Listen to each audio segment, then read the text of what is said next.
The House will be in order. The chair lays before the House a communication from the Speaker.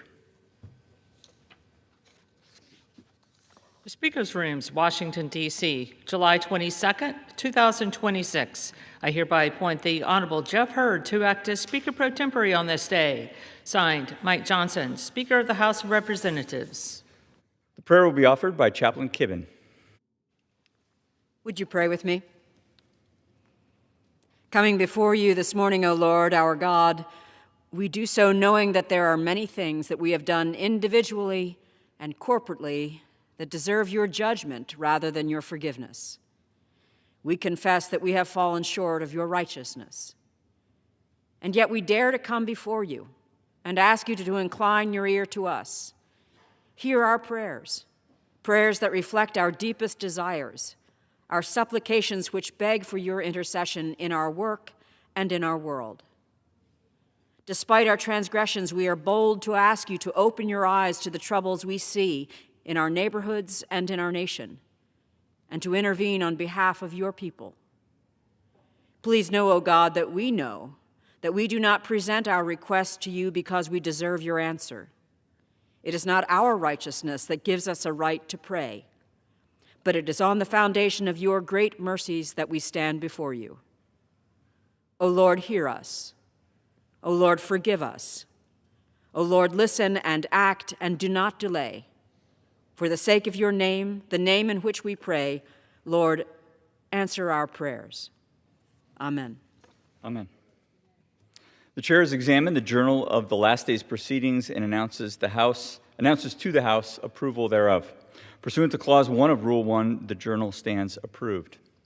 The Pledge of Allegiance will be led by the gentleman from Utah, Mr. Kennedy. Please join me in the Pledge of Allegiance. I pledge allegiance to the flag of the United States of America and to the republic for which it stands, one nation, under God, indivisible, with liberty and justice for all. The chair will entertain up to 15 requests for 1-minute speeches on each side of the aisle. For what purpose does the gentleman from Indiana seek recognition?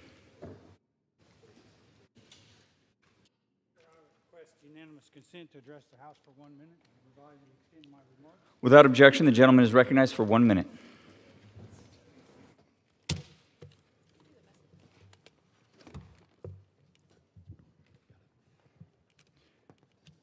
Mr. Speaker, I rise to celebrate the 20th anniversary of the Boy Scouts and the Girl Scouts of Morgan County, Indiana. The mission of the Boy Scouts Club is to empower our youth and all of our youth, especially those who need us the most, to reach their full potential and to become caring, productive, responsible citizens. The Morgan County Boys and Girls Club has provided an indelible mark on the local community. Every day, youth engage in coached and positive decision-making, participate in sports, team about service, science, and technology, talk about the arts, receive tutoring, and gain valuable lessons through volunteering in the community. A healthy snack is provided daily, and youth attend the Boys and Girl Scouts to reach their full potential to become caring, productive, responsible members of society. Thank you to all the staff and volunteers who made the Morgan County Boys and Girls Club successful over these past 20 years. I yield back. The gentleman yields. The chair will receive a message. Mr. Speaker, a message from the President of the United States. Mr. Speaker, Mr. Secretary, I'm directed by the President of the United States to deliver to the House of Representatives a message in writing. For what purpose does the gentleman from New York seek recognition? Mr. Speaker, I ask for your unanimous consent to address the House for 1 minute, revise and extend my remarks. Without objection, the gentleman is recognized for 1 minute. Thank you, Mr. Speaker. Mr. Speaker, I want to salute the tremendous community contribution of the Hudson Independent, an online publication that chronicles the lives and stories of people, organizations, governments, schools, businesses, and the like in the municipalities that border the Hudson River in Westchester County, New York: Ardsley, Dobbs Ferry, Irvington, Hastings-on-Hudson, Tarrytown, and Sleepy Hollow. The team that does this reporting every day is led by Editor-in-Chief Barrett Seaman and Editor Rick Pizzulo, both experienced journalists with long resumes of achievement. The senior management group, President and Chairman Walter Montgomery and colleagues Robert Kimmel, Dean Galea, Paula Etzel, Michael Richards have guided the Indy, as it is known and loved, from its founding in 2006. The calendar of local events captures all of the many varied activities of the river towns, and featured stories on the issues and the personalities of the area are given full attention at a time when hyper-local news is disappearing from view. From the floor of the U.S. House of Representatives, we salute the Hudson Independent for its commitment to fair, accurate journalism and the communities of Westchester's river towns, their people, and their stories. Thank you, Mr. Speaker, and I yield back. The gentleman yields. For what purpose does the gentleman from California seek recognition? Unanimous consent to address the body for 1 minute. Without objection, the gentleman is recognized for 1 minute. Mr. Speaker, today I rise to honor Jerry Zamarodian and his late wife, Rebecca, Orange County residents who were deeply involved in our community.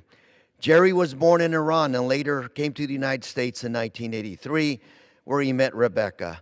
They were both married for 43 years before her passing in 2025. Through hard work, the two of them built a life together, owning and operating a small Persian restaurant. They were successful while staying true to their values. Jerry is proud to be an American.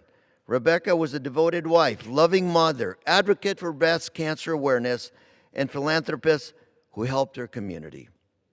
Rebecca courageously fought cancer for many years before it ultimately took her life. She was deeply involved in her community and will be missed by her family, friends, and all of us. And today I ask my colleagues to recognize the life and legacy of Rebecca Zamarodian, and honor the way she and Jerry helped our community. Thank you, Mr. Speaker, and I yield. The gentleman yields. For what purpose does the gentleman from California seek recognition? Mr. Speaker, I seek unanimous consent to address the House for 1 minute and to revise and extend my remarks. Without objection, the gentleman is recognized for 1 minute. Mr. Speaker, a new survey from the Public Policy Institute of California finds that 2/3 of Californians oppose Governor Newsom's ban on gas-powered cars. Now, this ban was imposed by the governor without so much as a vote of the legislature or the people of California. The good news is that the will of the people has prevailed. I introduced a resolution here in Congress to reverse Governor Newsom's ban on gas cars. It passed this House with strong bipartisan support, it's passed the Senate with bipartisan support, and it was signed into law by the President. This is an important win for sanity in California. Californians can continue to drive the car of their choice, and it is exactly the kind of check and balance against the extreme policies in Sacramento that Californians are asking for. I yield back. The gentleman yields. For what purpose does the gentlewoman from Arizona seek recognition? Without objection, the gentlewoman is recognized for 1 minute.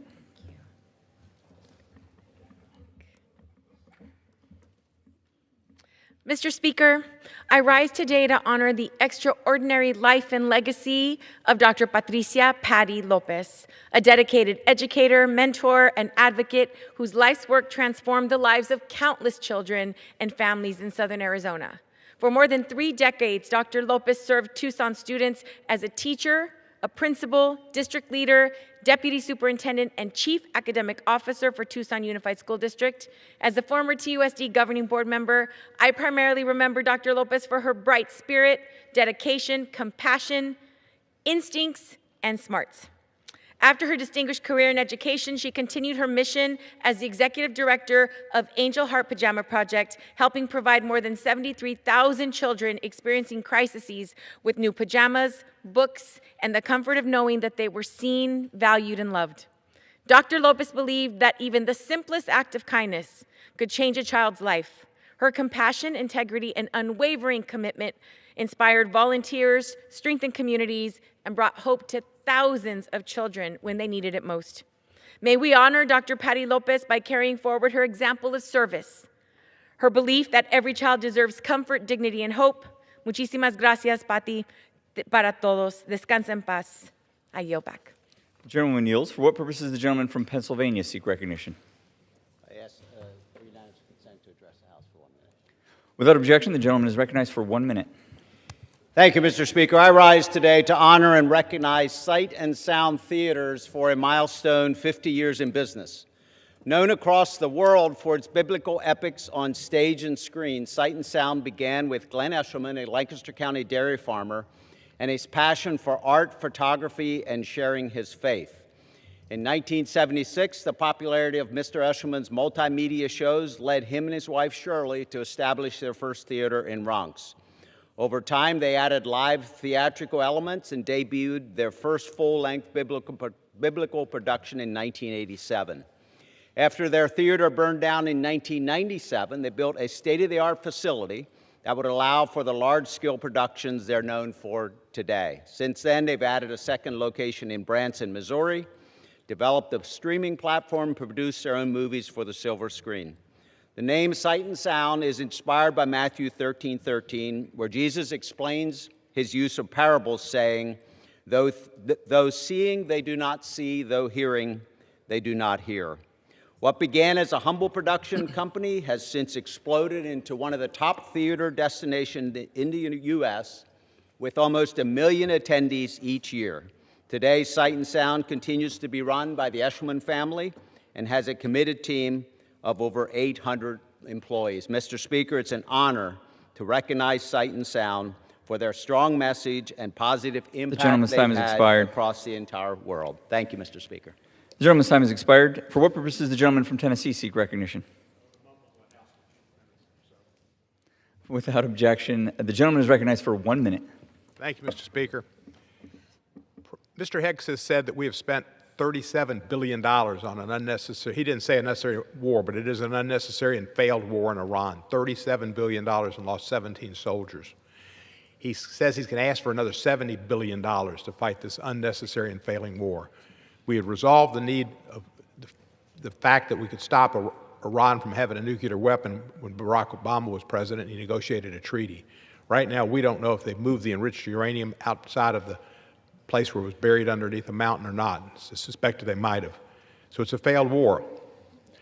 I'll be willing to vote for a bill that has $70 billion in it when President Trump pays his share by paying his taxes on the $2.2 billion he earned last year, mostly in crypto, which cost people that bought crypto $1 billion. That's what they lost. So when Trump pays his share, I'll pay my share and vote for it. But I won't vote for it otherwise. President Trump, bring your chips to the table. I yield back the balance of my time. Directed to remind their comments to the chair. For what purpose does the gentleman from California seek recognition?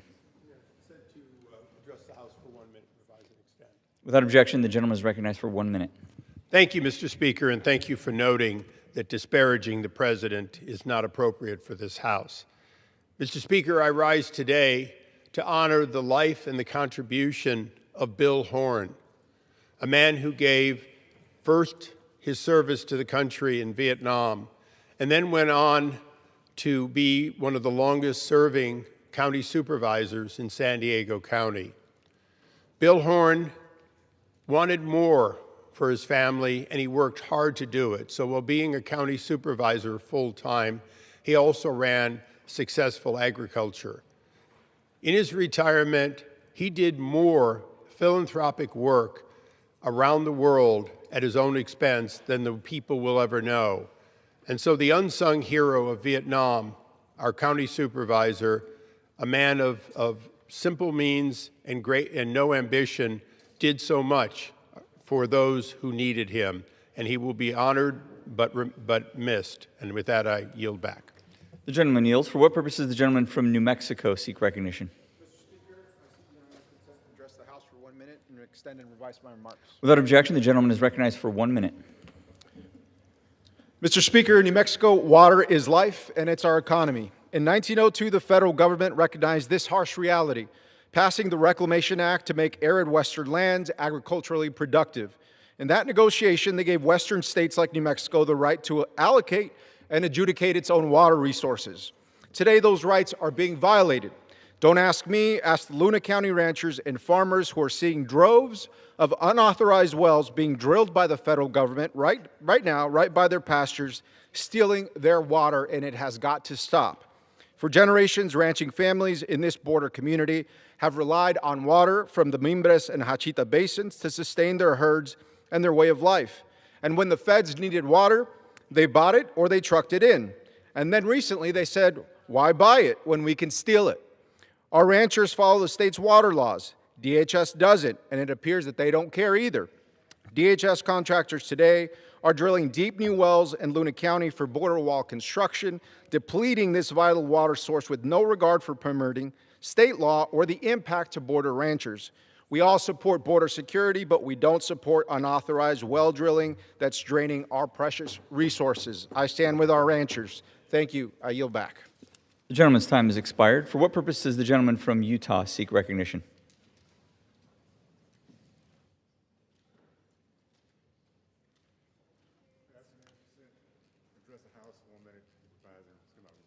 Without objection, the gentleman is recognized.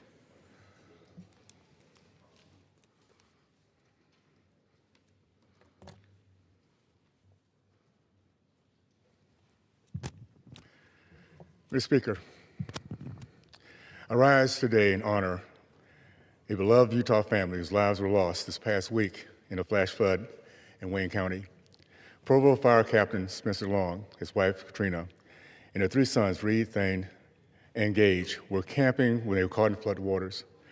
They were survived by their daughter and sister, Linda, who now faces unimaginable loss. Mr. Speaker, the Longs are among the very best Utah has to offer. Utahns mourn together. Words will never be able to adequately express the profound loss that Linda is now experiencing.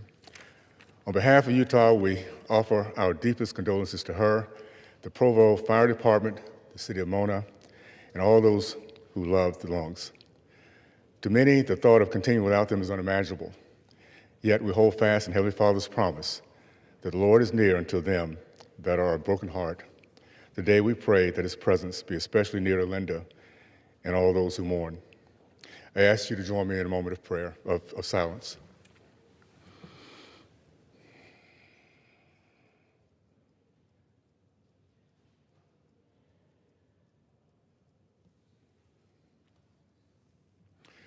For Linda and those who mourn the Longs' passing, may God bless and comfort you.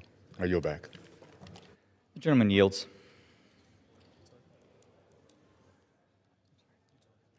I rise today alongside my fellow Utahns. The gentleman will suspend.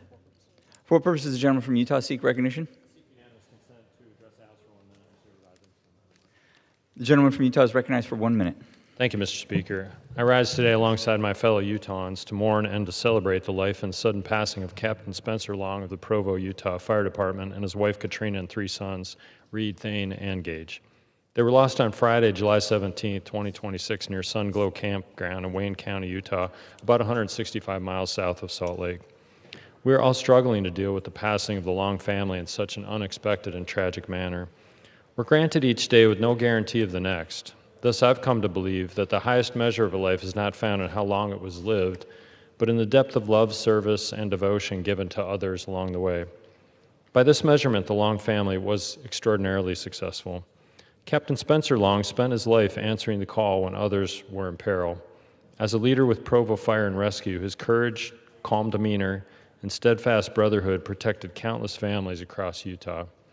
When disaster struck, Captain Mona City Council member and an entrepreneur whose kindness and vibrant spirit enriched every life that she touched.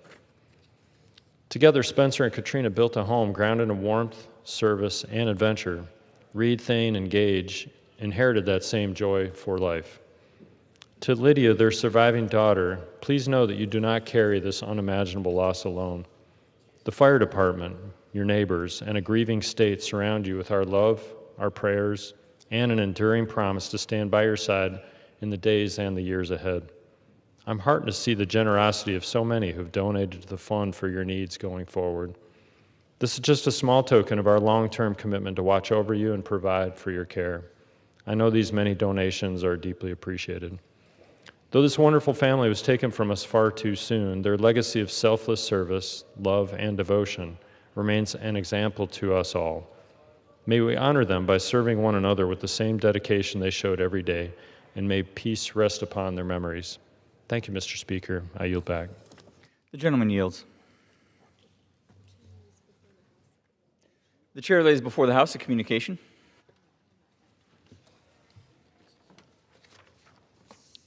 The The Honorable the Speaker, House of Representatives, sir. This is to notify you formally pursuant to Rule 8 of the Rules of the House of Representatives that I, Representative Sarah Jacobs, have been served with a subpoena for documents issued by the San Diego Superior Court. After consultation with the Office of General Counsel, I have determined that compliance with the subpoena is not consistent with the privileges and rights of the House. Signed sincerely, Sarah Jacobs, Member of Congress. Pursuant to House Resolution 1438 and Rule 18, the Chair declares the House in the Committee of the Whole House on the State of the Union for the kindly take the chair.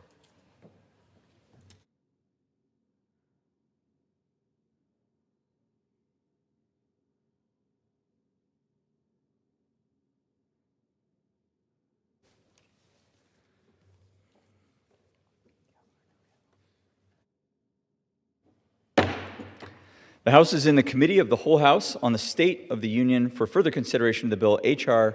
8800, which the clerk will report by title.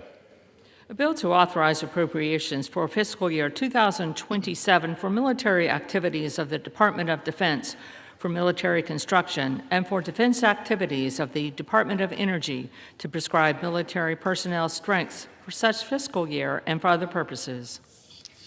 When the Committee of the Whole rose on Tuesday, July 21st, 2026, Amendment Number 26, printed in Part A of House Report 119-755, offered by the gentleman from North Carolina, Mr. McDowell, had been disposed of. It is now in order to consider Amendment Number 28, printed in Part A of House Report 119-755. For what purpose does the gentleman from Texas seek recognition? Mr. Chair, I have an amendment at the desk. The clerk will designate the amendment. Amendment number 28, printed in Part A of House Report number 119-755, offered by Mr. Self of Texas. Pursuant to House Resolution 1438, the gentleman from Texas, Mr. Self, and a member opposed, each will control 5 minutes. The chair now recognizes the gentleman from Texas. Mr. Chairman, I yield myself such time as I may consume. I rise today in support of my amendment, which would attach the Military Chaplains Modernization Act of 2026 to the NDAA and is supported by the Armed Forces Chaplains Board. This is not simply a chaplain protection bill. This is a military readiness, religious liberty, and command support bill. This bill builds upon the truth that has been affirmed by the Supreme Court that the First Amendment rights of our military chaplains are not suspended at the doors of the Pentagon. Our chaplains serve on the front lines, providing for the moral and spiritual well-being of our troops. The Department of War needs statutory clarity. Despite existing protections in the First Amendment, the Religious Freedom Restoration Act, RFRA, and the Section 533 of the FY 2013 NDAA, chaplains continue to face obstacles for simply ministering according to their faith. These sections of Title X were last updated in 1956, when polls showed that 90% of America identified as Christian. The United States is far more religiously diverse now. This is why the Religious Freedom Restoration Act unanimously passed to protect religious freedom and mainly religious minorities in 1993. It is high time that Title X was revised to reflect the diverse faith needs of our service members, while also providing protections for the diverse chaplains that serve them. The chaplain's ability to freely exercise their religious duties is not only constitutionally protected, but is essential to forming the conscience of the warfighter. It's what helped restrain the soldier from committing atrocities, while also providing a sense of purpose when facing down death's door. Faith plays an essential role in forming and feeding the spirit of warfighters with unwavering integrity. This legislation does not create new rights. It simply codifies existing practices and protections across all service branches, which will ensure consistency for military chaplains of all faiths. It also recognizes the breadth of chaplains' roles. They are not just religious officiants. They are the commander's advisor on ethics, spiritual readiness, morale, and even suicide prevention. This does not mean they replace other entities which provide advice or function. Rather, it ensures that chaplains as spiritual advisors are given a seat at the table. Let me be clear. This amendment does not empower chaplains to impose a particular belief. Instead, it protects them from violations of conscience and ensures they can facilitate spiritual care for all faiths. In fact, the amendment also protects service members' ability to access the spiritual care specific to their needs and faith tradition. Chaplains will continue to connect service members to differing faiths to chaplains representing their respective faiths and equip them with tools to meet their specific needs. This bill respects and maintains the pluralistic approach of the military chaplaincy program. It also introduces real accountability under the Uniform Code of Military Justice for retaliation or censorship of a chaplain for acting according to their beliefs. This standard is essential to this restoring trust. In 1942, President FDR acknowledged the importance of the chaplaincy by vowing to never fail to provide for the spiritual needs of our officers and men. Mr. Chairman, in order for military chaplains to serve our troops effectively, we must give them the legal protection to do so without fear or compromise. I urge my colleagues to support the inclusion of the Military Chaplains Modernization Act in the NDAA.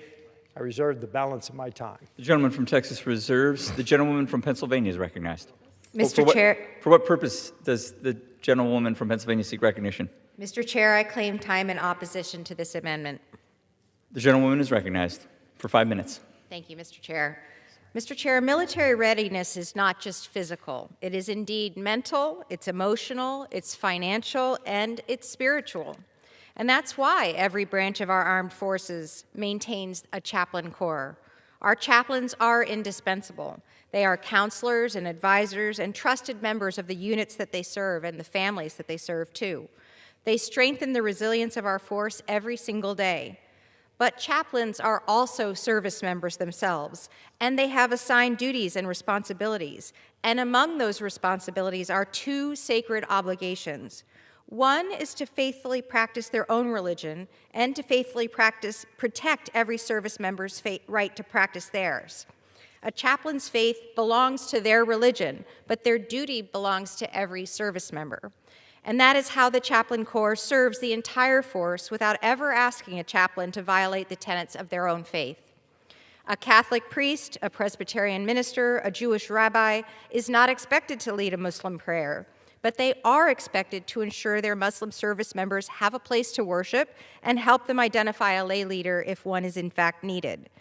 That principle has guided our military for generations because it protects every service member and because it respects every faith and even those who have none.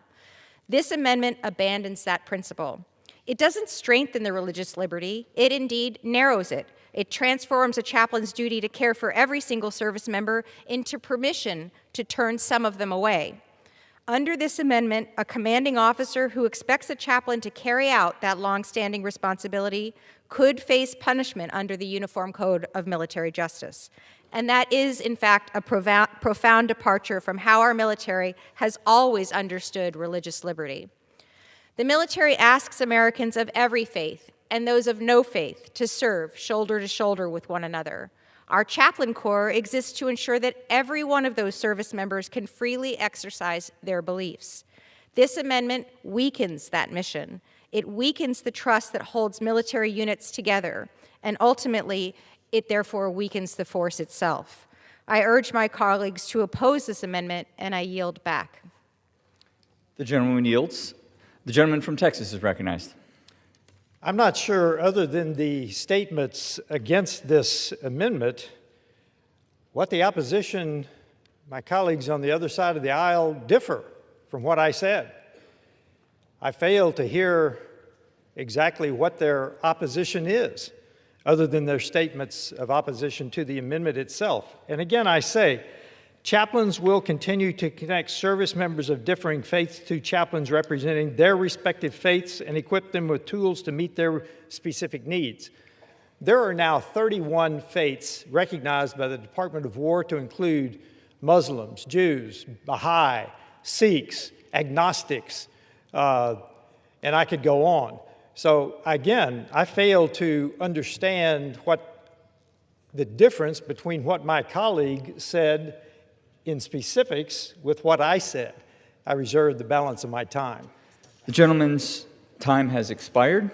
The question is on the amendment offered by the gentleman from Texas. Those in favor say aye. Those opposed, no. In the opinion of the chair, the ayes have it. The amendment is agreed to. To request a recorded vote, please. Pursuant to Clause 6 of Rule 18, further proceedings on the amendment offered by the gentleman from Texas will be postponed.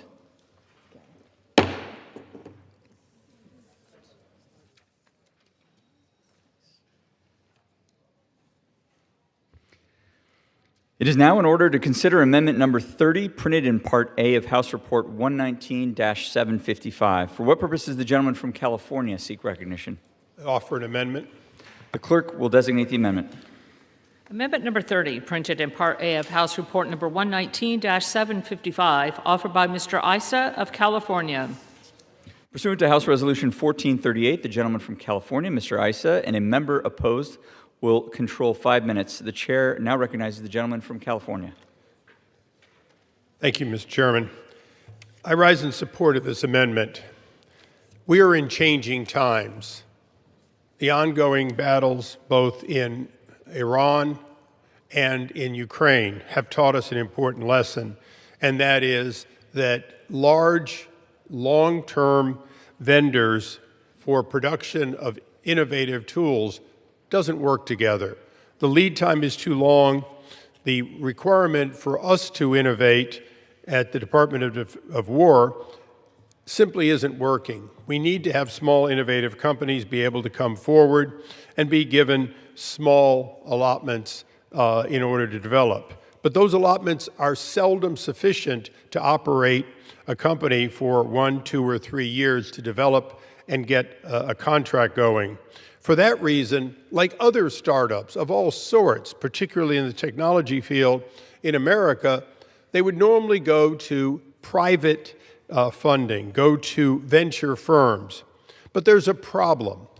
If what you're producing for the Department of War or any other part of our government is classified, you have to say, I have a new product, I can't tell you about it, trust me, and invest. That simply doesn't work. More importantly, the requirements from within the government often are not available to the investor. Therefore, it's difficult to get. My amendment deals with this serious problem in a predictable and controlled way. Our 5-year pilot program simply says that with the permission of the Department of War, individuals within qualified investment firms may receive their or update their clearances so that they can be part of the investment decision. It does not preclude their being excluded for any reason, including, and I particularly want to note this, companies which have a foreign investment profile may very well be, would have to disclose and may very well be excluded. However, the American investment community with American funds is more than sufficient to find, seek out, and invest in innovative companies that can give us a low-cost anti-drone product or a low-cost drone or any number of other critically needed and affordable products. For that reason, we're asking that the Department of War, under this pilot program, be empowered to allow for these non-original participants to have, on a limited basis, with controls, completely in the hands of the Secretary of War, and while he retains full authority to revoke participation for any security violation, foreign ownership, control, influence, or any other concern. With that, I will reserve the balance of my time. The gentleman from California reserves. For what purpose does the gentleman from Illinois seek recognition? To claim time in opposition. The gentleman is recognized for 5 minutes. Mr. Speaker, I rise in opposition to this amendment. This amendment would give Secretary of Defense sweeping discretion to grant the highest level of security clearances to an unlimited number of investment professionals without any contract, mission, or defined purpose. Now, the theory, as we just heard, is that these investors would then conduct due diligence and steer federal resources towards companies that can support our national defense. But in practice, this would turn our national secrets into another way for the Trump White House to monetize their jobs, putting their friends' wealth over the national interest. Now, lest anybody accuse me of making a partisan point, let's review some recent history, tying specifically to the individuals in the Trump administration who would be making decisions about how to share our national secrets. In the weeks leading up to President Trump's military strikes on Iran, reports found that Secretary Hegseth's broker inquired about a multi-million-dollar investment in major defense companies. Earlier this year, President Trump's own leadership PAC sent fundraising emails that offered his donors access to national security briefings on threats, border security, and foreign adversaries. Don Trump Jr.'s venture capital firm has invested in more than a dozen defense tech companies. Subsequent to his investment, those companies secured $3.2 billion in direct government business and $3.1 billion in additional future contract options. In one case, the White House directly pressured the Department of Defense to provide $620 million in financing to one of young Donald's portfolio companies. Speaking of the children, the Trump administration recently approved $1.6 billion in federal financing for a small U.S. company to lead a major mining project in Kazakhstan. That company is not only partially owned by Donald Trump's children, but the deal was negotiated by Commerce Secretary Lutnick's children. Hell, even Donald Trump's teleprompter operator's in on the action, having just made $100,000 by betting on Trump's speeches that only he had seen on prediction markets. And of course, just this past week, Trump Media announced plans to sell early access to the president's market-moving Truth Social posts so that Trump can make money while you front-run the stock market. To be sure, Mr. Ice's amendment does specifically say that no investor may use classified information for personal financial gain, but I would ask you, who in the Trump White House is going to enforce that provision? Trump? Lutnick?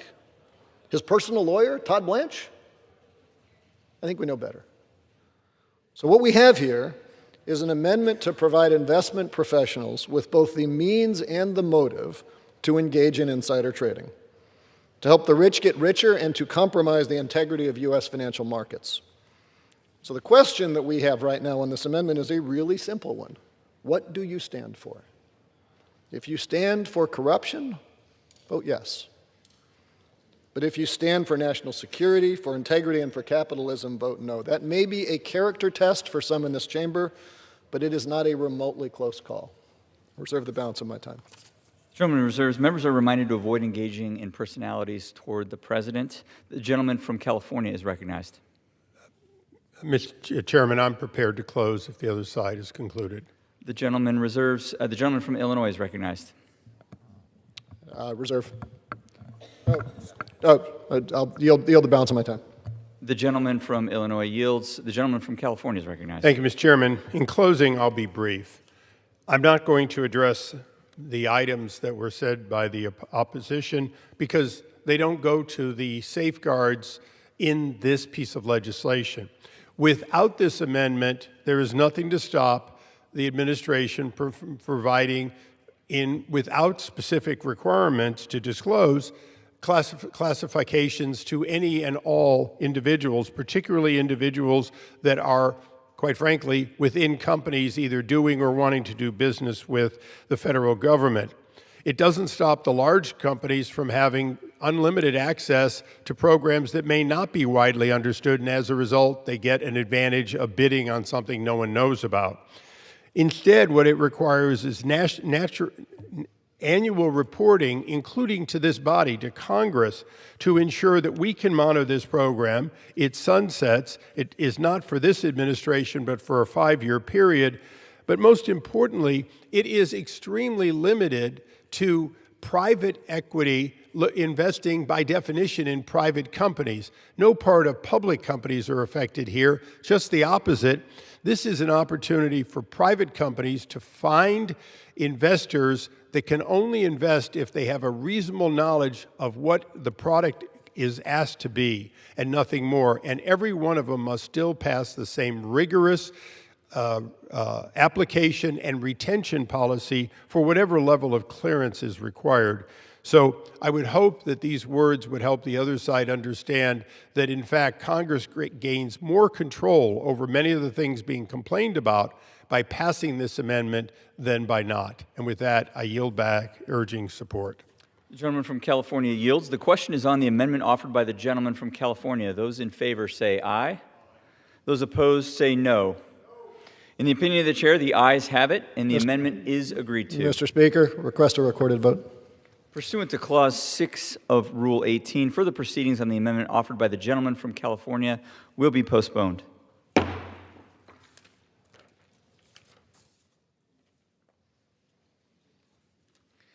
It is now in order to consider Amendment Number 34, printed in Part A of House Report 119-755. For what purpose does the gentlewoman from Iowa seek recognition? Mr. Chair, I rise to offer Amendment Number 34 as the designee for Mr. Scott from Georgia. The clerk will designate the amendment. Amendment number 34, printed in Part A of House Report number 119-755, offered by Mrs. Henson of Iowa. Pursuant to House Resolution 1438, the gentlewoman from Iowa, Ms. Hinson, and a member opposed will each control 5 minutes. The chair recognizes the gentlewoman from Iowa. Thank you, Mr. Chair. This amendment would prohibit foreign nationals from designated countries of concern to access non-public areas of any national laboratory. This straightforward measure would protect the integrity of America's national labs and the sensitive research that underpins our national security. For years, we know the Chinese Communist Party has executed sweeping, coordinated campaigns to acquire American tech and innovation by any means necessary. Last month, Mr. David Shedd, the former acting director of Defense Intelligence Agency, said, quote, efforts blending cyber espionage, human intelligence, academic collaboration, and commercial investments have fueled China's rapid military and economic rise. This should concern all of us. 2 years ago, Congress passed a law which prohibited foreign nationals from China, Russia, Iran, and North Korea from accessing our weapons labs. This was an important first step. But now we must address the same vulnerabilities in our science labs, labs where sensitive but unclassified work on artificial intelligence, quantum technologies, and advanced computing are performed. These are the very labs that the President tasked with executing the Genesis mission, a modern-day Manhattan project to ensure that the United States wins the race for AI dominance. Yet, at the same time, we are allowing thousands of non-traditional intelligence collectors from our competitors and greatest adversaries to operate inside of these facilities. We know China's playbook. The CCP will weaponize any expertise it gains, militarily, commercially, or economically. Our adversaries are running sophisticated espionage campaigns while we are rolling out the red carpet for thousands of these foreign nationals from proven countries of concern. This is a direct threat to our national security. So this amendment simply closes a known vulnerability.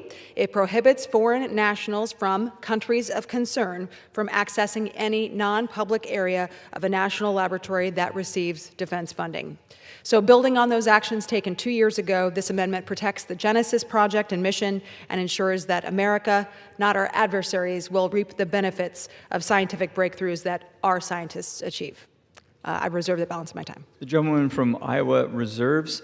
For what purposes the gentleman from Illinois seek recognition? Claim time in opposition. The gentleman from Illinois is recognized for 5 minutes. Thank you. I yield myself such time as I may consume. You know, this amendment is unnecessary, and I urge everyone to oppose it. The Department of Energy laboratories are onto this problem, and they've been onto it for decades. Prior to serving in Congress, I spent over 20 years at Fermi National Accelerator Laboratory, where we had Russian collaborators in the heart of the Cold War. Some of the very first experiments that were done at Fermi National Lab had Russian participants, and we had incredibly competent scientists coming and visiting. It was actually kind of amusing when you had a group of Russian collaborators. There'd be 5 brilliant scientists, and then one guy who was a not very good physicist. He was the KGB guy, and everyone laughed about it. And we had this under control. It was also a huge benefit to the United States, not only because of the brilliant assistance we had to grow our science program, but also, frankly, as a source of intelligence assets, that because these brilliant scientists would go back to Russia, and where we would maintain interesting communications with them. That's especially important today, where because China's basically installed a surveillance state, it is very difficult for us to maintain human assets in China. But this is one of the only opportunities that we have to actually develop high-level scientific assets. And so just from that point of view alone, this is a wrong amendment. It's not just me that feels this way. Donald Trump's Department of Energy opposes this, and this is I'll just read verbatim their comment on it. This amendment, quote, "This amendment effectively imposes an outright prohibition on access to DOE national laboratories for all foreign nationals from countries of concern, regardless of their mode of access. While intended to address security concerns, this sweeping restriction will severely disrupt the national laboratory research and development ecosystem and key administration research priorities," the Trump administration. "The Office of Science and other DOE lab-stewarded programs have a significant number of international scientists and engineers who serve as employees, users of SC scientific user facilities, or collaborative visitors. These individuals already undergo indices, checks, and are extensive multi-layer risk mitigation measures prior to receiving laboratory access. By bypassing these tailored risk-based protocols in favor of a blanket ban, this amendment will disrupt essential scientific human resources who greatly contribute to domestic scientific competitiveness." It's not often that I agree with the Trump administration, but they pretty much nailed that one. This amendment is unnecessary and counterproductive, and I, at this point, will yield the balance of what? Reserve the balance. Does the gentleman reserve or yield? Reserve the balance of my time. The gentleman from Illinois reserves. The gentleman from Iowa is recognized. I'm prepared to close if the gentleman's prepared. The gentlewoman from Iowa reserves. The gentleman from Illinois is recognized.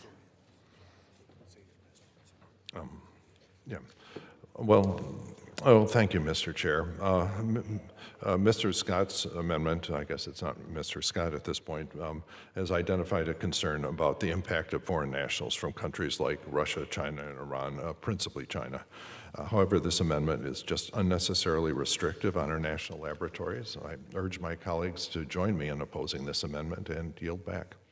The gentleman from Illinois yields. The gentlewoman from Iowa is recognized. Thank you, Mr. Chair. Well, I think we can all agree that collaboration is an essential part of research, and especially much of the research happening in our national laboratories. We are at a critical point for our country when it comes to national security and making sure that the investments that American taxpayers are putting into these institutions are protected from our adversaries. So with that, I urge a yes vote on this amendment. I yield back the balance of my time. The gentlewoman from Iowa yields. The question is on the amendment offered by the gentleman from Iowa. Those in favor say aye. Those opposed say no. In the opinion of the chair, the ayes have it. The amendment is agreed to.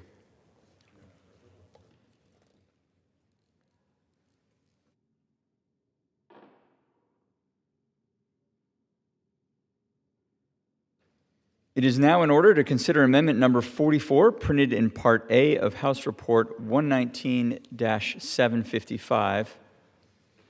For what purpose does the gentleman from North Carolina seek recognition? Mr. Chairman, I have an amendment at the desk. The clerk will designate the amendment. Amendment number 44, printed in Part A of House Report number 119-755, offered by Mr. Harrigan of North Carolina. Pursuant to House Resolution 1438, the gentleman from North Carolina, Mr. Harrigan, and a member opposed will each control 5 minutes. The chair recognizes the gentleman from North Carolina. Mr. Chairman, I rise today in strong support of my amendment. This amendment does one thing. It bars the Department of War from buying, installing, or operating automated speed cameras on military installations and requires any that are already in place to be decommissioned within 180 days. These systems are not about safety. They're about revenue. They hand out fines without context, without discretion, and without due process for our service members. We just spent the last few years working hard through the NDAA to increase lower enlisted pay, only to seemingly try to take it away from them. Make no mistake, this is not just a financial risk. It's a security risk. We have seen what happens when camera networks tied to critical infrastructure get compromised. Reporting this year revealed that foreign intelligence services spent years secretly accessing Tehran's traffic camera network to track the movements of Iran's top leadership ahead of a strike that killed its supreme leader. These networked systems are an open door for our adversaries to exploit. To be clear about what this amendment does not do, installation commanders still keep the full authority to enforce speed limits through military police, exactly as they do today. Force protection, access control, and criminal investigation cameras at our facility gates will remain untouched. This amendment targets one narrow thing: automated speed enforcement and nothing else. Our troops should not be a captive customer base for a ticketing vendor or a soft target for our adversaries. This amendment closes that door while preserving every legitimate tool that a commander needs to keep a base safe. I urge my colleagues to support this amendment, and I reserve. The gentleman from North Carolina reserves. For what purpose does the gentleman from California seek recognition? Mr. Speaker, I rise in opposition to this amendment. The gentleman from California is recognized for 5 minutes. Mr. Speaker, I yield myself 90 seconds. The gentleman is recognized for 90 seconds. Mr. Speaker, I must say I'm pretty baffled by this amendment from my friend and colleague, and I rise in opposition to this amendment. It moves base safety in the wrong direction. In fact, even the Department of Defense opposes this amendment. This amendment would prohibit automated speed enforcement cameras on military installations. To be clear, these cameras aren't about punishing our troops or their families. They exist to keep bases and military families safe. These cameras keep reckless drivers accountable and have a proven and effective record for reducing traffic accidents and maintaining safe and orderly driving. The Federal Highway Administration speed enforcement cameras have been found to reduce roadway fatalities and injuries by up to 37%. I want to remind my colleagues that our military bases aren't just for troops to work and train. They're home to schools, youth centers, child development centers, playgrounds, and family housing. Junior personnel can't usually afford vehicles and are usually having to walk around bases. So it is imperative that we maintain traffic safety. The service members and families who live and work on these bases deserve every protection we can give them, and that must be part of this conversation.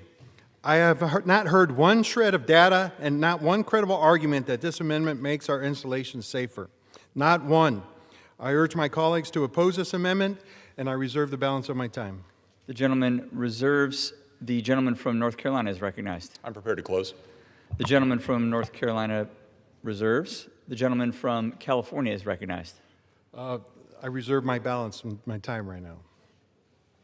The gentleman from California has the right to close. The gentleman from North Carolina is recognized. I appreciate my colleague from California's concern about overall base safety.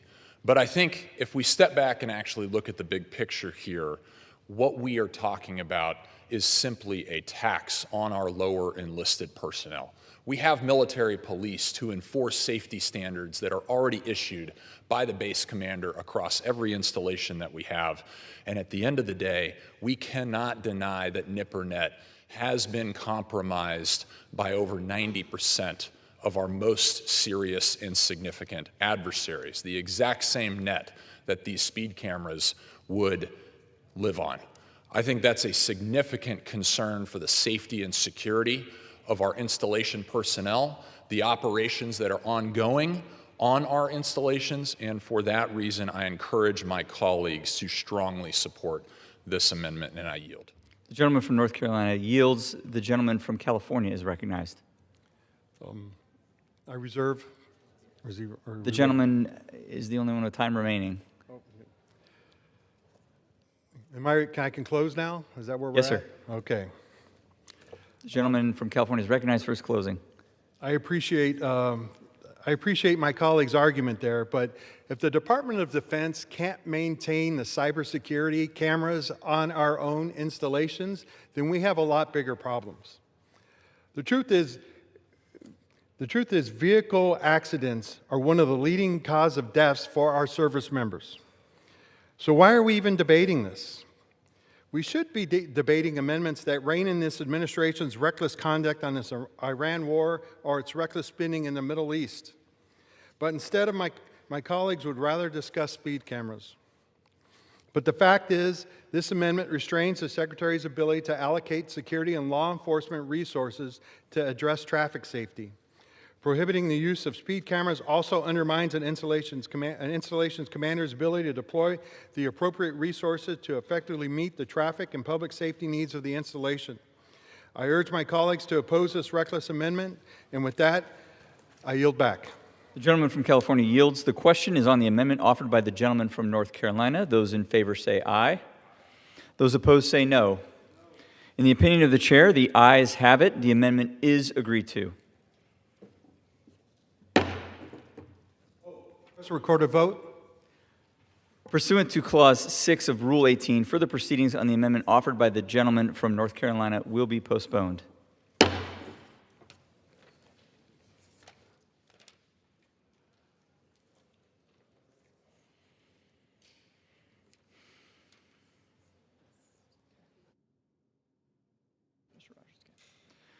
For what purpose does the gentleman from Alabama seek recognition? Mr. Chairman, pursuant to H.Res. 1438, I offer amendments en bloc. The clerk will designate the amendments en bloc. On block number 2, consisting of amendments numbered 105, 106, 107, 108, 109, 110, 111, 112, 113, 114, 115, 116, 117, 118, 119, 120, 121, 122, 123, 124, 125, 126, 127, 128, 129, 130, 131, 132, 133, 134, 135, 136, 137, 138, 139, 140, 141, 142, 143, 144, 145, 146, 147, 148, 149, 150, 151, 152, 153, 154, 155, 156, 157, and 158, printed in Part A of House Report Number 119-755, offered by Mr. Rogers of Alabama. Pursuant to House Resolution 1438, the gentleman from Alabama, Mr. Rogers, and the gentleman from Washington, Mr. Smith, will each control 20 minutes. The chair now recognizes the gentleman from Alabama.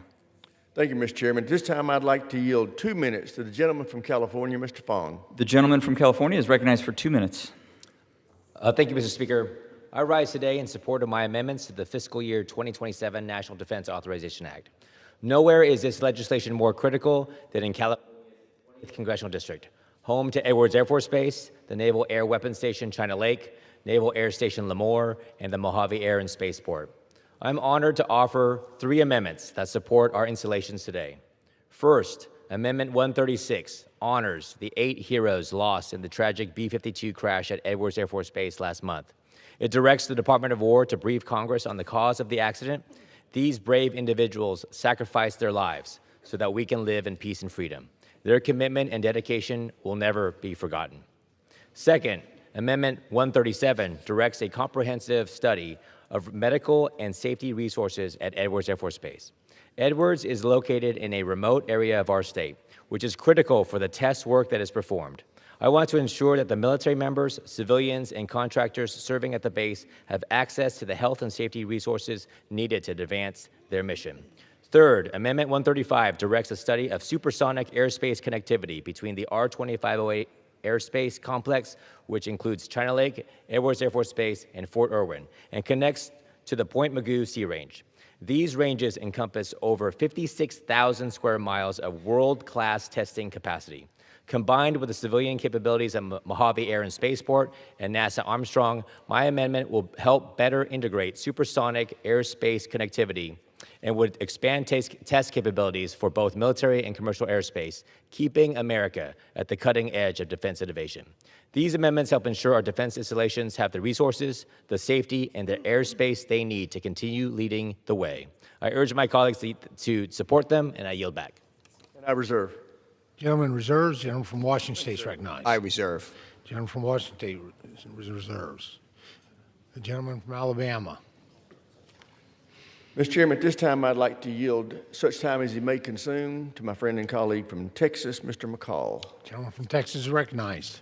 Thank you, Mr. Speaker, and thank you, Mr. Chairman, for your great work on this National Defense Authorization Bill. As always, you've delivered. Mr. Speaker, every day our nation loses 17 veterans to suicide. These are men and women who survived combat, but then lost to a quiet and longer war against the invisible wounds that they carried with them. Since a disastrous withdrawal from Afghanistan, many of them are asking, was it worth it? Well, we're providing a solution to that problem here today. And I want to thank my colleague, Mr. Luttrell, for his service as a Navy SEAL and also for introducing this amendment to increase veterans' access to Ibogaine. I know personally how much this means to our nation's heroes because I've talked to them, the Special Operators Association, to people, veterans across this nation who are clamoring for a solution to their problem. And we have one. They should not have to travel to Mexico to receive this treatment. Countless vets have told me that they were going to give this one shot before they committed suicide. They went down, they experienced Ibogaine, and they came back cured. Stanford University did a study on 30 veterans with TBI and PTSD where Ibogaine, verified through MRI brain scans, demonstrating that this medicine actually regenerated brain tissue and helped them get over their addiction to opioids and resolve their PTSD and TBI. This needs to be available in the United States of America now in clinical trials to our veterans. My home state of Texas passed legislation to provide clinical trials to veterans for Ibogaine. I want to thank my former Governor Rick Perry and Mr. Brian Hubbard, Americans for Ibogaine, for leading this effort. I want to thank Morgan Luttrell and Marcus, his brother, who we all know the lone survivor story. Ibogaine saved their lives, and we've heard the testimony from them about the effectiveness of this medicine. It is time, Mr. Speaker, to make this medicine available to our veterans here in the United States at our VA clinics across the nation. And this amendment, and I want to thank the chairman for supporting it, will take us to that point where we can now save their lives, where they don't have to worry about suicide. They don't have to be on 30 medications, for God's sakes, to treat their addiction, to treat their PTSD. When we know we have a medicine that works, the evidence is there, the data is there, the Stanford study is there to save their lives. So I urge my colleagues to vote for this measure.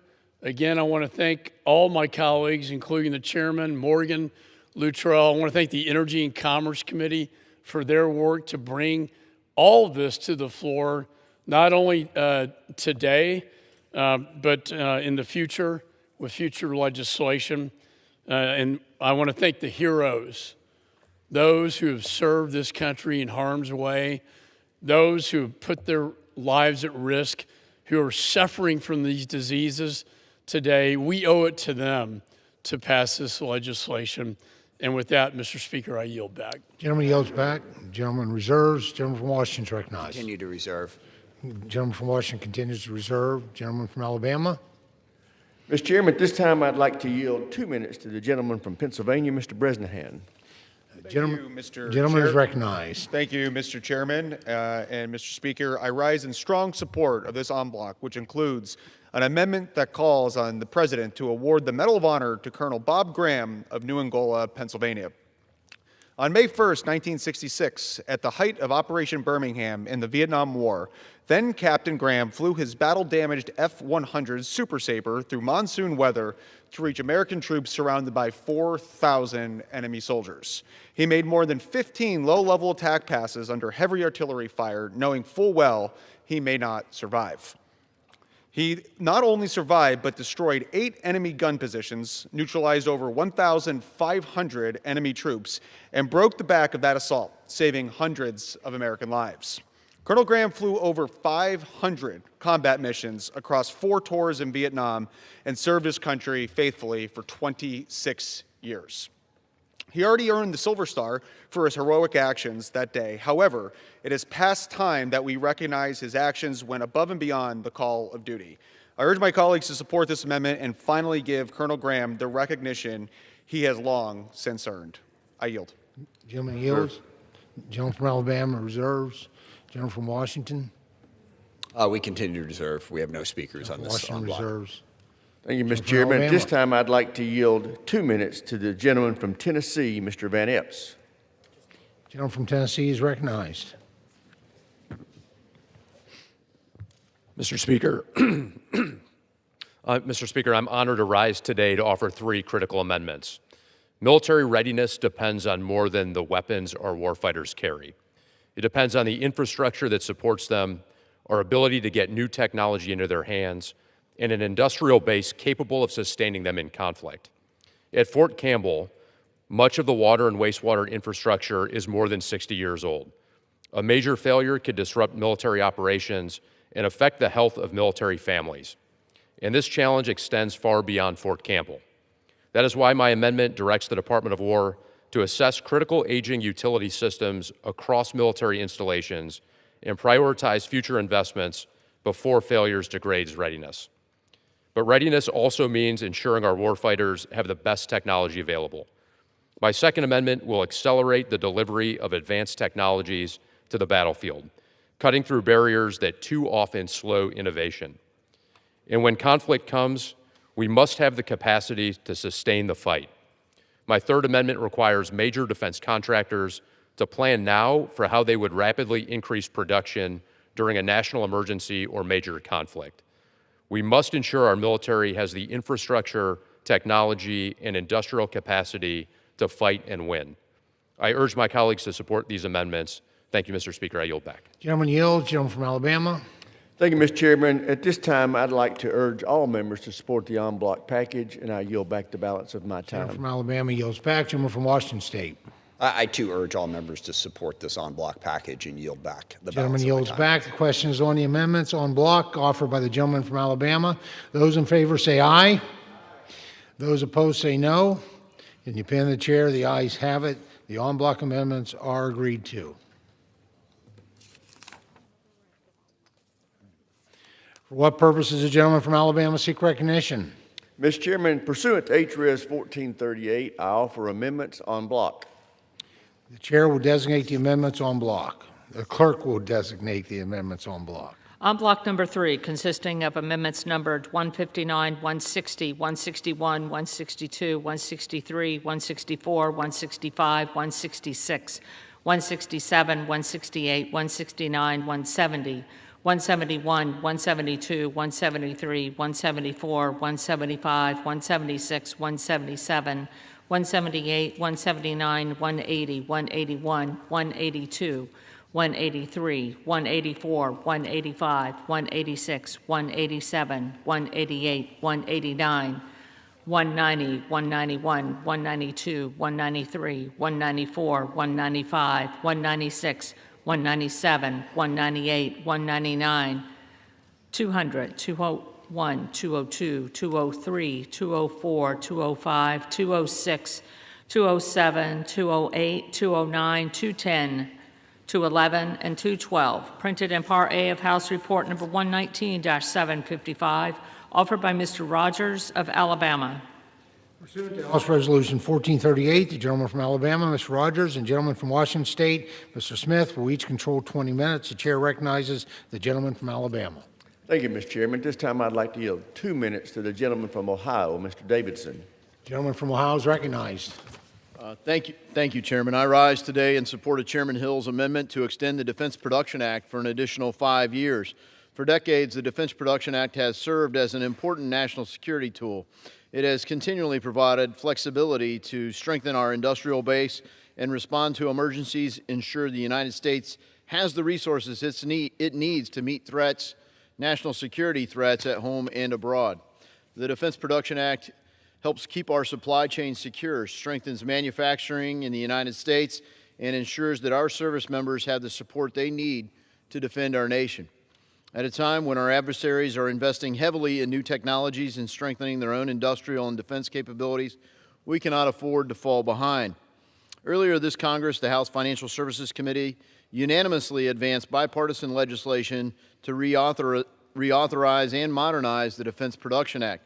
I was proud to sponsor that legislation. This reflects a shared understanding that a strong defense industrial base is essential to America's national security and to our economic resilience. Congress has a responsibility to provide our service members with the resources and support they need to accomplish their missions safely and effectively, and we must ensure there's no gap in essential provisions. While I'm disappointed that this House is not considering the full bipartisan reauthorization of our standalone bill, I do believe it's essential that we provide certainty to our own economy, to our defense industrial base, and to the manufacturers and processors that help keep America secure. This is what a clean 5-year extension achieves. So I urge all of our colleagues to support this amendment, and I yield back. Gentleman yields back. Gentleman from Alabama is recognized. I reserve. He reserves. Gentleman from Washington State is recognized. I reserve as well. Thank you. Gentleman from Washington State reserves. Gentleman from Alabama. Mr. Chairman, I have no further speakers, so at this time I'd urge support of the en bloc package and yield back the balance of my time. Gentleman from Alabama yields back. Gentleman from I Washington urge State. adoption of the en bloc package and yield back as well. Gentleman from Washington State yields back. The question is on the amendment en bloc offered by the gentleman from Alabama. Those in favor say aye. Those opposed say no. In the opinion of the chair, the ayes have it. The en bloc amendments are agreed to. For what purpose does the gentleman from Alabama seek recognition? Mr. Chairman, pursuant to HRES 1438, I offer amendments en bloc. The clerk will designate the amendments en bloc. En bloc number 4, consisting of amendments number 213, 214, 215, 216, 217, 218, 219, 220, 221, 222, 223, 224, 225, 226, 227, 228, 229, 230, 231, 232, 233, 234, 235, 236, 237, 238, 239, 240, 241, 242, 243, 244, 245, 246, 247, 248, 249, 250, 251, 252, 253, 254, 255, 256, 257, 258, 259, 260, 261, 262, 263, 264, and 265, printed in Part A of House Report Number 119-755, offered by Mr. Rogers of Alabama. Pursuant to House Resolution 1438, the gentleman from Alabama, Mr. Rogers, and the gentleman from Washington State, Mr. Smith, will each control 20 minutes. The chair recognizes the gentleman from Alabama. Mr. Chairman, I have no speakers on this en bloc package, so I want to urge support of the package and yield the balance of my time. The gentleman yields his time. The gentleman from Washington State is recognized. I too urge support of the en bloc and yield the balance of my time. Gentleman from Washington State yields. The question is on the amendments en bloc offered by the gentleman from Alabama. Those in favor say aye. Those opposed say no. In the opinion of the chair, the ayes have it. The en bloc amendments are agreed to. For what purpose does the gentleman from Alabama seek recognition? Mr. Chairman, pursuant to HRES 1438, I offer amendments en bloc. The chair will designate the amendments en bloc. On block number 5, consisting of amendments numbered 266, 267, 268, 269, 270, 271, 272, 273, 274, 275, 276, 277, 278, 279, 280, 281, 282, 283, 284, 285, 286, 287, 288, 289, 290, 291, 292, 293, 294, 295, 296, 297, 298, 299, 300, 301, 302, 303, 304, 305, 306, 307, 308, 309, 310, 311, 312, 313, 314, 315, 317, 318, 319, and 320, printed in Part A of House Report Number 119-755, offered by Mr. Rogers of Alabama. Pursuant to House Resolution 1438, the gentleman from Alabama, Mr. Rogers, and the gentleman from Washington State, Mr. Smith, will each control 20 minutes. The chair recognizes the gentleman from Alabama. Mr. Chairman, I reserve at this time. The gentleman from Alabama reserves. The gentleman from Washington State is recognized. I don't have any speakers on this one, so I I yield back. The gentleman from Washington State yields back. The gentleman from Alabama is recognized. Mr. Chairman, I urge support of the en bloc package, and I yield the balance of my time. The question is, the gentleman from Alabama yields back as well. The question is on the amendments en bloc offered by the gentleman from Alabama. Those in favor say aye. Those opposed say no. And you pin the chair. The ayes have it. The en bloc amendment are agreed to.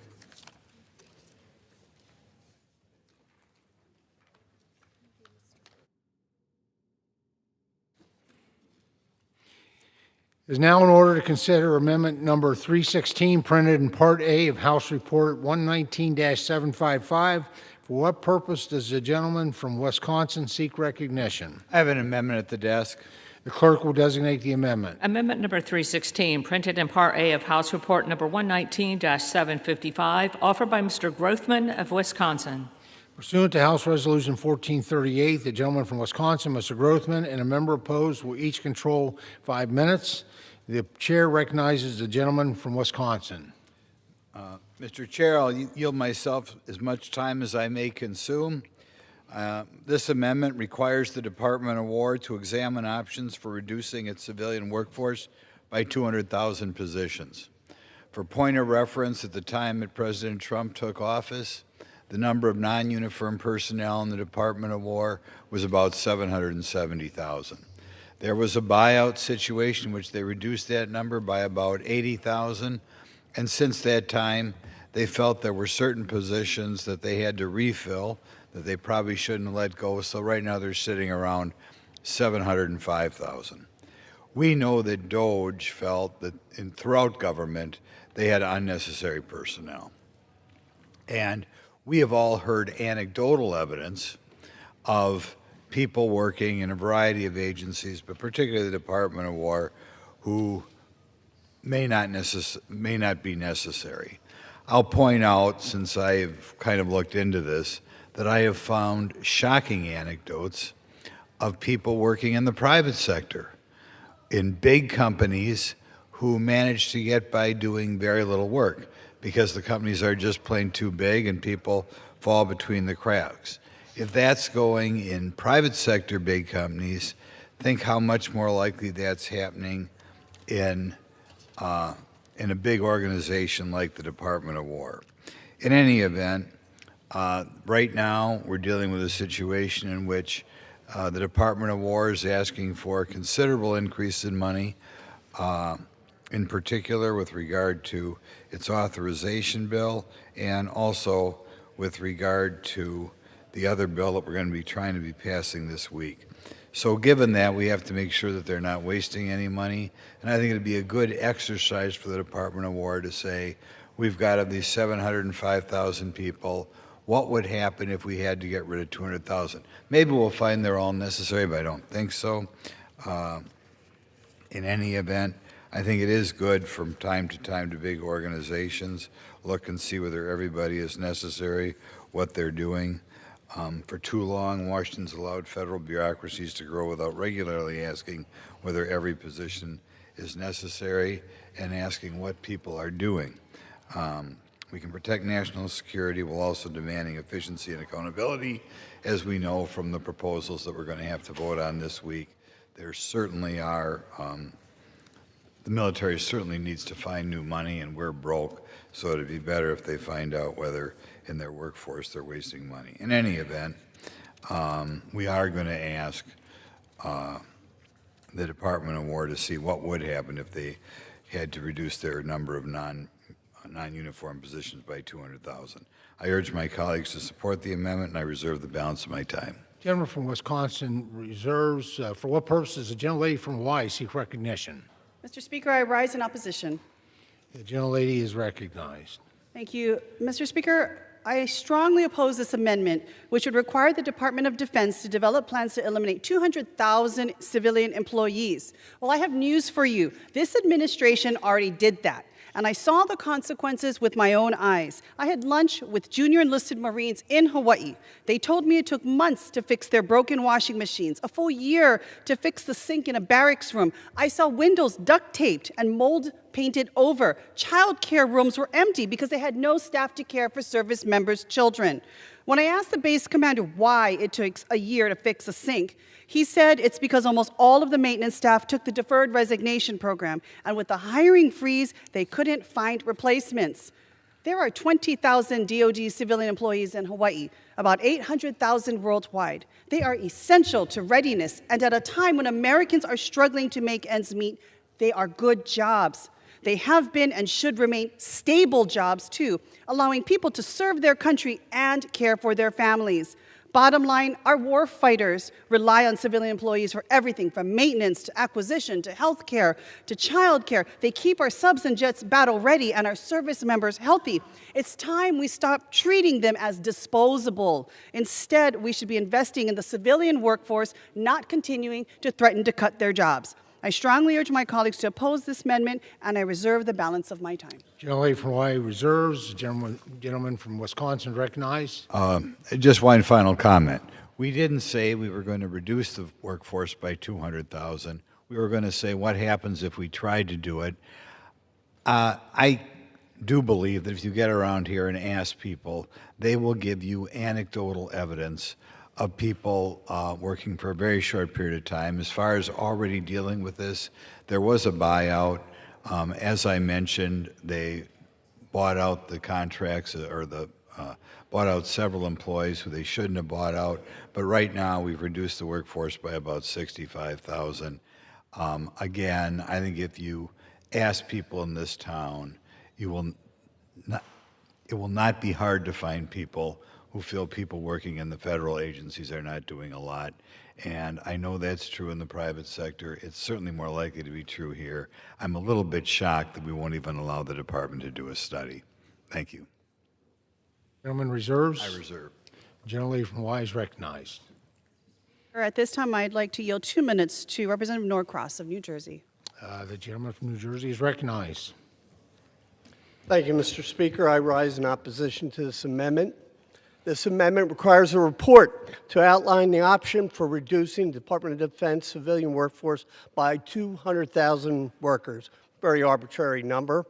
It's truly stunning, a continuation of unprecedented attacks on our federal civilian workforce that we've seen under this administration led by the very top, by President Trump and his cabinet.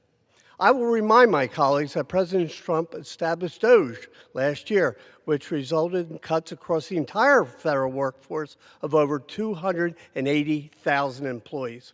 Since then, the federal government, and particularly Department of Defense, has absolutely hemorrhaged critical talent, institutional knowledge, and subject matter experts across our workforce, the men and women that we cannot afford to lose.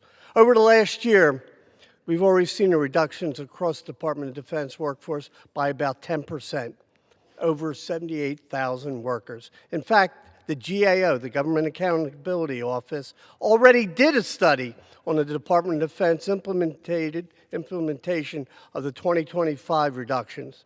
And they put out their findings in a report on May 29th of this year. And this is what we found.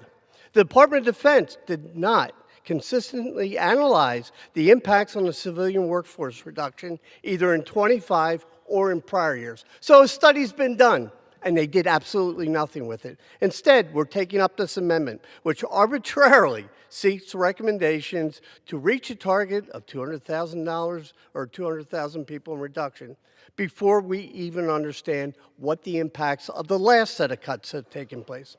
Unfortunately, in our country and our national security, we already are paying the price for these reckless attacks on our hardworking men and women who keep our workforce and our Defense Department running. What we absolutely already know is these firings.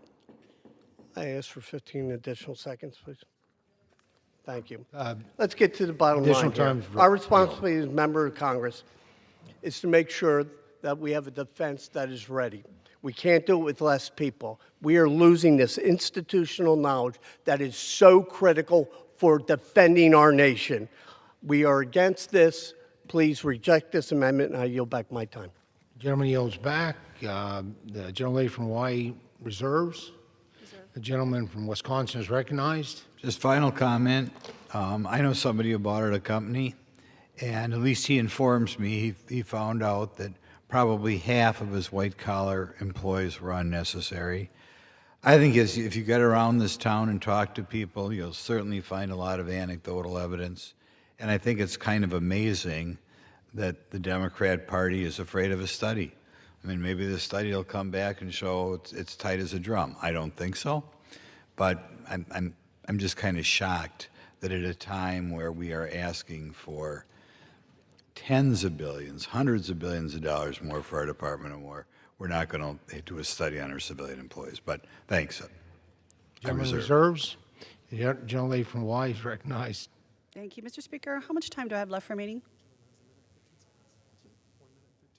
1 minute and 15 seconds. Thank you, Mr. Speaker. At this time, I'd like to yield the balance of my time to Representative Sorensen of Illinois.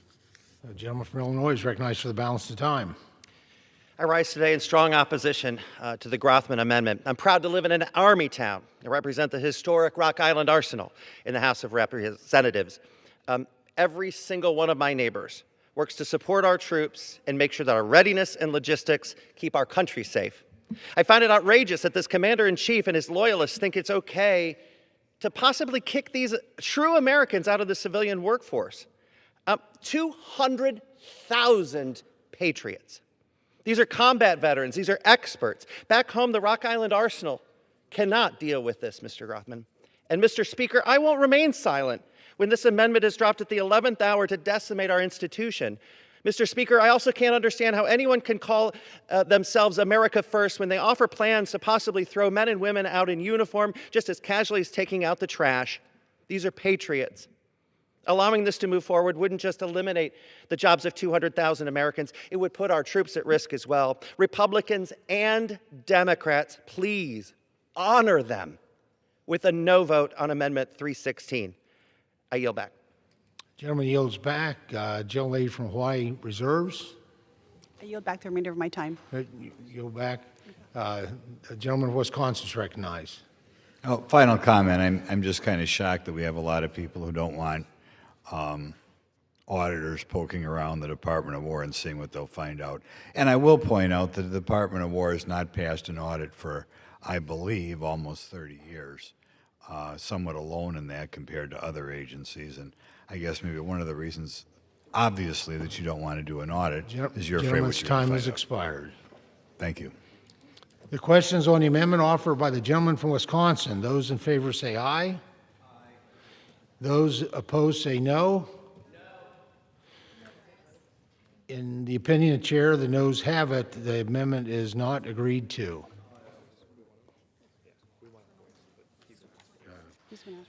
Gentleman requests a roll call vote pursuant to Clause 8 of Rule 18. Further proceedings on the amendment offered by the gentleman from Wisconsin will be postponed.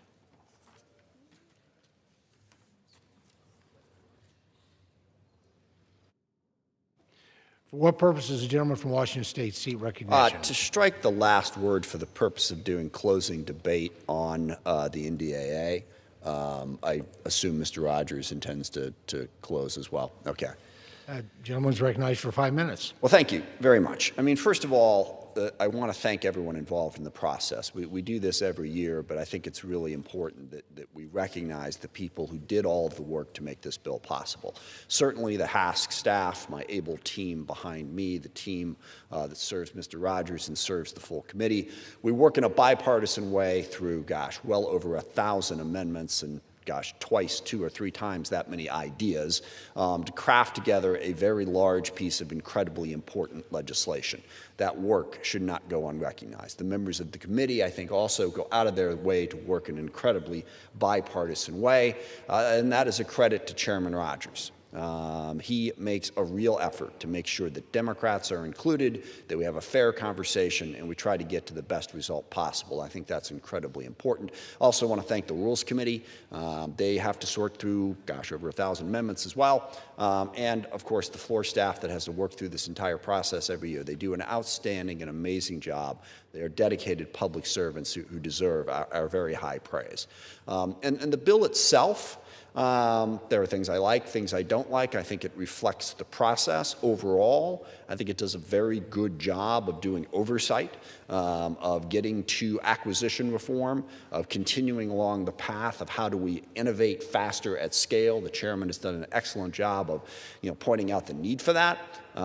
We need innovative technologies. We need them in a more cost-effective way. This bill reflects those priorities. It also supports our troops. It supports our troops and our families.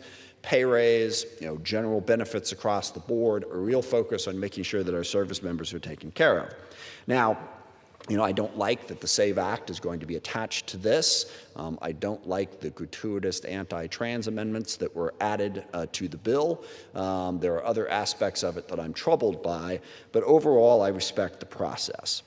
But the big point I want to make today is I really think we're at a crossroads in this Congress. In the appropriations process as well, but in the NDAA.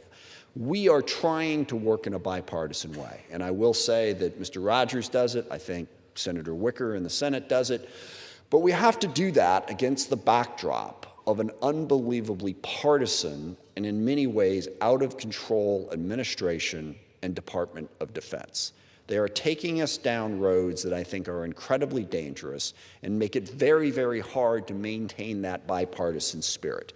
And I want you to know, I am an incredibly reasonable person. I work with absolutely anybody. There's some people who say I'm too willing to work with people. But that's the nature of the democratic process. I don't identify the people I like and don't like and say, okay, if I don't like you, I'm not going to work with you. For representative democracy to work, we have to work with people that we disagree with, many times passionately, strongly, on incredibly important issues. And we've done that throughout my entire time on this committee, through a fair number of chairs and ranking members for 65 years. I haven't been on the committee for 65 years, but we have passed the National Defense Authorizing Act. During President Trump's first term, when I was chair of the committee, I worked with the Trump administration. We got a good bill done. The second time that the president threw a little wrench in at the end, in a bipartisan way, we actually overrode the president's veto to make sure that the NDAA got done. But this year, we have issues that have risen above the normal flow of partisan divide. First of all, you've got the budget number. When you add it all up, and I know this bill only has $1.15 trillion in it, but baked into the defense budget is another $350 billion in reconciliation, and then I forget where the supplemental is at these days. I think it's around 90, but you add it all up, and they're asking for $1.6 trillion in the defense budget. That is a 60% increase at a time when we are running a nearly $2 trillion deficit.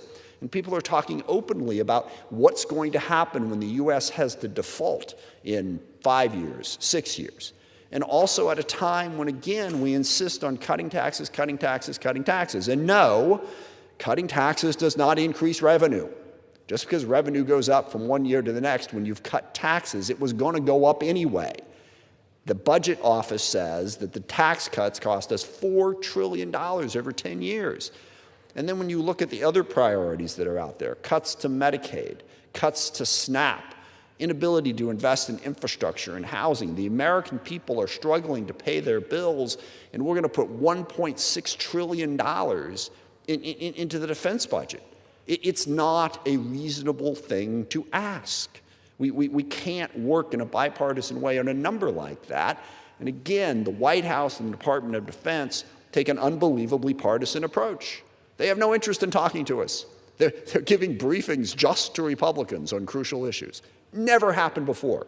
Through Democrat, Republican, we've never seen anything like this.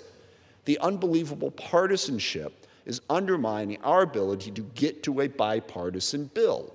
And it starts with the budget, but there are many, many other issues. The war in Iran. We are in an incredibly dangerous situation. The costs continue to escalate. We've lost more service members. I strike the last word again. Yeah, sorry, I've actually got 8 of them if I want. The gentleman's recognized for 5 minutes. I don't intend to. We'll see how it goes. But we're going to keep going for a little bit here because we stumbled into a conflict in the dumbest way imaginable. In the history of the United States of America, we've made some mistakes in wars.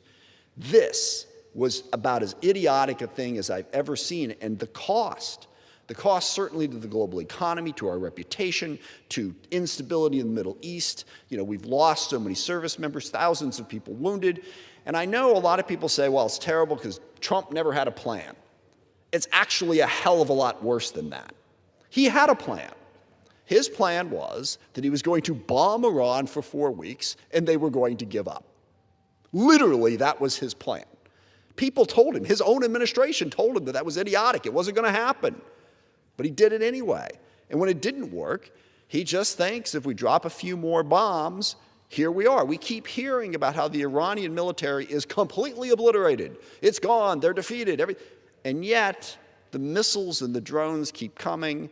People in the region keep dying, and our service members keep dying. That's not just a mistake. That's living in an alternative universe. That's not living in the world that we're actually in, and the war continues. So as we support anything in the defense area, we are de facto supporting this war with no end in sight. And the way the president talks about it, we're going to take Cargill. We can take Cargill Island. Wouldn't be a problem. We'll do it. That's insane, okay? If you actually follow the military plans. Maybe you can take it, but you got to hold it. And they're going to be lobbing missiles at you.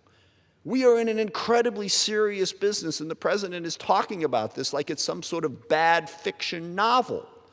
We have to hold them accountable for that, and it's not just the war in Iran. We are engaged in a major conflict in Latin America right now, which people don't know about. We're fighting narco-terrorists. We're still blowing up boats. We're partnering with various different countries and killing people down there, all with no transparency. And then we have what's going on in Europe.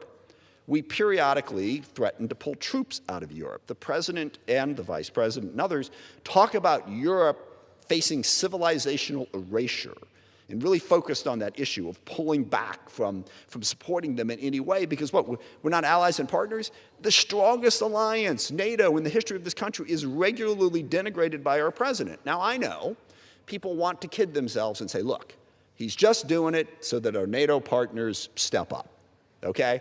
And that's all we want to do. But that's not why he's just doing it. And I'll give you a great example. Hungary. I was talking with a Department of Defense official the other day, and he said, look, our plan in Europe is actually working because NATO is stepping up. And crucial to that was that Orban lost so that Hungary supported the support for Ukraine, but our president and vice president were supporting keeping the dictator in charge of Hungary, so that never would have happened. We are in incredibly dangerous times, and then we have the president's use of our military domestically, which he's done, and then he gives a speech talking about election interference, leaving us all to wonder, is he going to honor the outcome of this election? And what is our obligation to make sure that he does? We are not in normal times. I am also deeply concerned about Secretary Hegseth and the way he is running the Department of Defense. He too has no idea what's happening in Iran or how we're ever going to get out of that war. But he has also talked about giving no quarter to our enemies. We bombed, accidentally, a girls' school and killed 145 civilians. I don't know how long ago now, 3 or 4 months ago. It's obvious we did it. We won't take responsibility for it. And then the Secretary of Defense comes out and says publicly, no quarter for our enemy. He has served in the military. He knows what that means. No survivors. The president talks about erasing the Iranian civilization. He talks about bombing civilian targets. Never would the United States of America have done any of those things. We are in an incredibly, incredibly dangerous time. I want to maintain the bipartisan nature of this bill. I do. And I know that the chairman does. But if we're going to do this, we're going to need some Republicans to stand up to the President of the United States and say, no. No, we're not going to get you $1.6 trillion. No, we're not just going to give you a blank check for a war that is totally out of control, not going anywhere with no end in sight. I keep hearing people say, well, we just have to finish the job, like we're cleaning out the garage. And if we just stick at it long enough, I strike the last word. If we just stick at it long enough, then we'll be done. There's no plan. There is no plan to bomb a target that's going to make Iran change their mind. So we have to stand up and say, no, we can't do those things. And I say all of that again. You know, I want to get us back to a reasonable place where we can have a bipartisan agreement, and I hope in the next couple of months we will get there. But I really want people to understand how unprecedented this moment that we are in is. The president is taking us down a bitterly partisan, divisive road and pushing policies. I didn't even talk about the tariffs that he slaps on our allies at a whim. Canada. Apparently there's fires up in Canada and the wind's blowing south, so it's Canada's fault and we have to slap a 50% tariff on them. This is the way we govern? Yeah, it's insane. And we need to rein it in. We in Congress need to stand up and say, no, we are going to begin to get some of this under control. At a minimum, let's have a sensible budget and let's stop the war in Iran. So I can't support this bill, and it profoundly hurts me because I believe in this process. It's the last thing I will say. I will continue to want to work with any reasonable person who shows up in the Trump administration, all right? I don't want to shun them because this body has to work. If we don't pass legislation, then the president has even more power. If the legislative branch shuts down, that simply consolidates more power in the executive branch. We have to find a way through this, but it's not going to be easy, and I want to make sure people understand the unprecedented nature of where we are at, and we all begin to work together to get ourselves to a better place. With that, I yield back. The gentleman yields. For what purpose is the gentleman from Alabama seek recognition? Mr. Chair, I move to strike the last word. The gentleman's recognized. Thank you, Mr. Chairman. I yield myself such time as I may consume. The gentleman from Alabama is recognized. Thank you. I want to start by thanking my good friend Adam Smith, the ranking member of the Armed Services Committee. Again this year, we have continued to work in a bipartisan fashion to lead the Armed Services Committee, and we have done this for years. I could not have a better partner in doing that.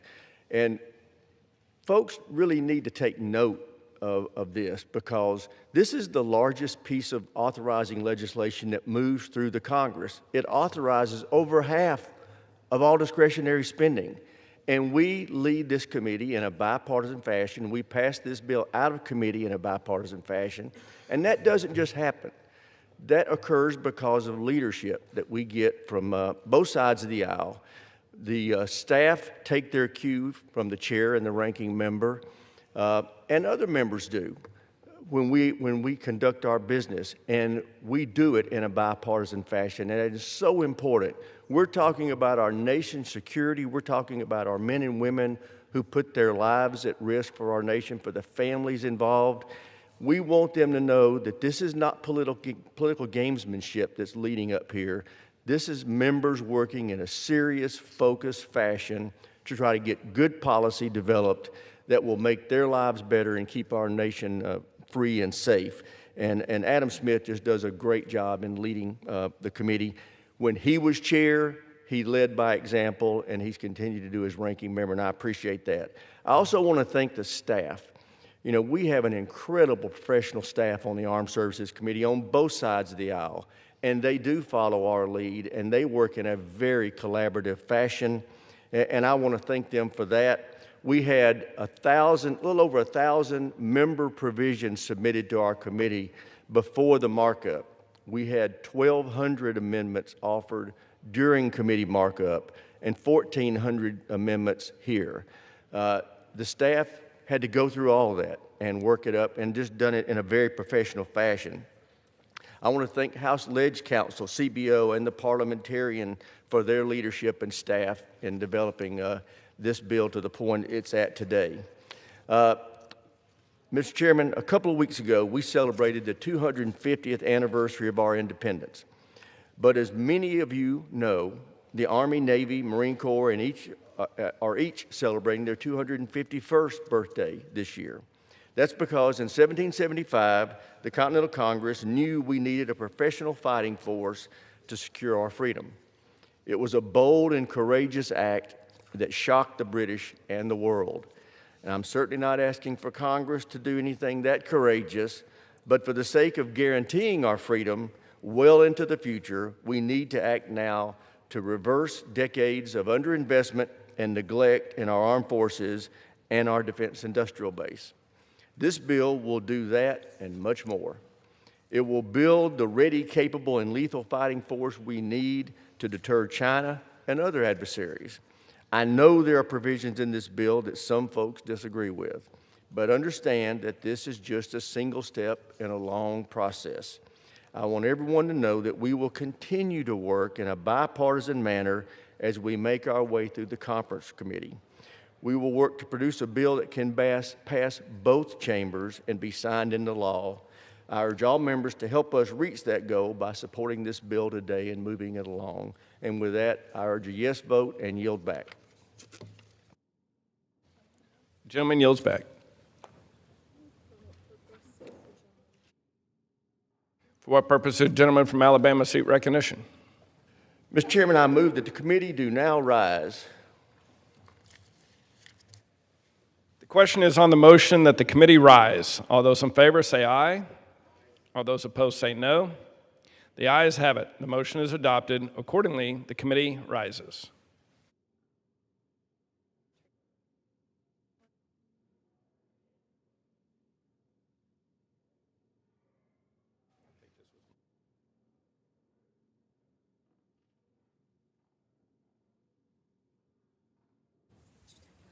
Mr. Chairman.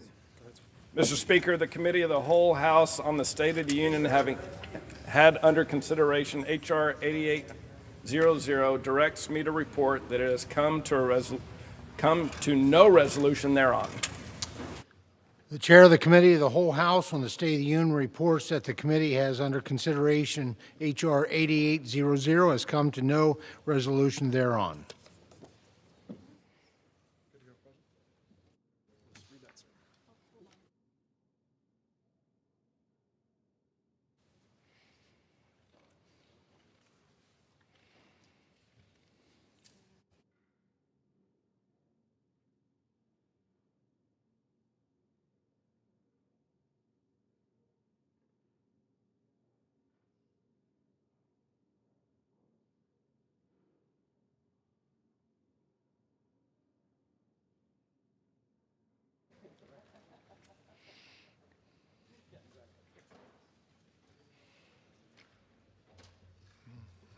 See Jody. Oh, he's here.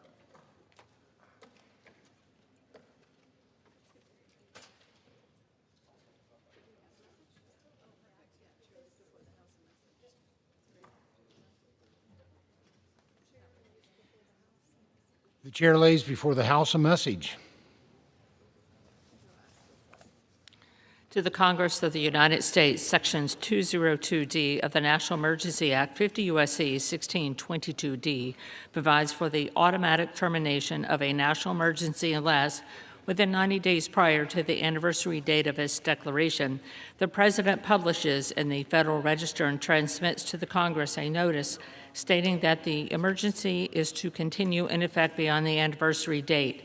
In accordance with this provision, I have sent to the Federal Register for publication the enclosed notice stating that the national emergency with respect to the situation in Mali declared in Executive Order 13882 of July 26, 2019 is to continue in effect beyond July 26, 2026. The situation in Mali, including repeated violations of ceasefire arrangements made pursuant to the 2015 Agreement on Peace and Reconciliation in Mali, a coup d'etat resulting in the termination of that agreement, the expansion of terrorist activities into southern and central Mali, and the intensification of drug trafficking and trafficking in persons, human rights abuses, and hostage-taking, a further coup d'etat, the presence of foreign mercenaries threatening peace, security, and stability, and the intensification of attacks against civilians, the Malian Defense and Security Forces, the United Nations Multi-Dimensional Integrated Stabilization Mission in Mali, MINUSMA, and international security presence continue to pose an unusual and extraordinary threat to the national security and foreign policy of the United States. Therefore, I have determined that it is necessary to continue the national emergency declared in Executive Order 13882 with respect to the situation in Mali. Signed, Donald J. Trump, the White House, July 21st, 2026. Reported to the Committee on Foreign Affairs and ordered printed. For what purposes the gentleman from Texas seek recognition? Mr. Speaker, I ask unanimous consent that all members may have 5 legislative days within which to revise and extend their remarks and include extraneous material on H-Con Res 113. Without objection. Pursuant to the House Resolution 1438 and Rule 18, the Chair declares the House in the Committee of the Whole House on the State of the Union for consideration of H-Con Res 113. The Chair appoints the gentleman from Texas, Mr. Goldman, to preside over the Committee of the Whole.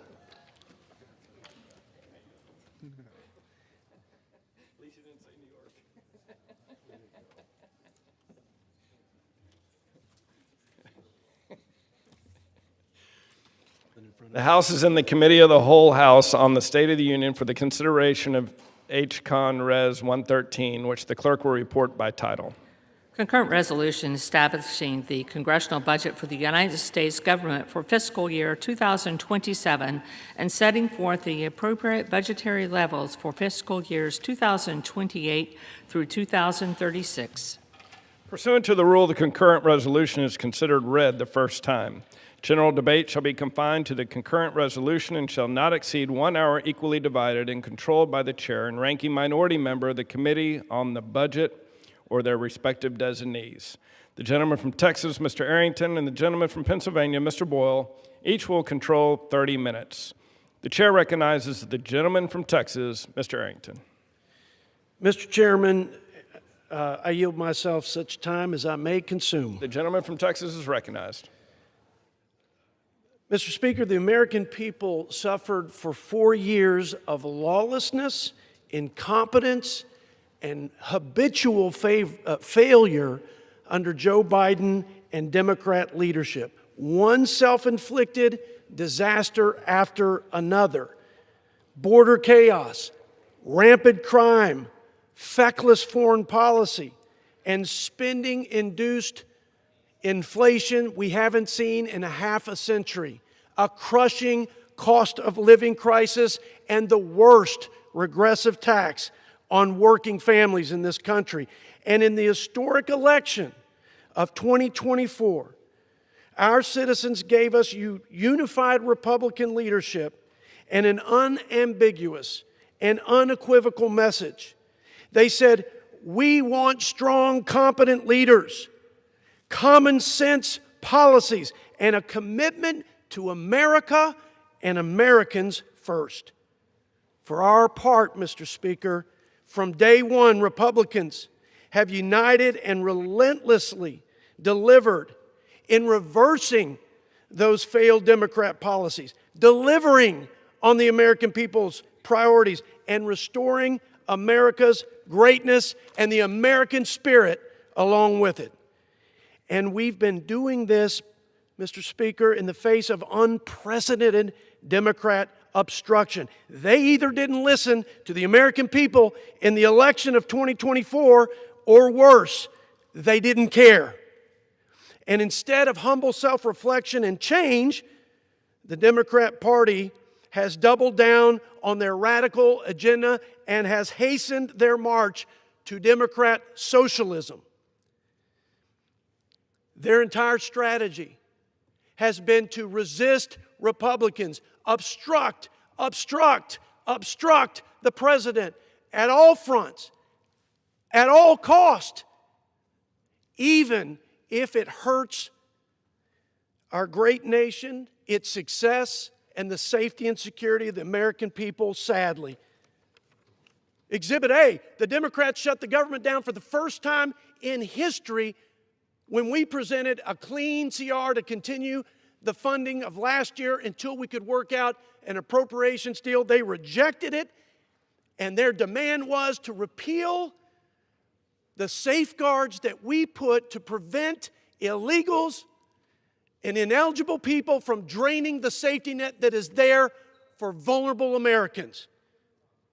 Then they shut Homeland Security down, and they held not only TSA agents and Coast Guardsmen hostage, they held the American people and our security hostage for absurd and dangerous demands that would have returned our country back to the Biden border nightmare, along with endangering our hardworking and brave Border Patrol and ICE agents.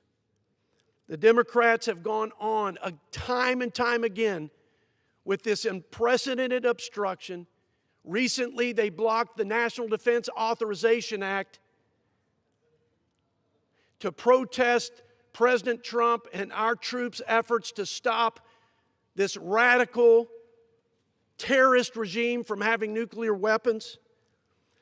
They blocked FISA, which is a critical tool for our intelligence agencies to stave off and thwart terrorist attacks and Chinese espionage and hacking into our critical infrastructure. Mr. Speaker, I could go on and on. Let me tell you what we've done as Republicans, relentlessly, every day, with a commitment to the people who sent us up here. In Reconciliation 1.0, we prevented the largest tax hike in our nation's history, 22%, which would have been on top of the 21% increase in prices they experienced from Biden inflation. We gave permanent tax relief to working families and small businesses. We made the largest investment in rebuilding our military, restoring their spirit, peace through strength for the U.S. of A., and we saved record $1.6 trillion in rooting out waste, fraud, and abuse that was robbing taxpayers and was weakening the safety net for our most vulnerable. Reconciliation 2.0, unfortunately, we had to burn a reconciliation and go at it again unilaterally. Republicans stopping the defunding of ICE and CBP. That's right. We didn't get a single Democrat vote to fund ICE and CBP. And the only way we turned Homeland Security back on is they wanted to cut them out of the equation.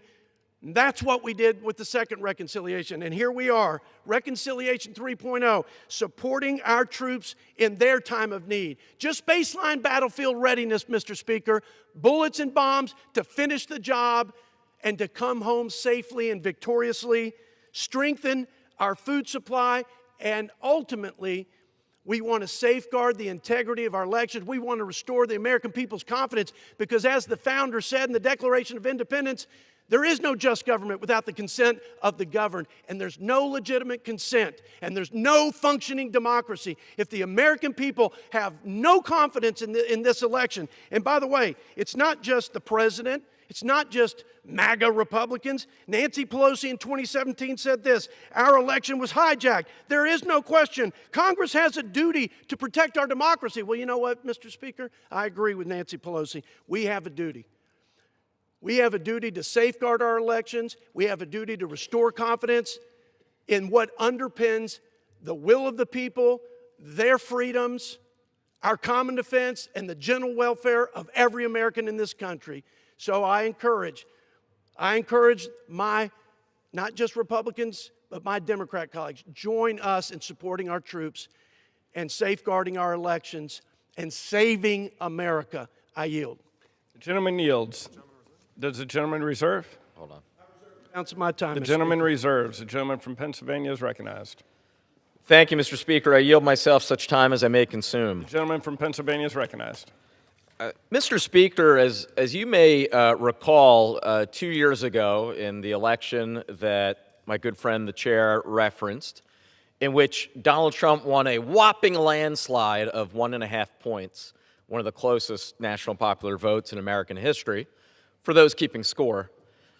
But during that election, he campaigned in my state, the Commonwealth of Pennsylvania, more than any other in the country. And the promise he most often recited at every rally was, and these were his exact words, quote, "I will lower your costs on day one." Mr. Speaker, what an abject failure.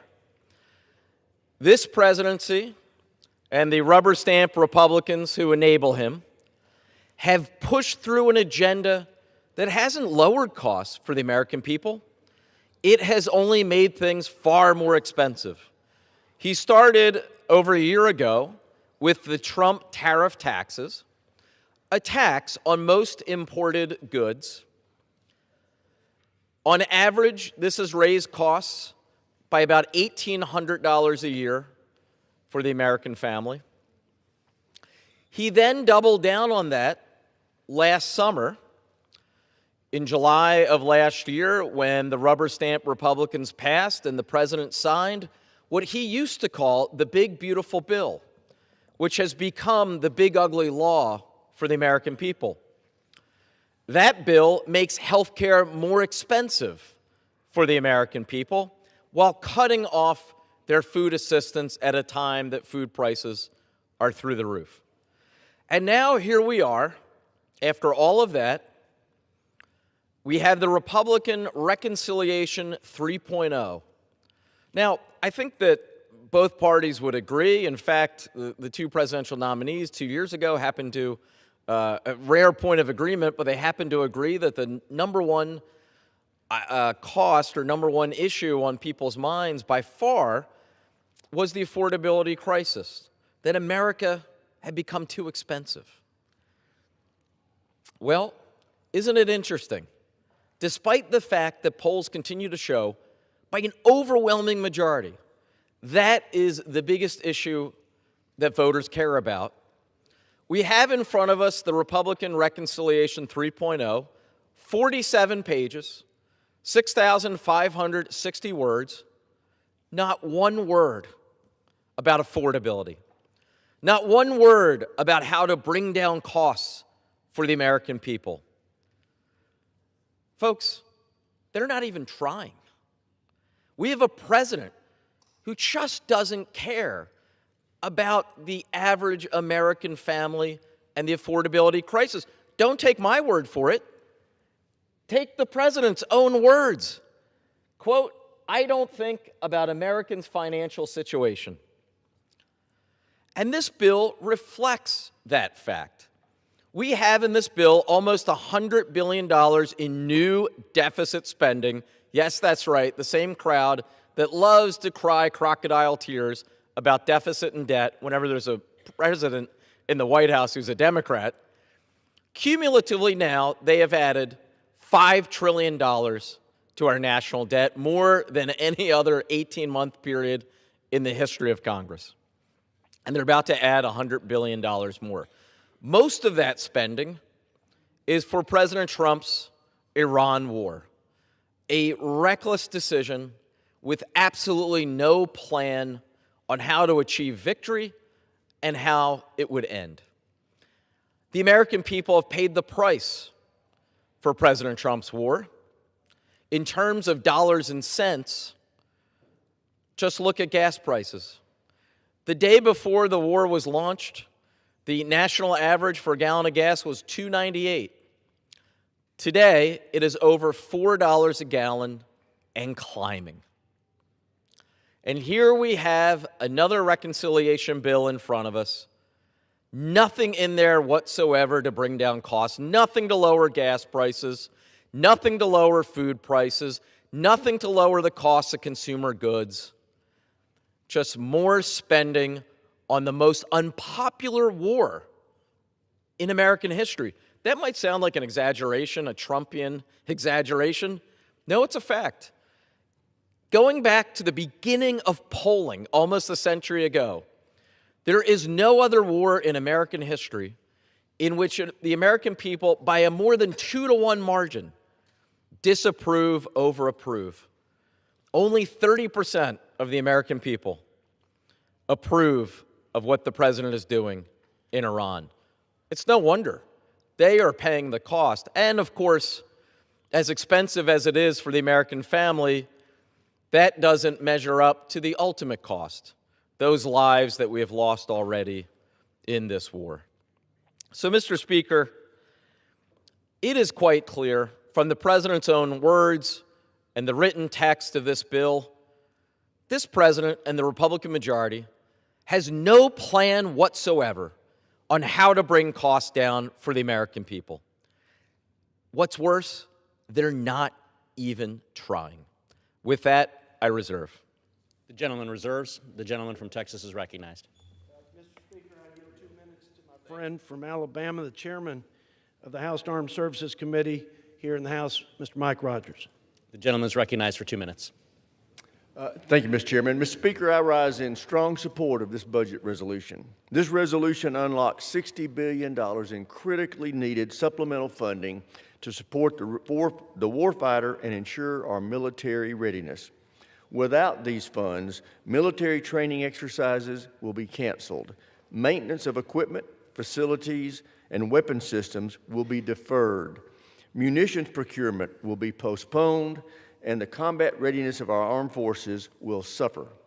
This budget resolution will enable us to move legislation to provide $1.6 billion to ensure our service members are paid on time, $17 billion to cover unplanned operational costs such as fuel, training, and maintenance repairs, $18 billion to replenish the arsenal of critical munitions. And yesterday, you may have noticed Secretary Hegseth testified before the Senate that without these funds, we face critical shortfalls that threaten the department's ability to pay our service members, rapidly replenish equipment and munitions, and sustain vital operations without disruption. No matter how you feel about the current events, these funds are necessary to ensure our fighting forces remain ready, our troops are paid, and our nation is safe. I urge all members to support the resolution, and I yield back. The gentleman yields. Gentleman from Texas reserves. Mr. Speaker, as you heard from our chairman, while our Democrat colleagues are shutting down the Department of Homeland Security and blocking the National Defense Authorization Act in the Senate, we've got our troops standing in the gap, risking their lives for the common defense. They need to be refueled, they need the replenishment, and they need the resources to be successful. And they need to know we're behind them. And with that, I reserve. The gentleman reserves. The gentleman from Pennsylvania is recognized.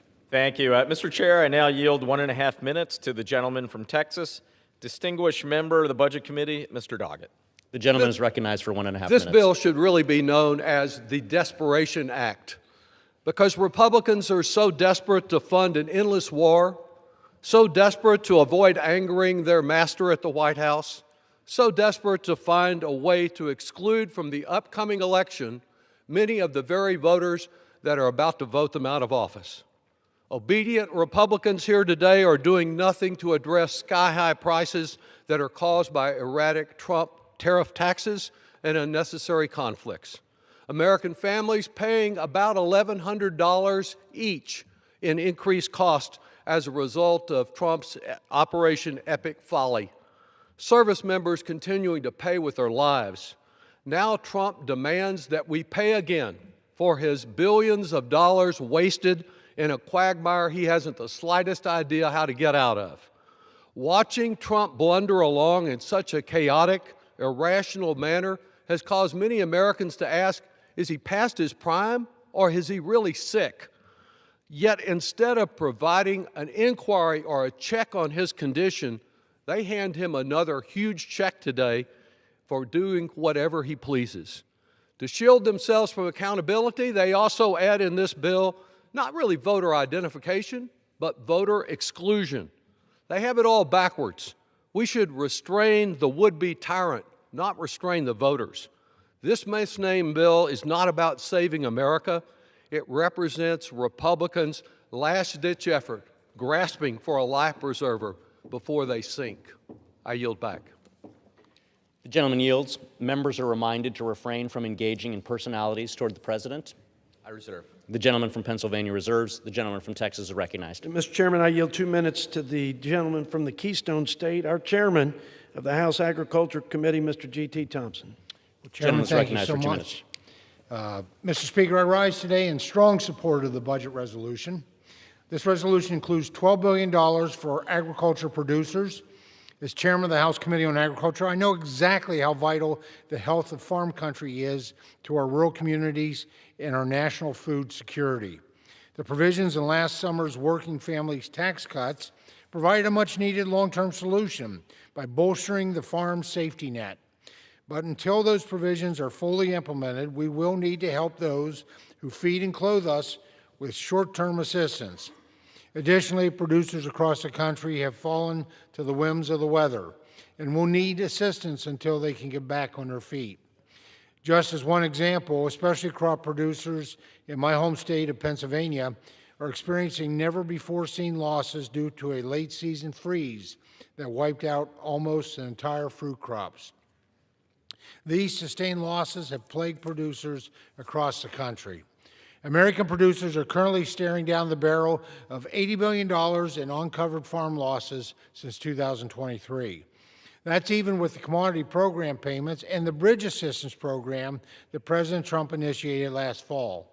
In total, American producers have seen $119 billion in farm loss since 2023. Additional aid is needed to bring our farm economy back to an equilibrium until the updates from the Working Families tax cuts kick in. Policies put forth in the Farm Food and National Security Act of 2026, which the House of Representatives passed in April, will also restore certainty to the farm economy, but our producers need relief now. President Trump answered the call with his recent supplemental request, and I look forward to working with my committee members in conference to hear their priorities as we move through the budget reconciliation process. Now, I appreciate Chairman Arrington's for the hearing the needs of the farmers, ranchers, foresters in rural America, actually hearing the needs of our great country. When it comes to the agriculture space, if you vote against this bill, you're really voting for food insecurity, which leads to national insecurity. Mr. Speaker, thank you, and I yield back the balance of my time. Mr. Chairman, you heard Chairman of the Ag Committee. He's talking about emergency support for our farmers and ranchers who, by no fault of their own, are being pummeled by drought, natural disasters of all kinds, diseases like the screwworm. This will affect the food supply. We don't want to depend on China or any country. We don't want to beg any foreign country to feed our families. I thank him for his leadership. I reserve the balance of my time. Gentleman yields. Gentleman reserves. The gentleman is recognized. Mr. Chair, it is now my great honor to yield 1 minute to the gentleman from New York, the distinguished Democratic leader of the House, Mr. Jeffries. Gentleman is recognized for 1 minute.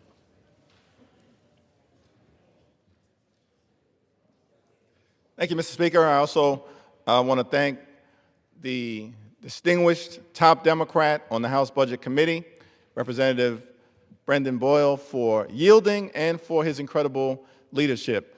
Mr. Speaker, I rise today in strong opposition to this America Last Republican budget that will provide billions of additional dollars to Operation Epic Fury in the Middle East, which has been a complete and total disaster for the American people.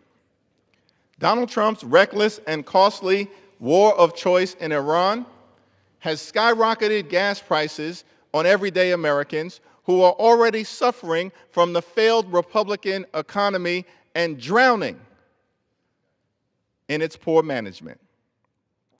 Now, Donald Trump has made several promises to the American people upon his return to the White House, all of which, it appears to me, he's failed to keep.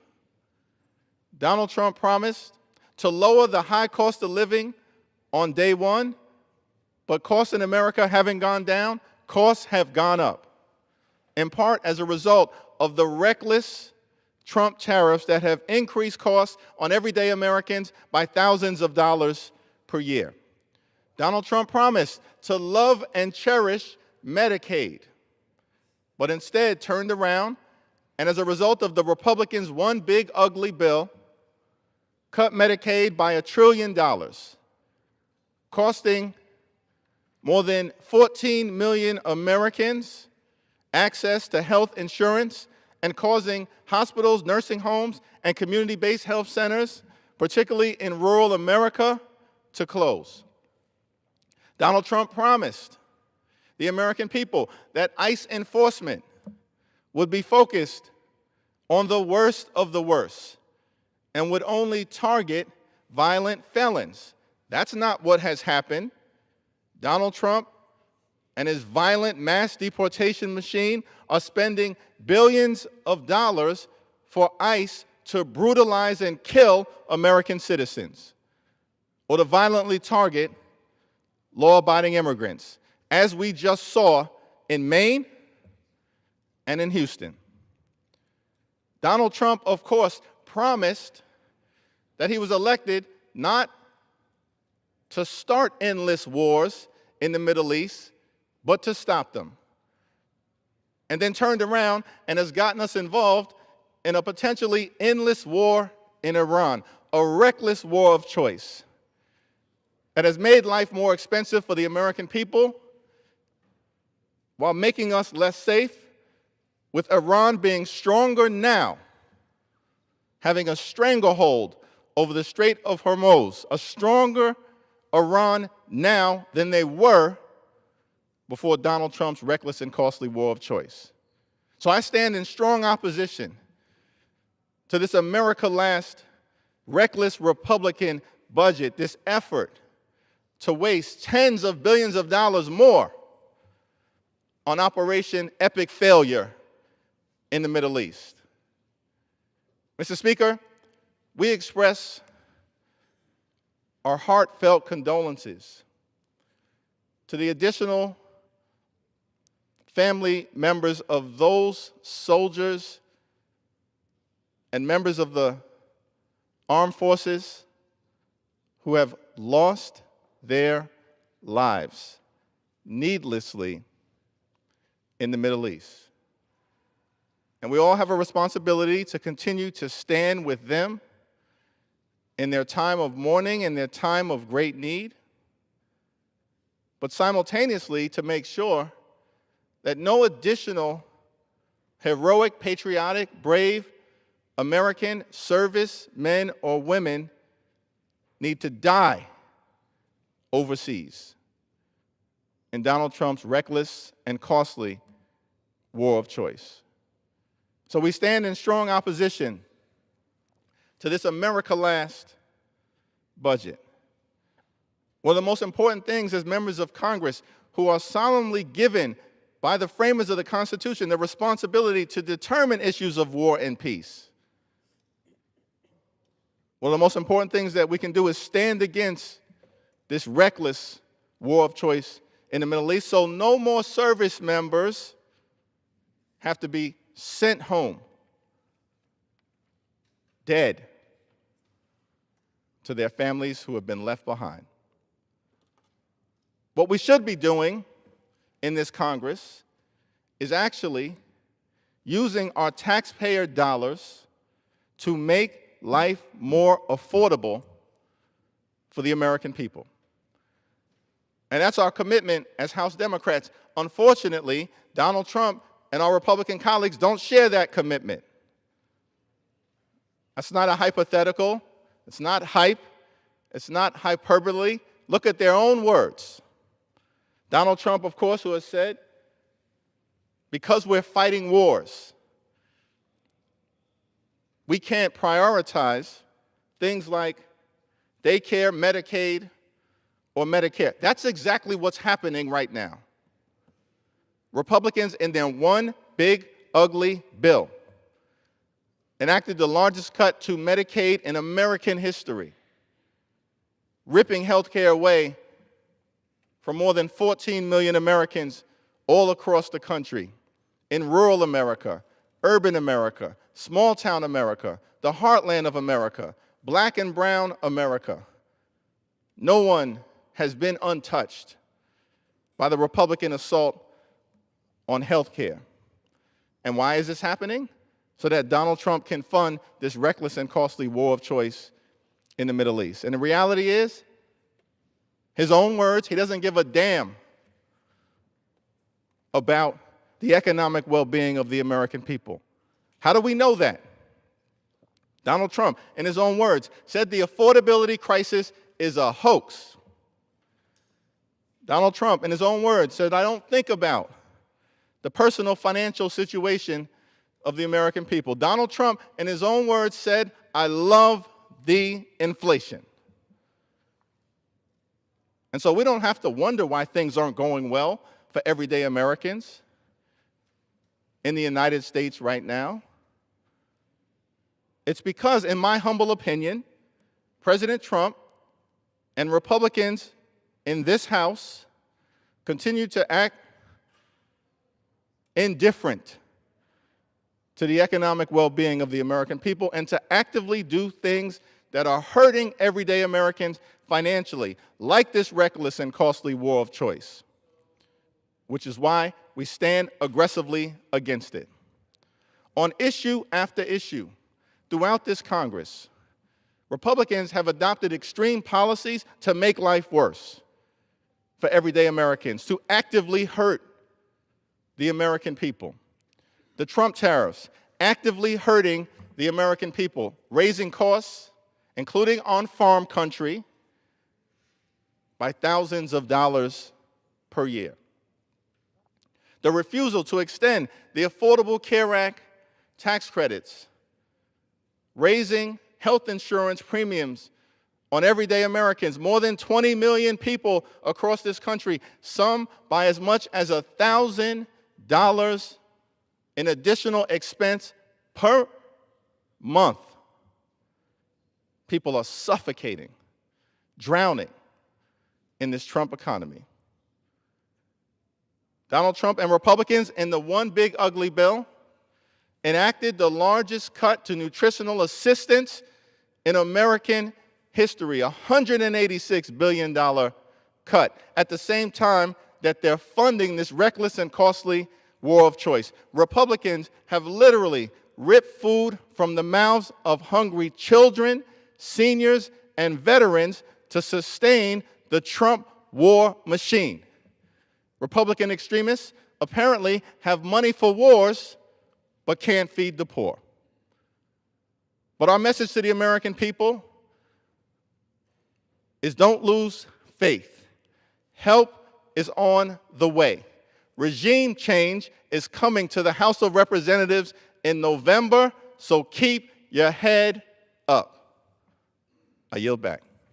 The gentleman yields. The gentleman reserves. The gentleman from Texas is recognized.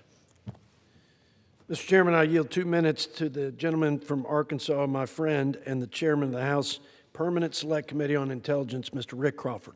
Gentleman is recognized for 2 minutes. Thank you, Mr. Speaker, and I thank the distinguished chairman of the Budget Committee for his hard work, as always, and I rise in support of the budget resolution. First off, I want to thank Chairman Arrington and the members of the Budget Committee for producing this budget. Republican members of Congress working closely with President Trump are the only ones serious in Washington about attacking wasteful federal spending. As chairman of the Intelligence Committee, I'm fighting to identify waste, fraud, and abuse in the classified budget. HPSI Republicans are working to force the intelligence community to achieve clean financial audits, and we're working to create a culture of accountability. In my opinion, there can be no doubt that this administration is also serious about going after waste, fraud, and abuse. The screaming from the other side of the aisle is proof that this is the case. The flak is always heaviest when you're directly over the target. Democrats oppose this budget, and they oppose every action of this House because they want unelected Washington officials to be in charge until President Trump's term expires. Obstruction is their priority because their pork barrel spending has been exposed and their slush funds are being drained. To fight their obstruction, we need a budget resolution. We need to stand united as a Republican conference so that we can have a functioning government. We need to empower the running of the executive by the President of the American people elected. The resolution doesn't include everything each of us might ask, but it is necessary to keep us moving forward, and I urge all members to support the resolution. Mr. Speaker, before I yield back my time, I ask unanimous consent to include in the record the Budget Views and Estimates letter of the House Intelligence Committee. Without objection. Thank you, Mr. Speaker, and to Mr. Chairman of the Distinguished Budget Committee, and appreciate all your support. And with that, I yield back. Gentleman yields. Mr. Chairman, I reserve. The gentleman reserves. Gentleman from Pennsylvania is recognized. Mr. Chair, I now yield 1.5 minutes to the gentleman from the Commonwealth of Virginia, the distinguished ranking member of the Education and Workforce Committee, also a member of the Budget Committee, Mr. Scott. Gentleman is recognized for 1.5 minutes. Thank you. Mr. Speaker, prices are already too high for groceries, housing, health care, child care, and other everyday expenses. But instead of focusing on lowering costs for working families, the Trump administration and my colleagues on the other side of the aisle are presenting this resolution, which will continue policies which have actually made things worse. With the passage of their big ugly bill, they cut health care, food assistance, and education funding, all the while adding $4.7 trillion to the national debt, and now they want to add another $95 billion to the debt to continue waging an endless war. We have a choice. We can invest in working families and ensure that people have access to food, Medicare, Medicaid, daycare, and education, but my colleagues are instead choosing an endless war. That's the wrong choice. Mr. Speaker, we should therefore oppose this resolution, and I yield back the balance of my time. The gentleman yields. Gentleman reserves. Gentleman from Texas is recognized. Well, let's not believe the hype, Mr. Chairman. Let's look at the stats from the nonpartisan CBO. The deficit per GDP has gone down by over 10% for the first time. I got it. I got it. I'm ready to roll. Because this continues to be this perpetual talking point. Like, in 10 years, we hadn't seen the deficit to GDP go down. Republicans came to this town and we drained the swamp of waste, fraud, and abuse to the tune of $1.6 trillion. That's twice as much as this town has ever cut in the history of the United States of America. It was Republicans that put forward the Fiscal Responsibility Act, and according to the nonpartisan CBO, saved $2 trillion. And then we put pro-growth policies in that big, beautiful bill and unleashed American investment, which is up 10%, growth, which is up. We had a 3.8, 4.3 in third and fourth quarter, or second and third before the Democrats shut the government down. Wages are up, inflation and interest coming down, and more money in people's pockets. I'd say promises made, promises delivered. I reserve. Mr. Speaker, Mr. Chairman, I want to introduce to you the great chairman of the House Administration Committee, and my friend, Mr. Stein. I'd like to yield 2 minutes to him. Gentleman's recognized for 2 minutes. Mr. Speaker, I thank my friend, the gentleman from Texas, the chair of the Budget Committee, Mr. Arrington, for his hard work in this regard. Mr. Speaker, we're here today because we can advance common sense election integrity. House Republicans have pushed two key common sense reforms that are not yet across the line. First, you should be a citizen to vote in this country. You have to prove that when you register. Second, when you head to the polls to cast your ballot, you should have to verify your identity with a photo ID. Mr. Speaker, now is the time for election integrity. It was just revealed in New Jersey that 6,600 non-citizens were admitted and registered to vote. According to the New York Times, nearly 400 of those non-citizens cast a ballot. Federal law requires states to give voter registration materials to everyone when they get a driver's license. It's a problem. During the Biden administration, millions of illegal aliens poured into our country. And in many blue states, of course, they can get a driver's license. What's to stop them from registering to vote? Currently, it's by checking a box that you're not a citizen. It's not enough. Stories like what happened in New Jersey undermine confidence in our elections. It's time we take action. Our common sense proposals will boost voter confidence, increase voter participation, ensure that it remains easy to vote but hard to cheat. We have a real opportunity before us to strengthen election integrity in all 50 states. I urge passage of this resolution, and I yield back.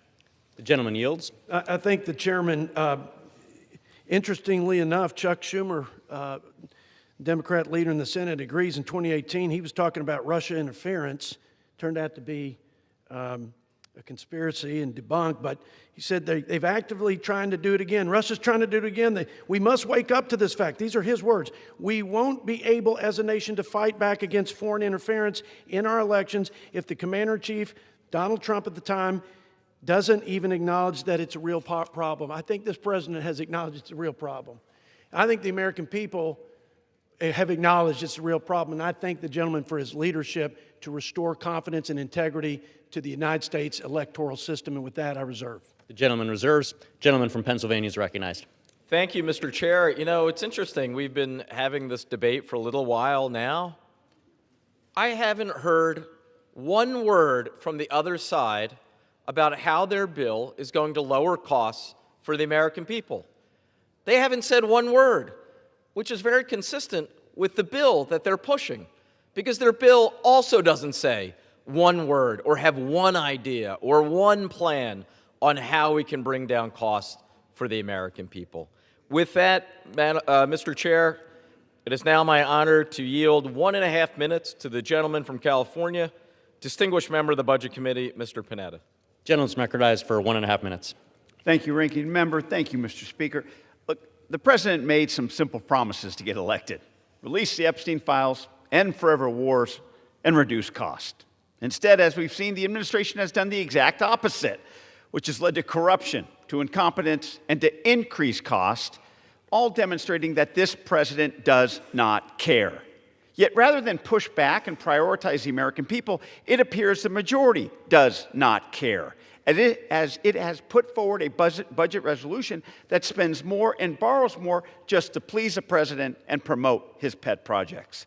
This third budget resolution allows for another $95 billion to support the president's war in Iran, to paper over damaging trade policies, and to pass legislation that would deter legally eligible voters. I remind my colleagues on both sides of the aisle that the purpose of the budget reconciliation process is supposed to be deficit reduction. Instead, this legislation expands long-term deficits and even violates legal requirements. Now, I get that for over the past decade, Congress has abandoned any sense of normal budgeting process and rejected any talk of serious deficit reduction, but this budget could have been an opportunity for this Congress to advance policies that reduce our debt and actually make life more affordable.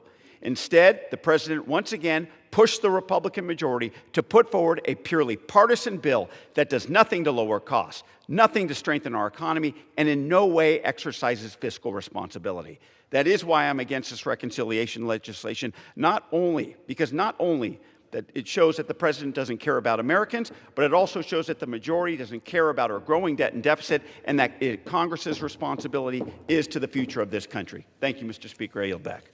Gentleman yields. I reserve. Gentleman reserves. Gentleman's recognized. Mr. Chairman, here's the irony. My Democrat colleagues, every single one of them, voted for $200 billion for Ukraine, for their war, that would have been prevented, quite frankly, if we had a strong, competent commander-in-chief at the time. We didn't. It started. and they've sent $200 billion without batting an eye and without giving a penny to offset it. Now they want to talk about offsets. When we want to give our troops the money they need to finish the job, be safe, come home, we're proud of them. We stand with them. We're going to support them. And with that, I yield a minute to my friend and fellow Budget Committee member from Georgia, Mr. Buddy Carter. Gentleman's recognized for 1 minute. I thank the gentleman for yielding. Mr. Speaker, I rise today in strong support of the Save and Protect America Act because it's about security and it's about getting back to common sense. The American people are tired. They're tired of Washington playing political games. They want to secure elections. They want us to finish the job in Iran, and they want us to know, that the government is standing with the farmers, with the ranchers, the producers who put food on our tables every single day. This bill does exactly that. It strengthens confidence in our elections with common sense voter ID protections, gives our troops the tools they need to defend this country, and provides certainty for our agriculture community because food security is national security. People back home in Georgia understand that freedom isn't free. They understand that elections should be secure and that our farmers deserve policies that help them succeed. This is about putting America first, doing what the American people sent us up here to do and delivering real results instead of democratic political theater. I urge my colleagues to vote yes on the Save and Protect America Act, and I yield back. The gentleman yields. I reserve. The gentleman reserves. Gentleman's recognized.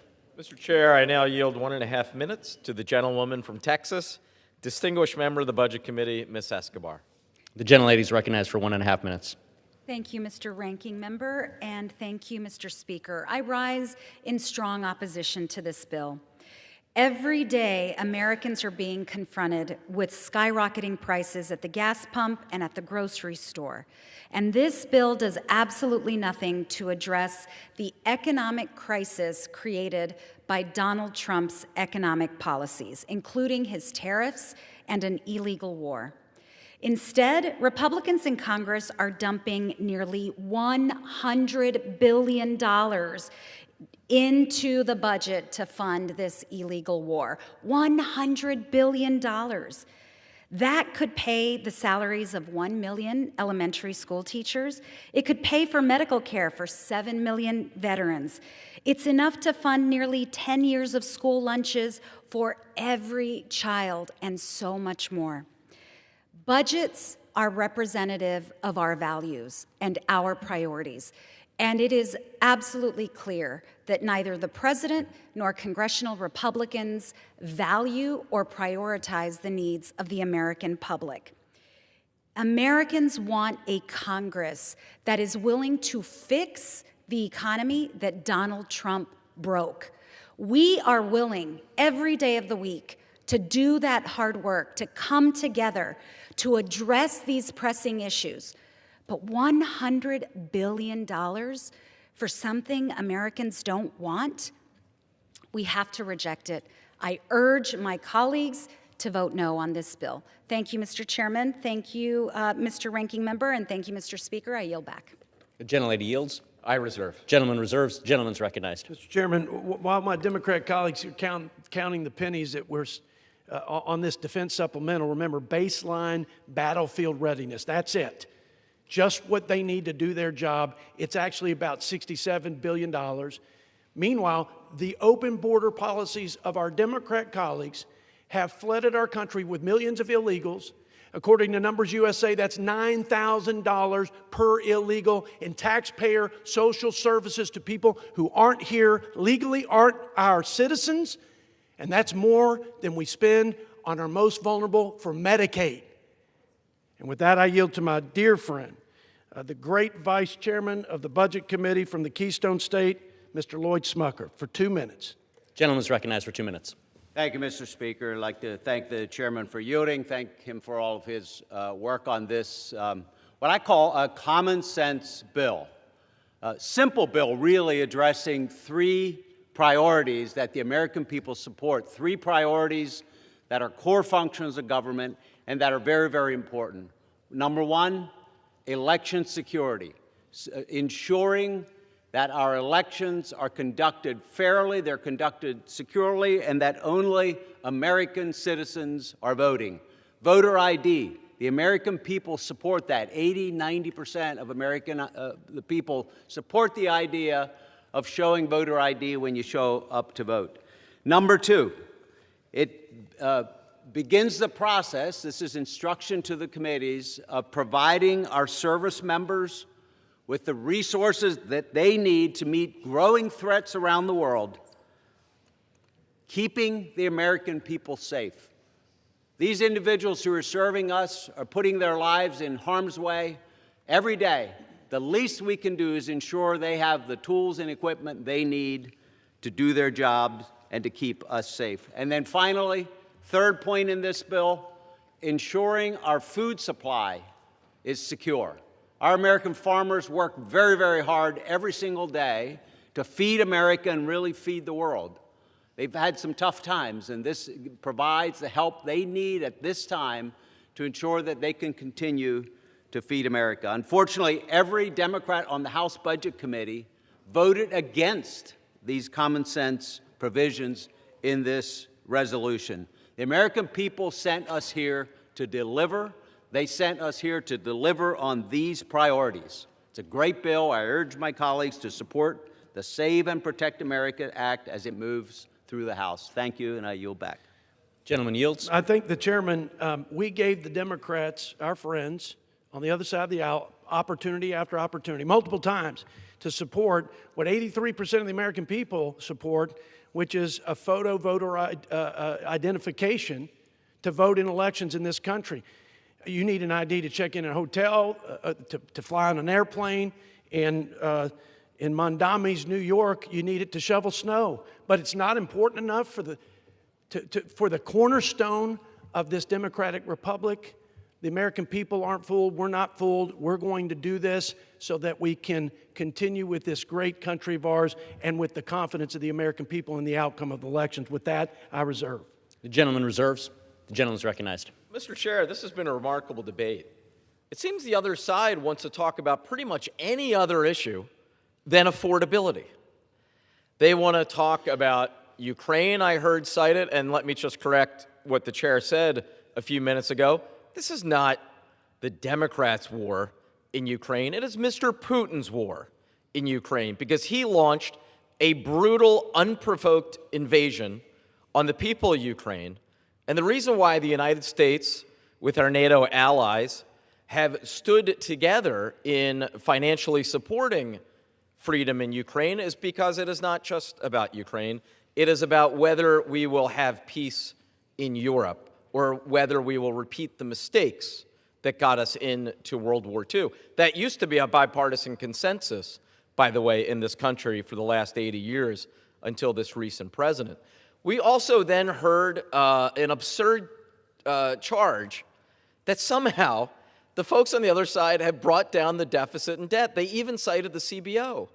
Funny, because they've tended to ignore the bipartisan Congressional Budget Office when the CBO pointed out their bill last year, their big reconciliation 1.0, according to the CBO, added $4.7 trillion to our national debt, the biggest debt buster bill in American history. So we can talk about all of these ancillary issues, or we can talk about what is the number one issue on people's minds. Things are too damn expensive. They want costs to come down. Instead, under this Republican Congress, costs are only going through the roof. With that, Mr. Chair, I am happy to yield 1.5 minutes to the gentlewoman from Minnesota, very distinguished member of the Budget Committee, Ms. Omar. Minutes. Thank you, Ranking Member. The chairman, Mr. Arrington, recently said, Democrats are counting pennies. That feels like an insult because $95 billion, that is, Mr. Chairman, what you and the Republicans are asking Congress to approve. That's where the money, here's where the money goes. Tens of billions for the Pentagon, billions more for the CIA to continue funding this illegal war with Trump, and billions to help states implement the SAFE Act, legislation that could make it harder for millions of eligible Americans to vote. Meanwhile, working families are struggling to put food on the table, gas in their tanks, pay their rent, and afford health care. Instead of investing in the actual needs of the American people, this bill pours more money into war and Trump's voter suppression agenda. This is not counting pennies. This is our tax dollars that you are wasting on death and destruction. This bill does nothing to help lower costs or help struggling Americans. This bill does not speak to the values that we should carry or the priorities that we should have when we put forth a budget. This bill gets our priorities wrong. I urge all of you to vote against it, and I yield back. Gentlelady yields. I reserve. Gentleman reserves. The gentleman's recognized. Mr. Chairman, just to be clear, when the Democrats had total control, they heaped taxes and regulations on our job creators. They attacked with a whole of government force against domestic energy producers. They waived work requirements for able-bodied adults. They allowed illegals under our social safety net. But they did give a tax break to green energy corporations. They gave tax subsidies to the tune of $800 billion, along with hundreds of billions of dollars in wasted stimulus checks. Juxtapose that with 127 million Americans getting a doubled standard deduction, 40 million families getting an enhanced child tax credit, 35 million seniors getting the double deduction for seniors, an average of $7,500, 7.5 million filers got the no tax on tips, 29 million filers got overtime breaks, on average over $3,000. By the way, wages are up. That's what's happening because our policies are delivering for the American people and working families. With that, I want to yield to my friend, another member of the Budget Committee from the Tar Heel State, Mr. Moore, for 2 minutes. Gentleman's recognized for 2 minutes. Thank you, Mr. Speaker, and thank you, Mr. Chairman. I rise today in strong support of the House budget resolution.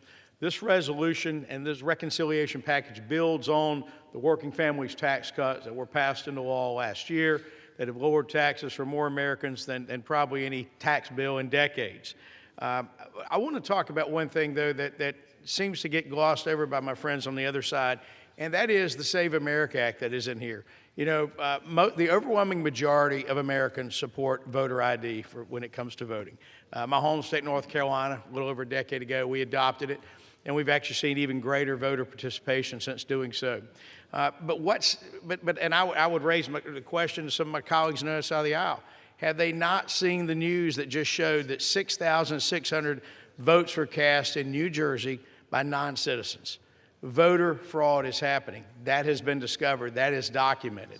And the Save America Act, which is a part of this, voter ID, makes it very clear that for someone to vote, they need to be a citizen, as required by the Constitution, and they also must present a form of ID. This is easy, simple stuff. That is in this bill as well. So those who vote against this bill also vote against this common sense reform that is where we want it easy to vote but hard to cheat. And I got to say, Mr. Chairman, I'm very proud of what the Budget Committee has done in building a responsible budget that funds critical needs right now with our military, with threats that we have against us from around the world, and at the same time responsibly spends money and maintains these tax cuts that we passed. With that, I urge my colleagues to support this bill, and I'll yield back. Gentleman yields. I reserve, Mr. Chairman. Gentleman reserves. Gentleman's recognized. Thank you, Mr. Chair. I yield 1.5 minutes to the gentleman from New York, a distinguished member of the Budget Committee, Mr. Tonko. Gentleman's recognized for 1.5 minutes. Thank you, Mr. Speaker. Republican leadership has claimed that this proposal will address our nation's most immediate priorities. Well, that could not be further from the truth. This budget gives this administration a blank check to continue their war of choice with Iran. It makes it harder for Americans to exercise their fundamental right to vote.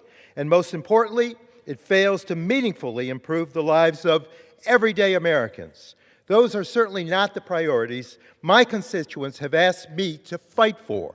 My constituents worry about their ability to go to the doctor, yet this budget doesn't have a dime for health care. They worry about their ability to put food on the table, yet this budget will do nothing to lower the cost of groceries. They worry about their utility costs and how much it might cost to fill up their car with gas, yet this budget makes no effort to lower energy costs and will keep gas costs high by continuing President Trump's senseless war with Iran. They worry about presidential overreach, yet there is nothing to rein in this lawless administration. This budget does not have anything for the people of New York's 20th Congressional District. So I urge my colleagues to vote no on this farce of a budget.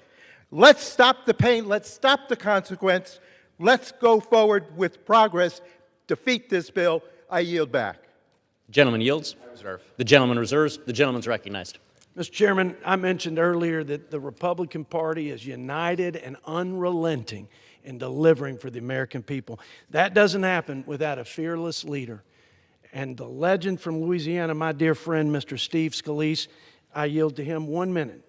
Gentleman's recognized for 1 minute. Thank you, Mr. Chairman, and I thank my dear colleague from Texas for yielding. We are truly going to miss him, but he's got a lot of great work left to do as the chairman of the Budget Committee, not the least of which is this important bill that's being brought forward, Mr. Chairman, a bill that is critical to ensuring the hallmark of democracy, and that is the right to vote. One person, one vote. And if you look at all of the things that we've been working with President Trump to do to make life more affordable for working families, over and over again we see nothing but obstruction from Democrats. It's sad to say, it's sad to see. The American people are watching a party that has become a rudderless ship, running off the left edge, socialists taking over, watching what is going on to that other party. Look at some of the things that we've been able to do, even with their obstruction. Working to produce more energy in America so we can lower costs for American families, while every Democrat voted no. Working to lower tax rates for working families.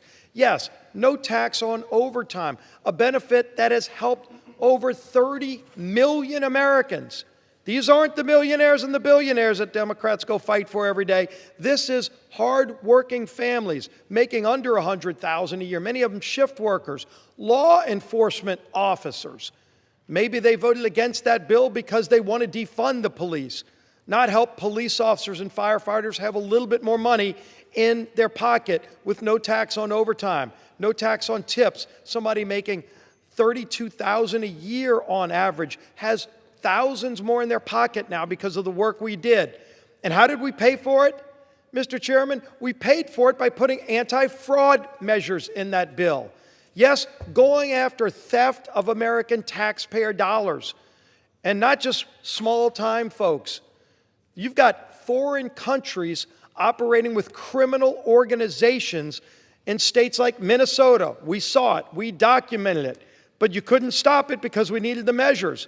We tried to work with Democrats on it, but for whatever reason, every step of the way, they blocked it. They blocked it until we put it in the reconciliation bill. And then when the tools were in place, President Trump was able to go out and recoup not millions, but billions and tens of billions of dollars that we were able to take out of the hands of people stealing your money, and we put it in the pockets of hard-working families, overtime workers, waiters, waitresses, senior citizens who now have a tax credit.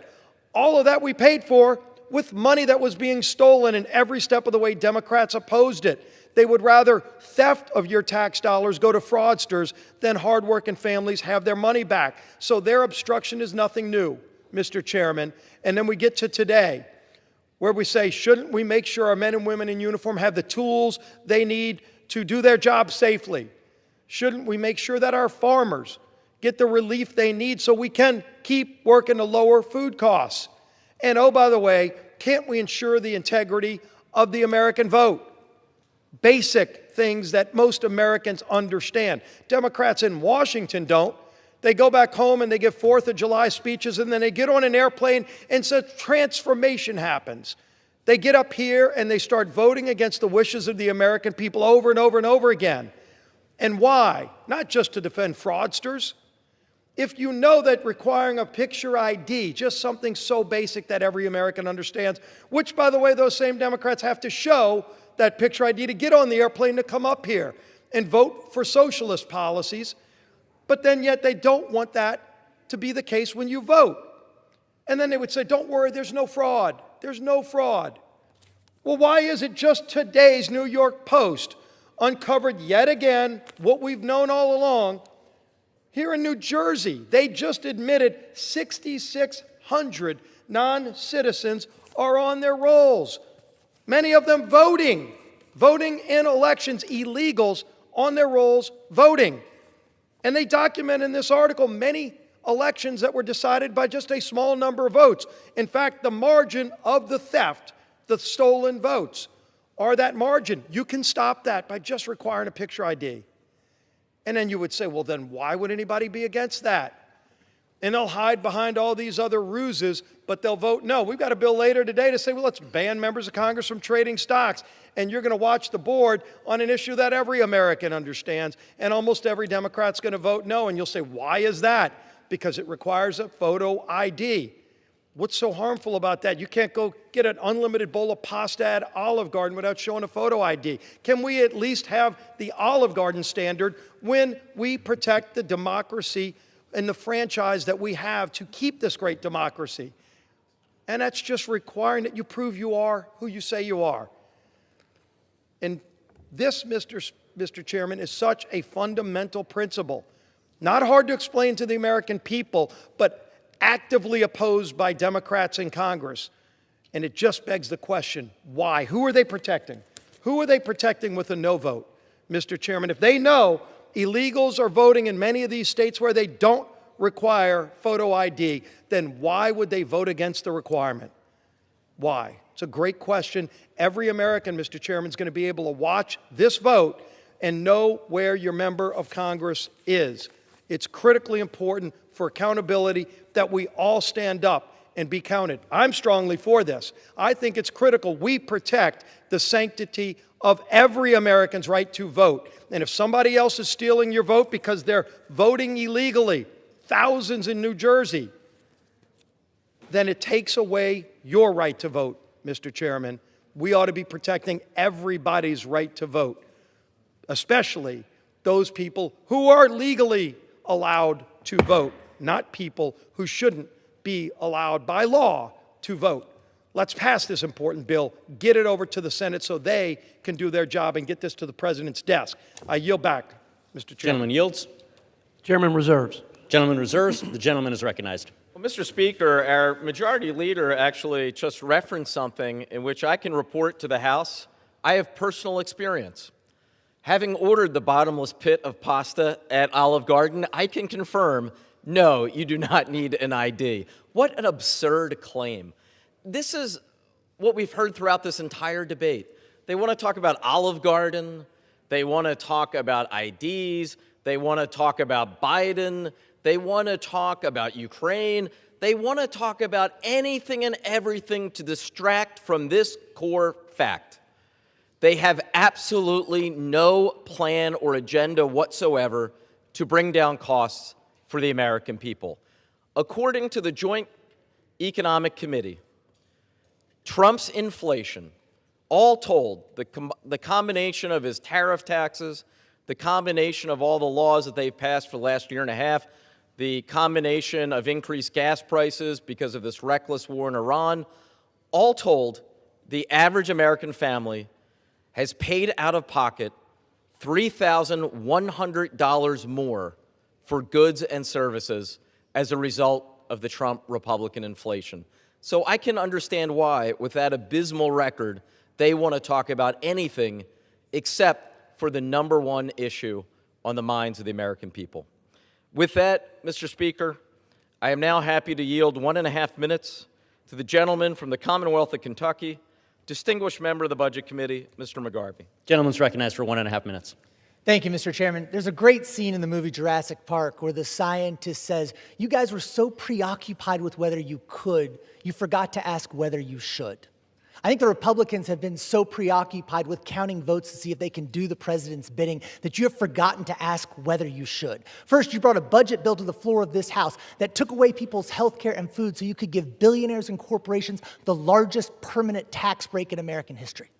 Next, President Trump said, I need $70 billion more for the ICE agents acting as my personal police force. They were going around, they were using kids as bait, ripping apart families, murdering American citizens on the streets of our country. You guys said, fine, we'll do that. Now, Trump wants another $95 billion for his forever war in the Middle East. 18 Americans are dead. There is a 19-year-old coming home in a coffin this week, never to spend another holiday or birthday with her family. Everything from gas to groceries has gone up, and America is less safe because of it. But you guys say, absolutely, no problem, we'll do it. Is there anything Trump wants you guys will say no to? I think the answer is no.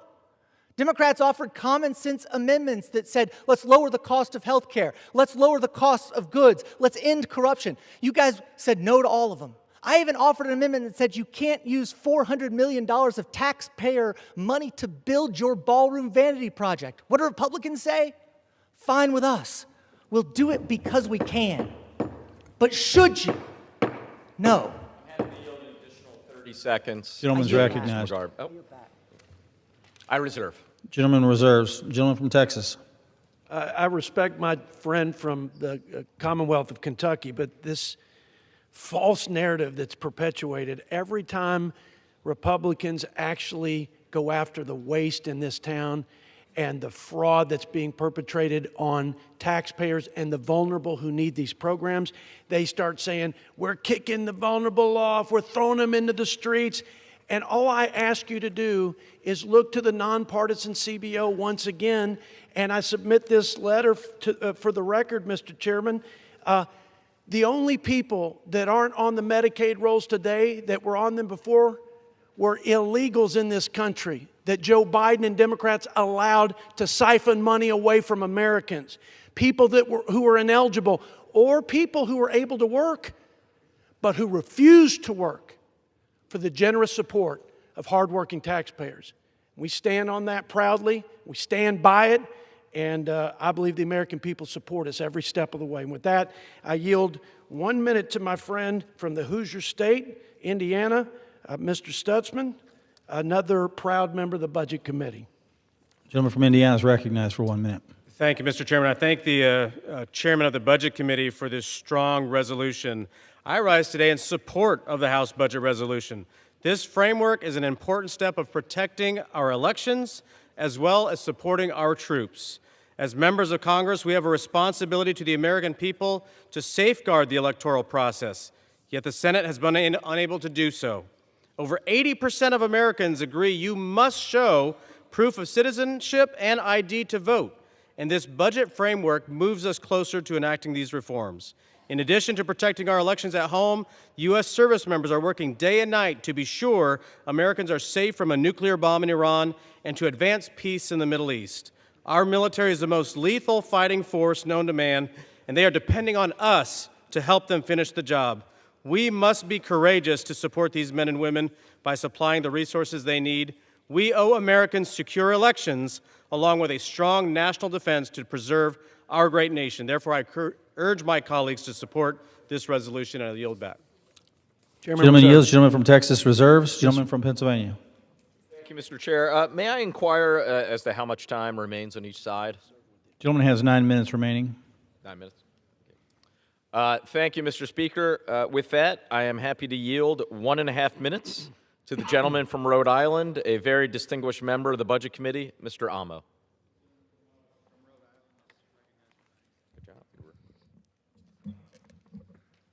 Mr. Speaker, is this Groundhog Day? We must be stuck in some kind of infinite time loop because Republicans are trying to ram through a third unpopular deficit-busting bill that does nothing to lower costs for Americans on top of cuts to health care and their continued investments in cruelty. Unfortunately, this is actually happening. Republicans are trying to pass another bad budget. And all this for the farm aid that Republicans are touting as necessary because Trump's illegal war in Iran and chaotic tariffs jacked up costs for farmers. The billions in defense funding that Republicans claim is necessary for Trump's choice to wage the illegal Iran war depleted our stockpiles. And the only necessary action that my constituents are imploring Republicans to take, lowering costs for the American people, it's completely missing from this failing effort. Republicans are running up billions on America's credit card so they can send our service members to fight another forever war in the Middle East. And they're working to pass a voter suppression bill that won't secure our elections, but will make it harder for Americans to vote. My Republican colleagues tell Americans that they're working for them. The American people are smarter than that. They know that what Republicans are doing, and they will not forgive them for what they've done. I urge every member to vote no on this latest bad budget, and I yield back. Gentleman yields. Gentleman from Pennsylvania reserves. Gentleman from Texas.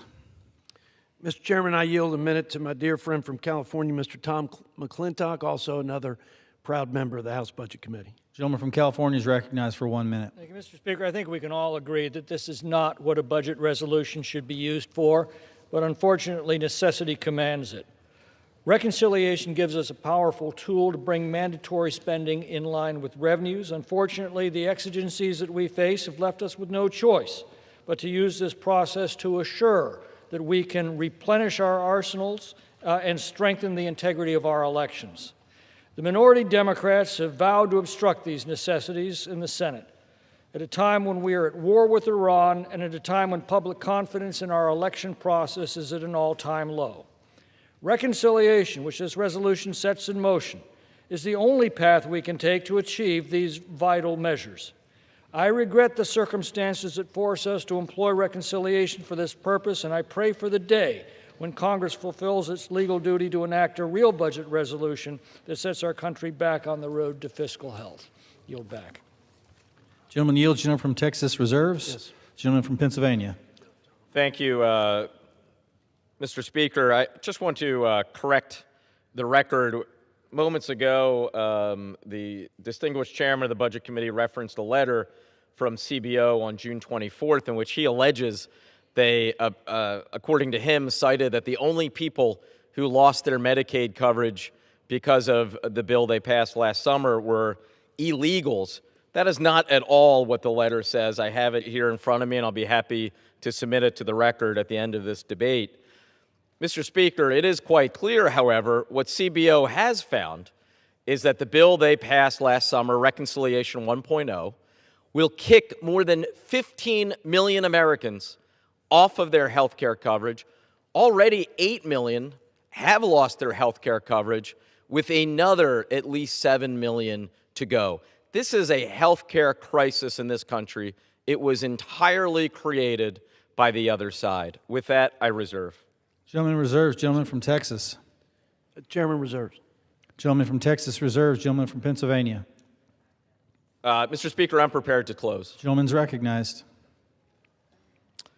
Well, thank you, Mr. Speaker, and thank all of the speakers who we've heard from in this debate. Mr. Chair, the choice could not be more clear. The American people asked us to lower their costs. Instead, this Republican majority has delivered higher prices, less health care, more debt, and now tens of billions of dollars for a reckless and unnecessary war. This reconciliation effort does nothing to lower the cost of groceries, or the cost of housing, or health care, or energy, or gas. Not one provision provides meaningful relief to working families. They don't even attempt to do so. Not one word on any of the things I just cited. What it does do, however, is add nearly $100 billion to the deficit, make new voting restrictions, and hand President Trump another massive check to continue a war that is driving up prices here at home and exacting a devastating human toll. Sadly, 3 American service members lost their lives this past weekend. bringing the total number killed in this conflict to 17. We mourn them. I think I can speak for the entire House when I say this. We mourn them, we honor their service and sacrifice, and we keep their families and loved ones in our thoughts. But the best way to honor their memory and to protect the brave men and women still serving our country is not to continue sending them into harm's way without a coherent strategy, a clear objective, and an achievable endgame. It is to end this war that President Trump has so badly botched. Democrats stand ready to work with anyone serious about lowering costs and improving the lives of the American people. This bill does neither. We have a gentleman in the White House who campaigned on the slogan, America First. Remember that? Their bill in front of us is America Last. I urge my colleagues to vote no. And with that, I yield the balance of my time. Gentleman from Pennsylvania yields. Gentleman from Texas. Mr. Chairman, I yield myself such time as I may consume for The closing. gentleman's recognized. I want to make this quick because I want to say something about my ranking member. Maybe in case I don't have time, let me say it now. What a gentleman, what a statesman. This place would work a lot better if you had the tone and the commitment to civility and to just being constructive around here when you can agree. We don't agree on this. He's impassioned, I'm impassioned. But what a good man. The people of Pennsylvania must be very proud of Brendan Boyle. I am. Now, we need to support our troops. This is emergency funding. We need to support our producers who give us food security, and that is a national security issue. We do it every year. And we need to give the American people the confidence that this and every election going forward is fair and accurate. We need that for this great republic to succeed and to thrive into the future. So I want to thank my ranking member. I want to urge all my fellow members of Congress to support this important piece of legislation. With that, I yield. All right. All time for general debate has expired. An amendment in the nature of a substitute consisting of the text of Rules Committee Print 119-37 shall be considered as adopted. The concurrent resolution as amendment shall be considered as read. Under the rule, the committee rises.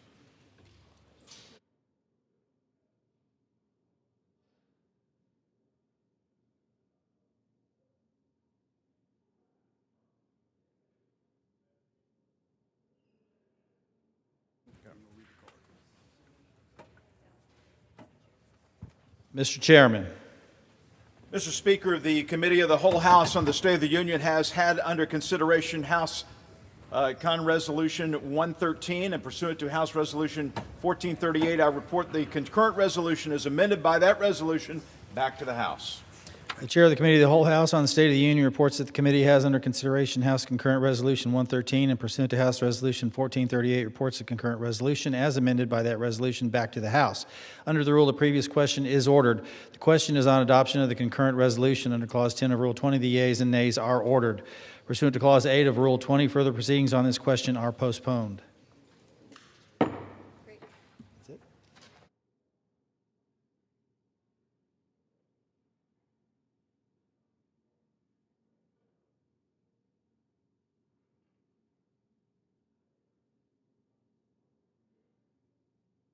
Purpose as gentleman from Wisconsin, Mr. Stiles, seek recognition.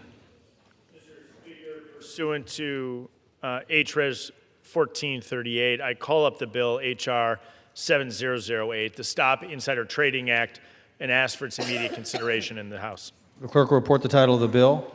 Union Calendar Number 409, H.R. 7008, a bill to amend Chapter 131 of Title V to require certain restrictions on stocks for members of Congress and their spouses and dependents and for other purposes. Pursuant to House Resolution 1438, in lieu of the amendment in the nature of a substitute recommended by the Committee on the House Administration, printed in the bill, an amendment in the nature of a substitute consisting of the text of Rules Committee Print 119-38, modified by the amendment printed in Part B of the House Report 119-755, is adopted, and the bill as amended is considered read.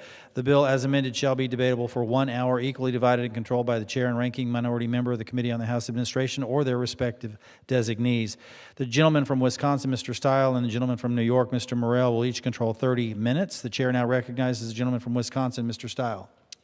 Thank you, Mr. Speaker. I ask unanimous consent that all members may have 5 legislative days in which to revise and extend their remarks and include additional materials on this bill. Without objection, so ordered. Mr. Speaker, I yield myself so much time as I may consume. Gentleman is recognized. Mr. Speaker, I rise today in support of the Stop Insider Trading Act. There's a lot of talk in this town about draining the swamp and cleaning up Washington. Today, the rubber hits the road. Good governance matters, and the Committee on House Administration is leading the way. Under current law, members of Congress are required to publicly disclose their stock trades, but these disclosures lack details and are often filed months after a transaction. This lack of transparency and the continued practice of members purchasing stock is fueling public frustration. It's time we ban members of Congress from being able to buy individual companies' shares of stock. Doing so removes even the appearance of impropriety. Mr. Speaker, we have an opportunity to pass transformational congressional ethics reform. This is the first congressional stock trading ban to receive a vote on the floor of the House. Today, every American will know where their member stands. If you want to day trade, there's a place for that. It's called Wall Street. If you want to come to Washington, you should be working on behalf of the American people. In addition, this bill also includes a common sense proposal that we've advanced through committee on voter ID. Voter ID strengthens election integrity and is nonpartisan and it's common sense. In this country, you have to show a photo ID to fly, to open a bank account, buy a beer, more recently, to enjoy a never-ending pasta bowl at Olive Garden. But you don't have to show an ID to vote. States like Minnesota, Illinois, California, and others, we're literally not doing the job of securing our elections when the easy task with photo ID is in front of us. Mr. Speaker, it's a simple concept. To vote in a federal election, you need to show a photo ID. 24 states already require a form of photo ID to vote. This bill, of course, allows provisional voting if someone forgets their ID when they go to the polls. Again, common sense. That's why it's so popular with the American people. They understand it. They know the need for this common sense reform. Photo ID will help strengthen election integrity, bolster voter confidence, and increase participation. That's a good thing for our democracy. Mr. Speaker, these 2 proposals will clean up Washington and strengthen the integrity of our election. I urge all of my colleagues to support this legislation, and I reserve the balance of my time. Gentleman reserves. Gentleman from New York is recognized. Thank you, Mr. Speaker. I yield myself such time as I may consume. Gentleman's recognized.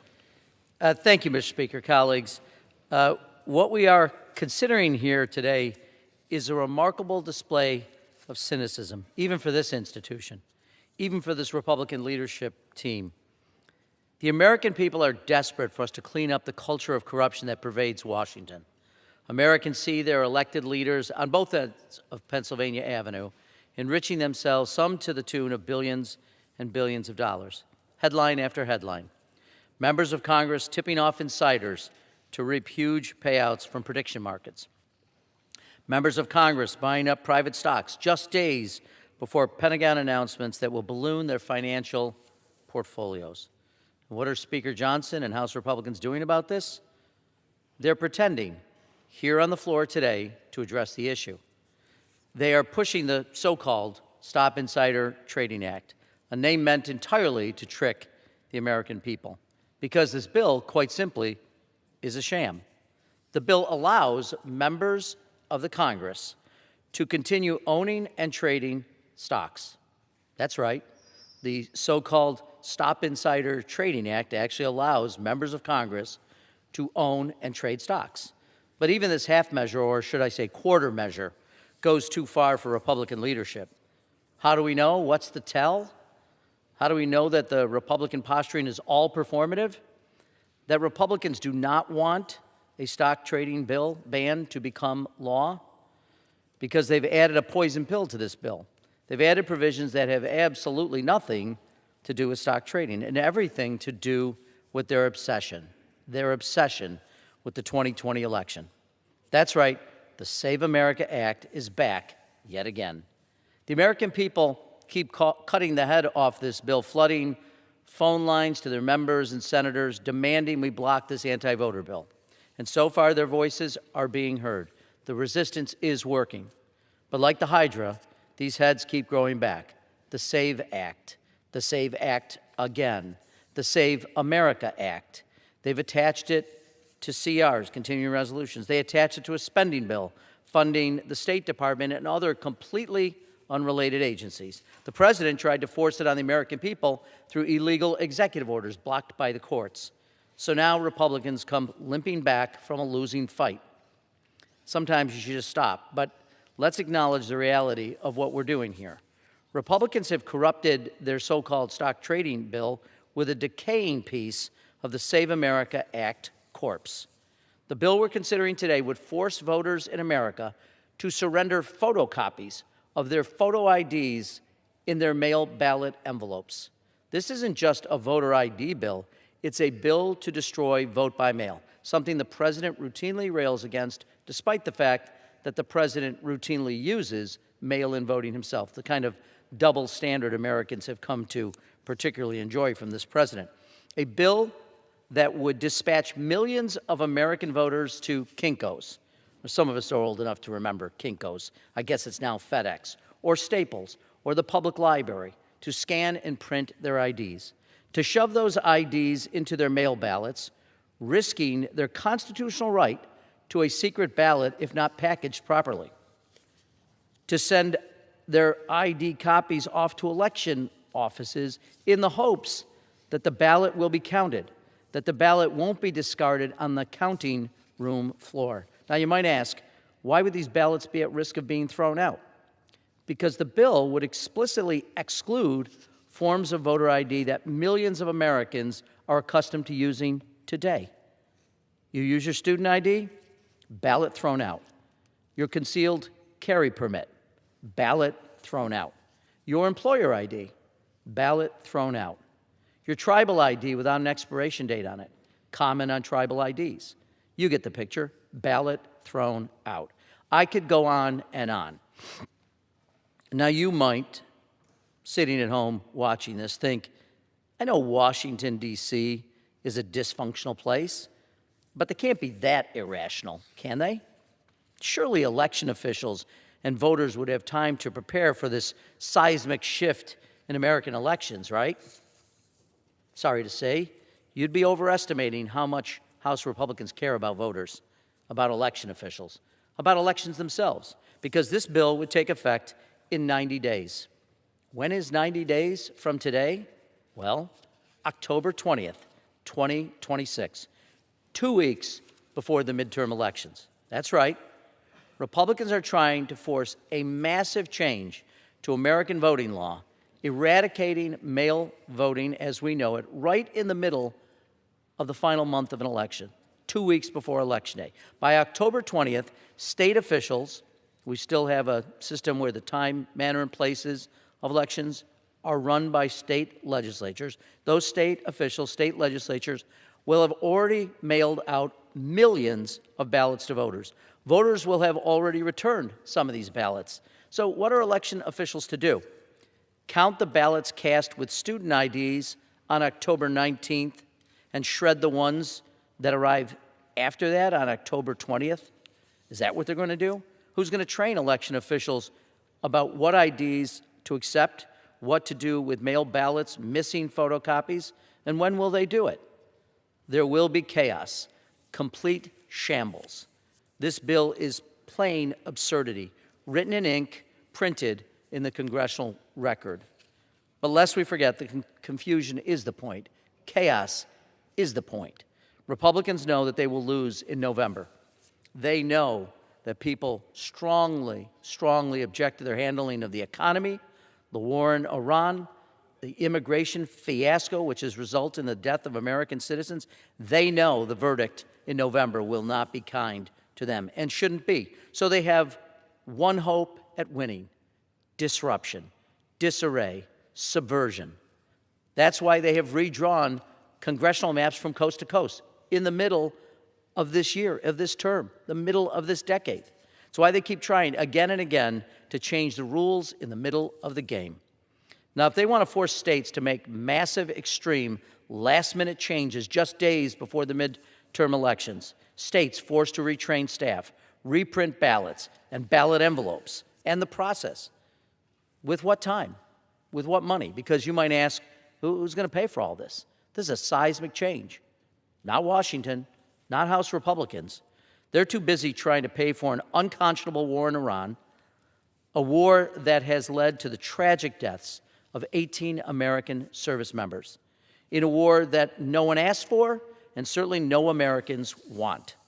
Republicans will send American taxpayer money to the Middle East, but not to your local election office. They simply don't care about you. They don't care about the price of your gas, the price of your groceries, the sanctity of your ballot. They do not care. So again, who will pay for this? Sorry to break it to you, the viewers watching this, but you will. Your family, your town, your city, your county, your state, your local election administrator, Republican and Democrat, who are required to bear the burden of this change. This is an unfunded mandate, plain and simple. I remember hearing for years my Republican friends, no unfunded mandates. This is the mother of all unfunded mandates. 2 weeks before an election, costing tens of billions of dollars, you're going to get stuck with the bill. This is a fiat from a Washington awash in corruption, telling you how to run your elections. Because you know who else will pay for this? America's democracy. I say again, this bill is not about voter ID. It's about ending your ability to cast a free and fair ballot. For the sake of American elections, I strongly, strongly urge the House to reject this zombie bill.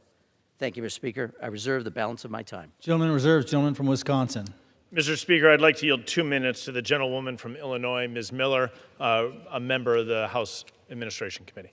Gentleman from Illinois is recognized for 2 minutes. Thank you, Mr. Speaker. I rise today in strong support of Chairman Stiles' bill, H.R. 7008, the Stop Insider Trading Act, of which I'm a proud co-sponsor. As members of the United States Congress, it is our job to preserve the integrity of this institution and take seriously the responsibility placed on us by our constituents. This legislation will bring about a more transparent and accountable Congress and will be a strong measure to restore the American people's trust in this institution. While older laws have prohibited members from using non-public information when trading, they did not go far enough. More robust measures should be put in place, and that is exactly what this bill does.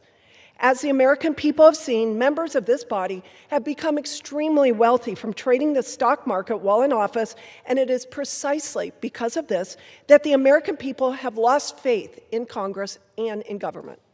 We are elected to this office as a privilege to serve in this chamber, not a right, and we should not be using our positions for our own personal and financial gain. The American people need to be reminded that we are working for them, that we have taken a solemn oath to protect and defend the Constitution, not our own bottom line. And in light of my colleague claiming that this bill is a poison pill because the Save America Act is included, which we have passed multiple times out of this House with not any support from the Democrats. The Democrats are opposed to voter ID and proof of citizenship. They cannot win elections based on their own bad ideas. They have to continue with the fraud and cheating. We know that our voter rolls are outrageously dirty, that there are millions of ineligible voters on the rolls, and I personally, here in D.C., have received 4 ballots in the mail, of which I have not solicited anyone. We have chaos because they will not vote for the Save America Act. Thank you, and I yield back. Gentlewoman yields. Gentleman from Wisconsin reserves. Gentleman from New York. Thank you, Mr. Speaker. I do, before I yield to my friend, I also want to, and I didn't say this in my opening comments, but also it's remarkable that if we're working so hard and endeavoring to convince the American people that they can have faith in what we do as it relates to insider information and moving markets, I find it extraordinary that we would not include the president or vice president, members of the cabinet or the Supreme Court in a bill to make sure that they're not participating. In fact, this is well known, it's been well reported. Since Inauguration Day of last year, President Trump has had more trades individually than have all the members of the United States House and Senate. 535 members. And you know who outtraded all of them combined? President Trump. And he's not in this bill. He's not in it. The vice president's not in it. The Supreme Court's not in it. People who have legit. In fact, the president, Truth Social, is about to enter into selling access through an app that you will pay for that will give you information on market moves. It is extraordinary that we would somehow suggest that we are protecting the public's interest, that we care deeply about restoring faith in Washington when there is a hole that you could drive many semi-trucks through if we're really trying to clean up this country and to restore faith in the American people. With that, Mr. Speaker, I'd like to yield 1 minute to the distinguished gentleman, my colleague from the Appropriations Committee, the gentleman from Wisconsin, Mr. Pocan. The gentleman's recognized for 1 minute. Thank you.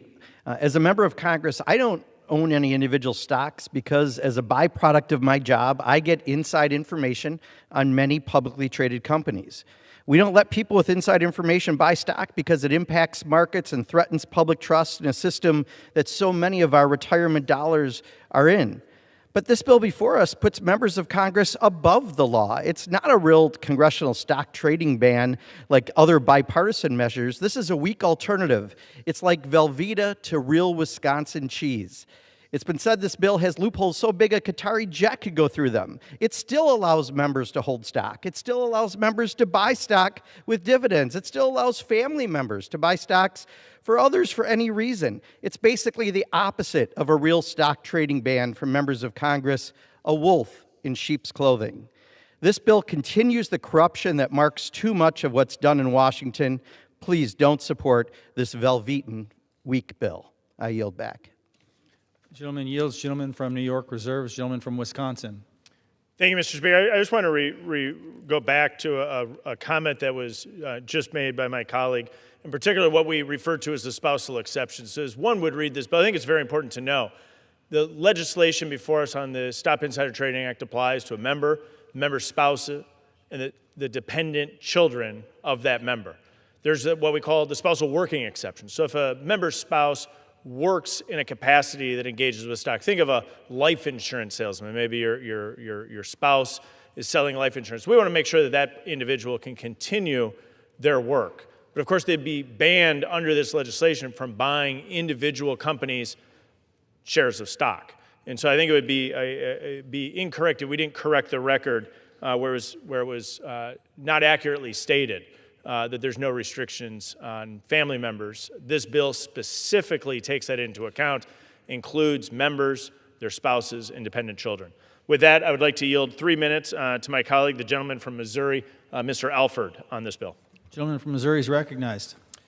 Well, thank you, Mr. Speaker, and thank you, Chairman Stile, for your dedicated hard work on getting this bill to the floor. It wasn't easy. Mr. Speaker, you know, public service is a privilege. It is not a pathway to personal profit. And yet, too many Americans look at us here in Congress and wonder if that line has been blurred. Not proven, not assumed, but simply questioned. And that question alone is a problem, Mr. Speaker, because when lawmakers consistently outperform Wall Street, people start asking questions. They start doubting. They stop trusting in us. For example, Mr. Speaker, there's a member here in our body who entered Congress years ago with a net worth in the thousands, and yet now has a net worth of well more than $200 million. That is exactly why this matters, Mr. Speaker. You know, when I came to Congress, I made it quite clear we should not be trading individual stocks. while we're making decisions that shape our economy. And that's why I introduced the Pelosi Act, to draw a bright, unmistakable line. No stock trading, no gray area, no doubt, to be above the appearance of impropriety, as Chairman Stiles said. The very legislation we're debating today from my friend Chairman Stiles advances that same principle. It says if you have the privilege of serving in this body and serving your constituents, you don't get to personally profit from the markets that you help influence. This isn't complicated, folks. The American people shouldn't have to wonder if their representative is working for them or watching their stock portfolio on their phones here on the House chamber. Let's remove that doubt. Let's restore trust to this body. Let's raise the standard of each and every one of us here in this body today. You know, if I wanted to, I could have made a lot of money in the last 3.5 years that I was here trading stock and probably be able to afford an apartment somewhere in D.C. But I don't, and like a lot of members who don't trade stocks, I sleep on my couch in my office. But you know what? I sleep well. I sleep well knowing that I am doing the right thing. In closing, I grew up in the Church of Christ down in Baytown, Texas, and I worked for a while in West Palm Beach, and there was a preacher there named Dan Jenkins who used to say all the time, it's always right to do right, it's always wrong to do wrong, it's never right to do wrong, and it's never wrong to do right. Mr. Speaker, this bill is the right thing to do, not just for the American people, but for our body to restore trust to us. And with that, I yield back. Gentleman yields. Gentleman from Wisconsin reserves. Gentleman from New York. Thank you. I suggest the gentleman from Missouri ought to read the bill before the House because everything he just said would not be cured by what he just talked about. In fact, you may still, under this bill, if it became law, and thankfully it will not, you could still own stock. Let's say you own Boeing stock, and you happen to be on the Armed Services Committee or a defense appropriator, and you sort of say to Pentagon officials, boy, I really like this equipment that Boeing is producing, or Northrop Grumman, if you happen to own them, or other companies, great companies, but you may own stock in them. There is every single way for you to drive up that stock price and wait, as the owner of that stock, manipulate the situation till the stock price rises, and then you sell it. That's a trade. That is ownership of stock. That is the ability to influence stock holdings you have when you come to Congress. This doesn't divest it. So that gentleman made a great speech. I really appreciate it. Unfortunately, it doesn't have anything to do with what the bill does. Besides, you can have private stock. So, and there are reports that people have purchased private stock in companies that then became public, that then were sold to public companies and made windfalls here. You could still do that under this bill. You can engage in crypto. You can buy commodities. You can participate in the prediction markets. I mean, the notion that somehow Americans should see this bill passed and relax and suddenly feel as if the people making public policy decisions in Washington suddenly won't be doing anything in their self-interest, but will instead be doing it in the interest of the American people, it is, the word I used earlier, I contend is exactly what this is. It's a sham. This will not fix anything. And that's what it's intended to, not fix anything, but to make people believe, well, we've addressed it. We haven't addressed anything. That's not what this bill is. And when you add the elements of really trying to subvert this election, there is nothing that argues for this bill. This isn't even a partial way of getting it done. This is a diversion, and it's intended to get people to feel better about something when they shouldn't feel better at all. With that, let me yield 1 minute to the distinguished gentlelady from the great Commonwealth of Pennsylvania, Ms. Houlihan. Gentlewoman's recognized. Thank you. And Mr. Speaker, two things can be true at the same time. I can support voter ID requirements, which I do, and I can support banning members of Congress from trading stocks, which I do, and I'm in compliance. And I can also oppose this bill because it is not an honest attempt to do either. This bill's stock trading provisions do not go nearly far enough. In this bill, members can retain their investments that they already own, preserving the very conflicts of interest that a real ban would eliminate. Instead, also in this bill, Republicans are attaching new barriers for Americans who vote by mail, requiring photocopies of a very narrow set of acceptable IDs, more narrow than those required in the state of Texas, so narrow that a very similar bill was vetoed by a Republican governor in the state of Ohio. More burdens on voters without access to copiers and more strain on election officials. So if Republicans really wanted to ban member stock trading, bring us a really clean bill, and I will vote for it. In fact, I offered amendments to this bill, and Republicans rejected them all. And additionally, congressional ethics cannot become a Trojan horse for voter suppression. I urge my colleagues to reject this bill. Thank you. Gentleman yields. The gentleman reserves. Gentleman from Wisconsin. Mr. Speaker, I'd like to yield 4 minutes to the gentleman from Texas, Mr. Roy, who has been a champion of this topic, and we would not be here on the floor of the House of Representatives with an opportunity to pass this stock trading ban without his work. I yield 4 minutes to the gentleman, Mr. Chip Roy. The gentleman from Texas is recognized for 4 minutes. Thank the Speaker, and I want to thank my friend from Wisconsin, the chairman, Chairman Stile, for his incredible work on this, his leadership, his friendship, and making sure that we're here today and getting this done. It's been a partnership that I've been happy to engage in, and I'm proud of the legislation that we put forward. And let me say that again to my colleagues on the other side of the aisle. I am proud of the legislation that we've put forward. It is, in fact, good legislation. Let's back up for 1 minute and talk about the problem. Right here, according to the data I've got right now, 11,000 trades totaling between $600 million and $900 million of legislators over the last year. We've got one member, a Democrat, of $79 million of 406 trades. One man, a Republican, $75 million on 1,000 trades. A Democrat, $55 million on 3,923 trades. I could keep going on a bipartisan basis. And I want to make clear, it is a bipartisan problem. I want to take a minute and say that we should recognize the bipartisan nature of the work to get here, even though there's some disagreement here now. I've got friends on the other side of the aisle, Mr. Morelli, Seth Magaziner, others that I've been working with closely to try to advance this cause, and I want to thank them because they have worked in good faith to try to address this issue. And I want to be clear to my colleagues on both sides of the aisle. I've heard excuses often. Says, well, I've got a right to trade equities. I've got a right to trade stocks. Let me be very clear, okay? You do not.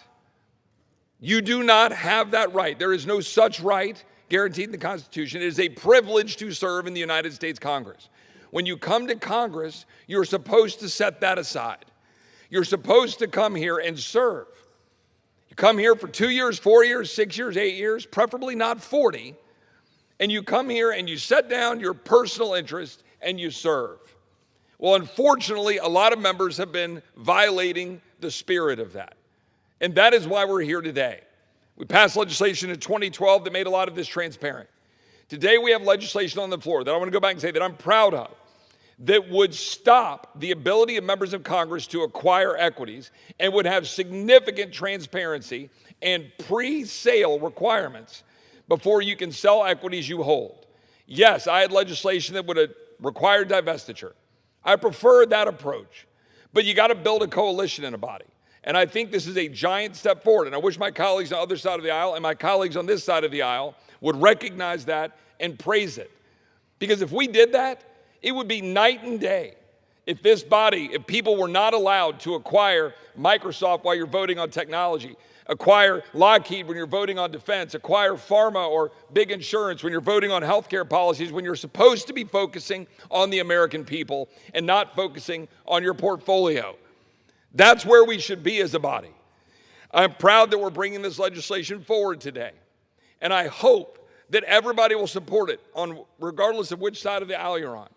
Now, obviously, I'm the lead author also of the Save America Act. That legislation has been offered on the back of this bill. I think my colleagues on the other side of the aisle should support it. I don't think they're supporting it for a lot of political reasons, but I'm not going to debate that here because right now we're talking about this bill addressing stock trading. But I'm going to say one thing that I think merits being said. I think we should be having a straight up or down vote on the stock trading bill. That's what I think. I think my friends that worked in good faith to do that deserve that on both sides of the aisle. I'm going to end up voting for this because I support both measures. But I'm not done this year demanding that we have a straight up or down vote on stock trading. Because you can't, whether you're on this side of the aisle or that side of the aisle, hide behind the SAVE Act for your opposition to what we need to do to change the culture of this institution.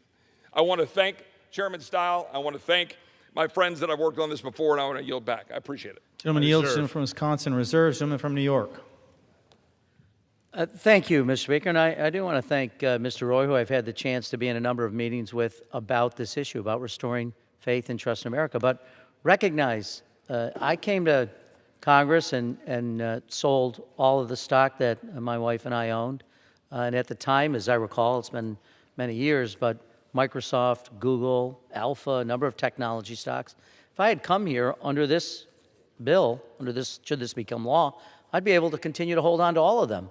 And honestly, depending on what committees I serve, I could do a great deal to make sure that my investments were guarded, that they were protected, that they were furthered. It's not supposed to be the way this functions. That's not what we have been talking about. Holding on to stock when you are in a position to affect markets is wrong. Simply put, it's wrong. We should end that. Require the divestiture of stock by members of Congress, the President, the Vice President, and members of the courts. That's what we should be doing. Anything less than that, particularly when you can continue to hold stock, continue to trade by selling stock when it's appropriate for you in your portfolio, and even to be able to take dividends from stock you own and reinvest and buy more stock. That's allowed under this bill as well. I do want to, others have pointed out, Democratic members, and recognize them. There are glaring examples, however. To reiterate the point, this bill would not prevent insider trading. It would just trick the American people into thinking we're trying to do something about corruption when we're not. Take one glaring example. In December of last year, a member of the House Republican leadership purchased up to $250,000 in private shares of Elon Musk's XAI.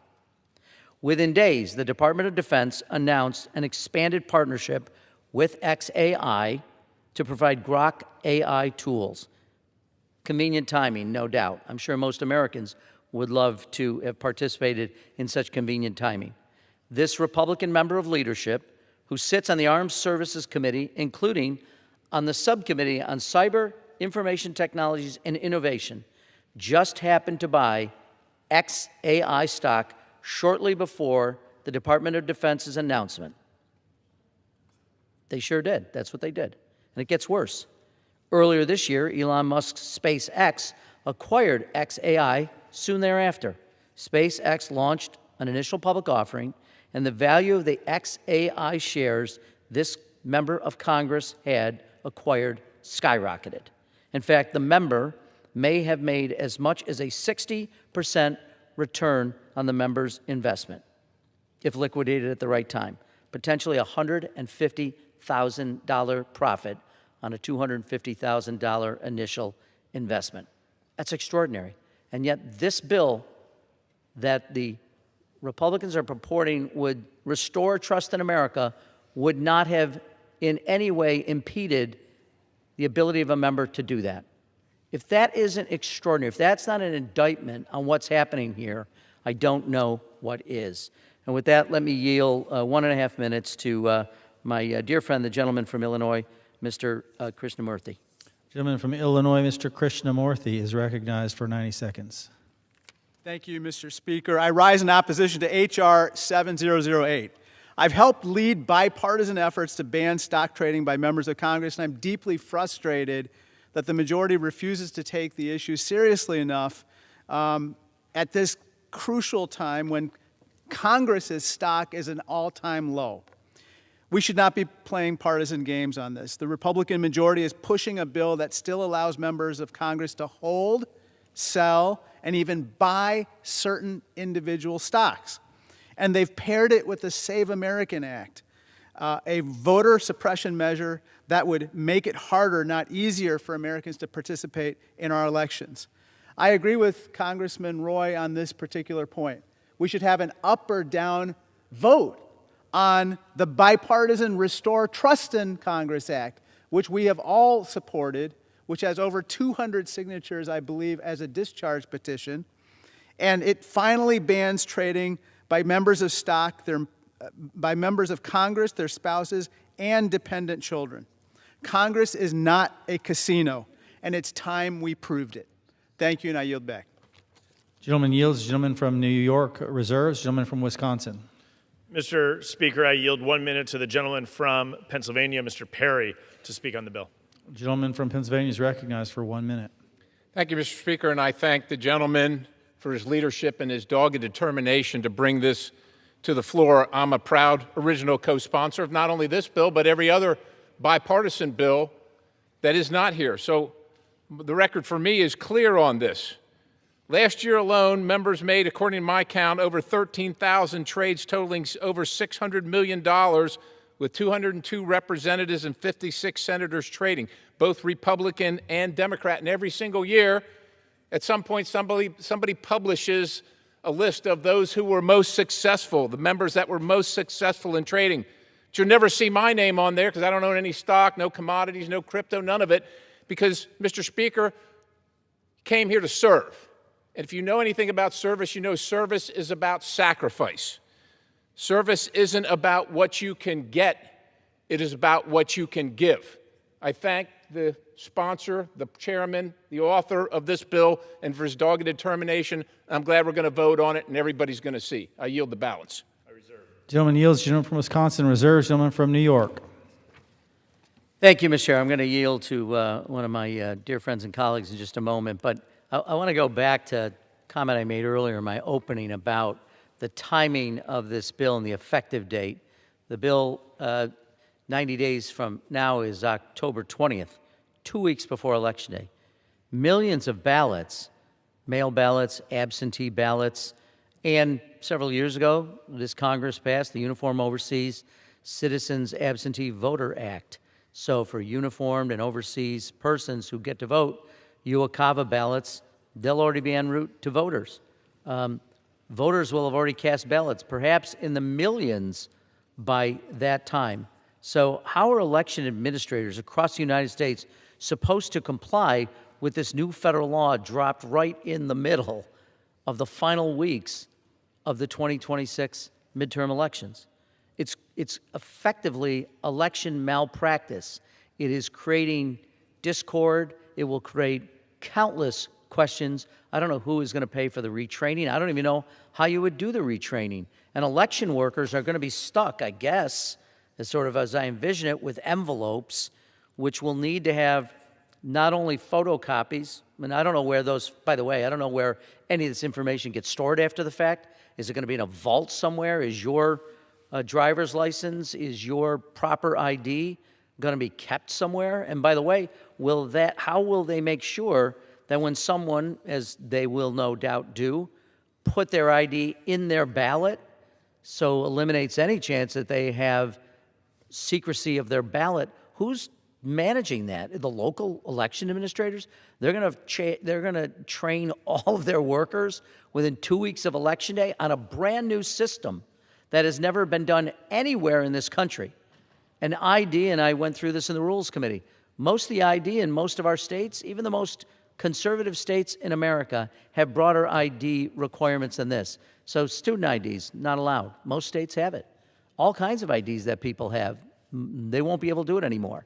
Texas won't be in compliance. Florida won't be in compliance. Ohio, the governor of Ohio just vetoed a bill like this, which effectively criticized the intent of the bill and said it wouldn't do anything for voter security. So how does this all happen? And the purpose of the change is to throw election administration into disarray. I don't know how you could see it otherwise, because at the very least, if you were thinking about this, you would make it effective next year or the year after and give local administrators time to prepare and probably give them some resources so they could do all manner of things necessary to comply with, admittedly, a bad law, but at least be something you could say with a straight face was serious, or an attempt to be serious. This isn't serious. This is creating discord. It is reckless. It is irresponsible, and ultimately will once again put the question in front of American voters: Are you really sure you should have confidence in our system? Because I think it's clear some people want Americans to doubt our system, which, by the way, they should have confidence in. These election administrators, Democrats and Republicans at the local level, care deeply about their work. They see this as a sacred trust. People aren't getting in and voting, and there's no design to have all manner of things that they suggest happen. It's simply not true. And that's why people will look at this, will look at January 6th of 2021, they'll look at all these things and conclude rightly that all we want to do is create discord and subversion of this democratic system. With that, I'd like to yield a minute to my colleague, my friend, and partner on the Committee on House Administration, the gentle lady from California, Ms. Torres. Gentlewoman's recognized. Mr. Speaker, I rise today to expose this package for what it truly is: a protection plan for powerful insiders disguised as a crackdown on insider trading. The so-called Stop Insider Trading Act does not ban congressional stock trading. It leaves major loopholes open, including trading in private companies and other markets. During committee markup, I offered a simple amendment to close these loopholes, freeze existing portfolios, and stop dividend reinvestments. But my Republican colleagues rejected it. They chose protecting themselves over accountability and transparency. Now they've attached this watered-down stock trading bill to legislation that makes it even harder for Americans to vote, especially women in traditional marriages like mine, where I changed my name and took on my husband's name. The Voter ID Act eliminates trusted registration methods, restricts acceptable IDs, and creates unnecessary barriers between American citizens and the ballot box. I urge my colleagues to vote no on this bill, and I yield back. Gentlewoman yields. Gentleman from New York Reserve. Yes, Mr. Speaker, but I just want to make an inquiry of time. Has 6 minutes remaining. 6 minutes. Thank you, sir. Gentleman reserves. Gentleman from Wisconsin. Mr. Speaker, I'd like to yield 2 minutes to the gentleman from New Jersey, Mr. Keene. Gentleman from New Jersey is recognized for 2 minutes. Thank you. Mr. Speaker, I believe that members of Congress should serve the public, not profit from public office. That is why I strongly support the Stop Insider Trading Act, which will prohibit members of Congress, their spouses, and dependent children from purchasing individual stocks. I have worked to lead by example by placing all of my investable assets into a blind structure that is managed by independent professionals. I do not direct, influence, or participate in any investment decision, and every transaction occurs without my input, without my prior knowledge, and without my direction. That approach goes above and beyond current House ethics rules. It is past time that this entire body be held to that higher standard. Public service is a public trust. I urge every Republican and every Democrat to vote yes and to hold every member of Congress to that high standard that American people deserve. I yield back. Gentleman yields. Gentleman from Wisconsin reserves. Gentleman from New York. Thank you, Mr. Speaker. I'd like to yield 1 minute to the gentleman from Virginia, my friend, Mr. Subramaniam. Gentleman's recognized. I thank the ranking member. Mr. Speaker, the American people have lost trust in this institution, and banning stock trading in Congress and in the administration is actually one way to fix that. In 2025, members of Congress and their families executed over 13,000 trades, and President Trump's own family trading has helped add billions to their net worth. And that's why we should be debating a real stock trading ban, like the Restore Trust in Government Act, one that would ban members of Congress, the administration, and their families from owning, buying, or selling individual stocks. But instead, House Republicans only allow us to vote on a toothless, watered-down stock trading bill. And to make sure that this fake stock trading ban doesn't move in the Senate, they throw in the Save America Act, which would disenfranchise millions of Americans. And so I ask, why are we afraid to put a comprehensive stock trading ban on the floor and apply to the president too? So let's vote on a real stock trading ban and vote no on this fake ban with voter suppression. Thank you, and I yield back. Gentleman yields. Gentleman from New York reserves. Gentleman from Wisconsin. Mr. Speaker, I inquire how much time is remaining. Gentleman has 15 and a half minutes remaining. Thank you very much, Mr. Speaker. I'd like to yield 1 minute to the gentlewoman from California, Ms. Kim. Gentlewoman's recognized for 1 minute. Thank you. Over 80% of Americans believe members of Congress shouldn't be trading stocks and benefiting off of insider information. Yet, while Americans have made their position clear, some members of Congress and their families made more than 13,000 stock trades worth more than $600 million last year.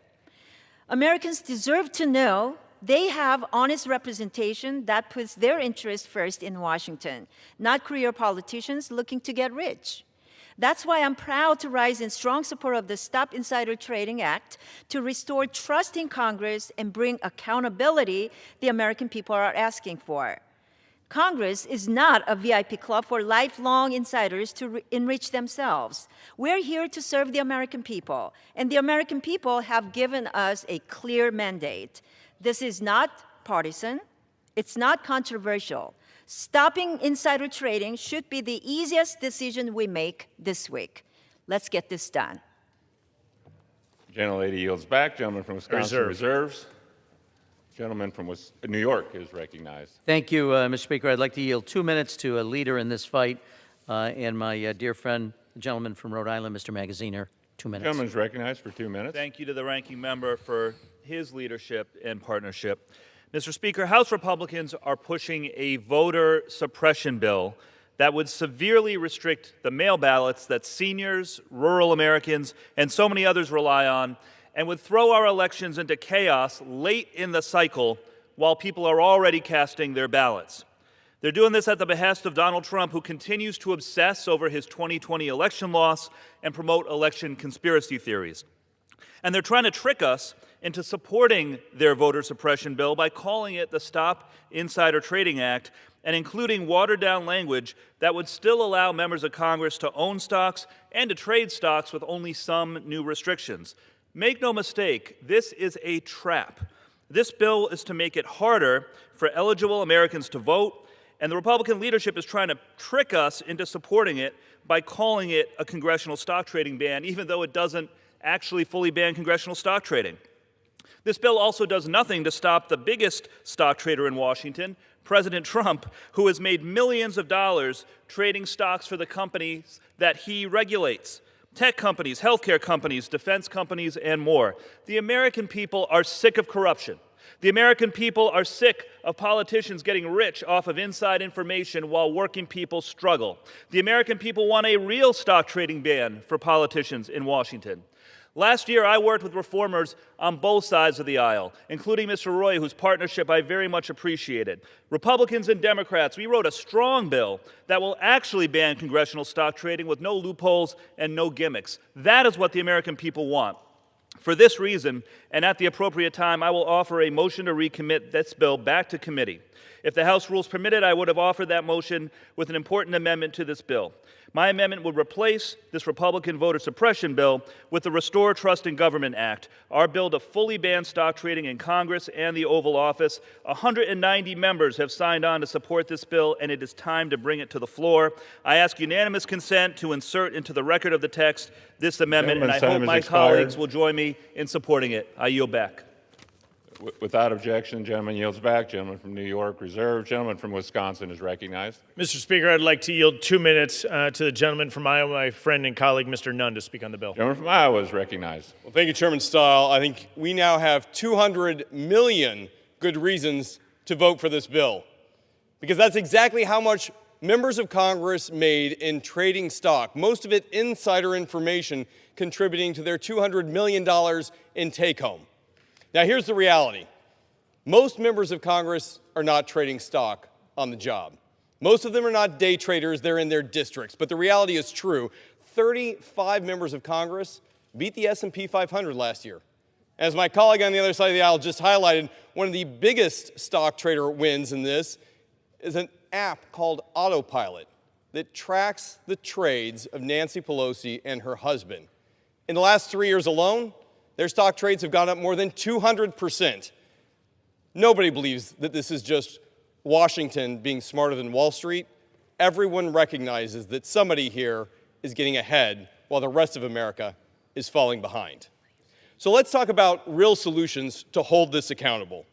We want to end insider trading happening in Washington. And it starts by legislation that we're leading today. One of the first bills that I led on the floor was to make sure that we could stop this level of stock trading. When I came to Congress, I had very little stock to begin with 20 years serving in the military, but I sold it all because I think it's important that members of Congress prioritize oversight, prioritize their constituents, not get rich while serving. And for the first time, we now have a bill before us that bans congressional stock trading, and it's reached the House floor. A lot of hard work on both sides of the aisle. But to my colleagues back in Iowa, watch this vote. Watch who talks about ending stock trading and who delivers on ending stock trading. Watch who's committed, beyond the rhetoric, to holding Washington accountable. Together, we're working to clean up Congress. We're working to secure our elections. These are two easy votes on the floor today. I urge my colleagues to vote yes. And Mr. Chair, I yield back. Gentleman from Iowa yields back. Gentleman from Wisconsin reserves. Gentleman from New York is recognized. I reserve. Gentleman reserves. Gentleman from Wisconsin is recognized. I inquire how much time I have remaining. 12 and a half minutes. Thank you very much, Mr. Speaker. I'd like to yield 2 minutes to the gentleman, my colleague and friend from New York, Mr. Lawler. Gentleman from New York is recognized for 2 minutes. Mr. Speaker, I rise today in strong support of H.R. 7008, the Stop Insider Trading Act, to end stock trading by members of Congress, because trust in our democracy cannot be a luxury item. It must be the everyday expectation of every American. For too long, the public has watched the headlines that read like a civics lesson gone wrong. Elected officials buying and selling stocks in industries they regulate, profiting from information the public will never see. That is not merely unseemly, it is corrosive. It eats away at confidence in this institution, and confidence once lost is not easily rebuilt. Banning congressional stock trading is a simple proposition. If you serve the public, you serve only the public. You don't get to play the market with one hand while writing the rules with the other. You don't get to benefit from the power the people have loaned you. This reform is about fairness. For the teacher saving for retirement, the nurse investing in her future, the small business owner trying to build something that lasts. They play by the rules. They deserve a Congress that does the same. Mr. Speaker, this is our chance to say clearly, public service is a public trust. Let us honor it. The fact is, this bill bans stock trading, and yes, it requires photo ID, something 80% of Americans agree with.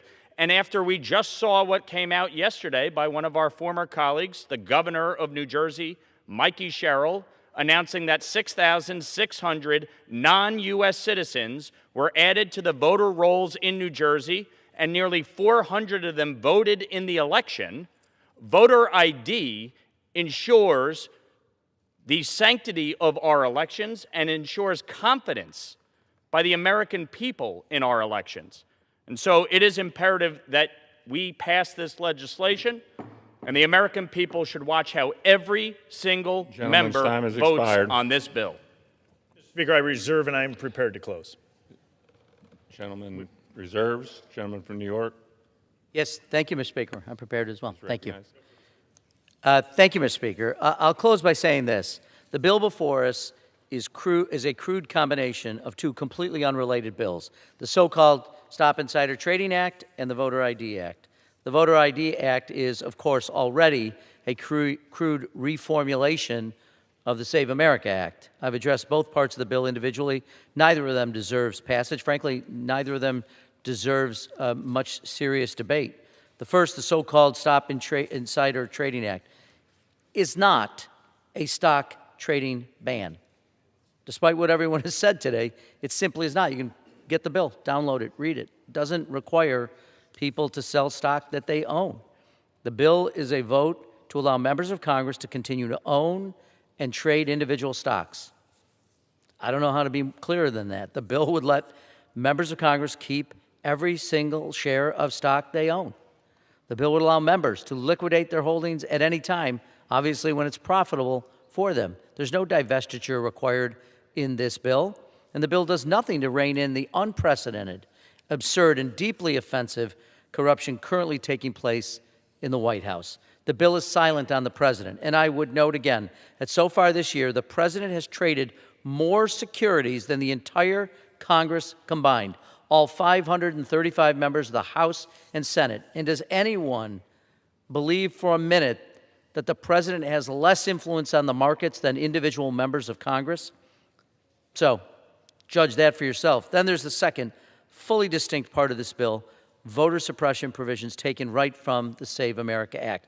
House Democrats support voter identification. We have included responsible ID provisions in the Freedom to Vote Act, and we've offered amendments at committee making this point crystal clear. Before us, this bill, however, would create a more restrictive regime than any currently in use in this country. More restrictive than Florida, more restrictive than Texas. The bill would eviscerate mail voting as we know it, forcing voters to include photocopies of their ID every time they mail a ballot. This measure is so extreme, the Republican governor of Ohio, Governor DeWine, vetoed a similar statewide measure because it would burden voters without preventing fraud. And this bill would throw our elections into chaos, the effective date being October 20th of 2026, 90 days from today, right in the middle of this midterm election. In 90 days, tens of millions of Americans will have already cast their ballots by person and by mail. This bill would upend the November midterms, and that is exactly the point. That is exactly the goal. I urge my colleagues to oppose this rehash again of the president's top legislative priority, the SAVE Act. I urge its defeat. Thank you, Mr. Speaker. I yield back my time. The gentleman from New York yields back. The gentleman from Wisconsin is recognized. Thank you very much, Mr. Speaker. As we close out today, I want to begin by thanking leadership for giving us this opportunity. We have not had a bill on the House floor on this topic with this opportunity before. I want to thank Speaker Johnson, Leader Scalise, Whip Emmer, but I also want to thank the members of this body who have doggedly worked on this issue, in particular Congressman Chip Roy, as well as Brian Fitzpatrick, Tim Burchett, Anna Paulina Luna, and others for their feedback and work throughout the process to get to this point. Before us is the Stop Insider Trading Act. I want to touch on a handful of things that came up today about what is in and what is not in the bill, because I think this is important for the American people to know. Some of the arguments made today are what I call the Goldilocks argument. The bill doesn't do enough, the bill does too much. Let's take this moment to take a real and substantive step forward. I'll begin, as I close, by discussing what is in the bill. The bill ensures that members and lawmakers cannot use their positions to profit off of insider information. Insider trading, Mr. Speaker, is already illegal, and individuals who engage in it should be held accountable by the full force of the law. However, as we know, prosecuting insider trading is actually quite difficult. That's why this bill is so important, to provide a bright line rule to remove even the appearance of impropriety that someone has leveraged their position for financial gain. Under this bill, members, their spouses, and their dependent children are prevented from purchasing individual companies' shares of stock, period, full stop. The question then becomes, what if a member arrives in Congress with stock in their portfolio? Say they're saving up for their retirement or their children's college education. We provide an opportunity with 7 days advance notice to be able to make that sale. That 7 days advance notice tells the American people what is going on in advance, rather than current law, which allows a 30-day filing after the fact. This prevents members from being able to profit off of any insider information they may gain in this institution. The violations and penalties associated with this bill, Mr. Speaker, are steep. A fine equal to $2,000 or 10% of the transaction, as well as a disgorgement of profits. Violators would be forfeiting any gain realized if they fail to comply with this legislation. Legislation is critical in restoring trust in this institution. One of the challenges we face is that this institution 15 years ago passed the Stock Act, publicly disclosing any trade a member of this institution makes. However, the disclosure details the disclosure rules lack detail and are filed a month after the transaction. When you couple that with the increased attention to member trades, in particular through social media accounts, it has fueled public frustration. I believe this is our opportunity where we can simply stop members of Congress from trading individual stocks, period, full stop. Doing so removes even the appearance of wrongdoing. Americans should be confident that individuals working here are working on their behalf, not on behalf of their own financial interests. This bill is coupled with the Voter ID Act. In jurisdictions across this country, states that neighbor mine, like Illinois or Minnesota, or as far away as California or New York, voters can go to the polls on Election Day and cast a ballot without providing proof of their identity. Our Voter ID Act implements common sense election integrity measures by requiring voters to show photo ID when casting a ballot in federal elections. 24 states already require some form of photo ID to vote. The bill simply takes this standard and makes it nationwide. Both of these provisions are common sense reforms, but in particular, the Stop Insider Trading Act is a moment that we can make a tremendous step forward in the ethics here in the House of Representatives, in the Senate, and in this institution. At a period of time when Americans are struggling to gain confidence in Congress, this legislation before us gives us that opportunity to begin restoring the trust. I encourage all of my colleagues in this body today to vote in favor of the legislation before us. And Mr. Speaker, I yield back. Gentleman yields back. All time for debate has expired. Pursuant to House Resolution 1438, the previous question is ordered on the bill as amended. The question is on engrossment and third reading of the bill. Those in favor say aye. Those opposed, no. The ayes have it. Third reading. A bill to amend Chapter 131 of Title V to require certain restrictions on stocks for members of Congress and their spouses and dependents, and for other purposes. For what purpose does the gentleman from Rhode Island seek recognition? Mr. Speaker, I have a motion to recommit at the desk. The clerk will report the motion. Mr. Magaziner of Rhode Island moves to recommit the bill H.R. 7008 to the Committee on House Administration. Pursuant to Clause 2B of Rule 19, the previous question is ordered on the motion to recommit. The question is on the motion. Those in favor say aye. Aye. Those opposed, no. In the opinion of the chair, the ayes have it. The motion is agreed to. For what purpose does the gentleman from Wisconsin seek recognition? I request the yeas and nays. The yeas and nays are requested. Those favoring a vote by the yeas and nays will rise. A sufficient number having risen, the yeas and nays are ordered. Pursuant to Clause 8 of Rule 20, further proceedings on this question will be postponed.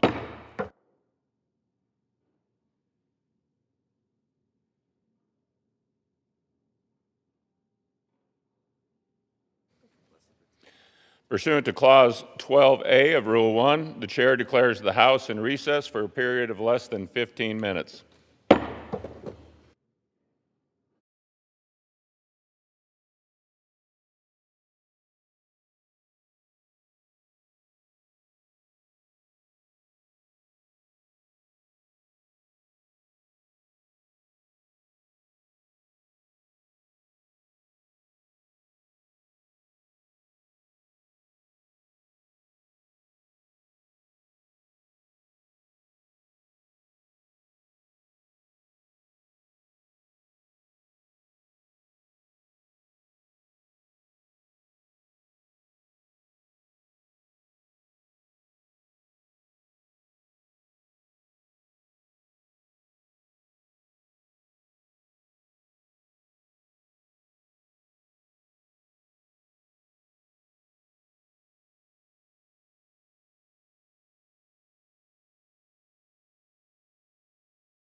The House will be in order. Pursuant to House Resolution 1438 and Rule 18, the Chair declares the House in the Committee of the Whole House on the State of the Union for the further consideration of H.R. 8800. Will the gentleman from Alabama, Mr. Strong, kindly take the chair?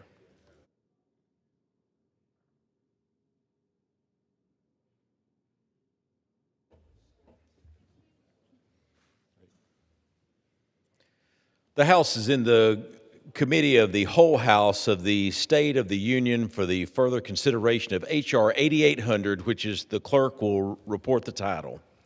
A bill to authorize appropriations for fiscal year 2027 for military activities of the Department of Defense for military construction and for defense activities of the Department of Energy to prescribe military personnel strengths for such fiscal year and for other purposes.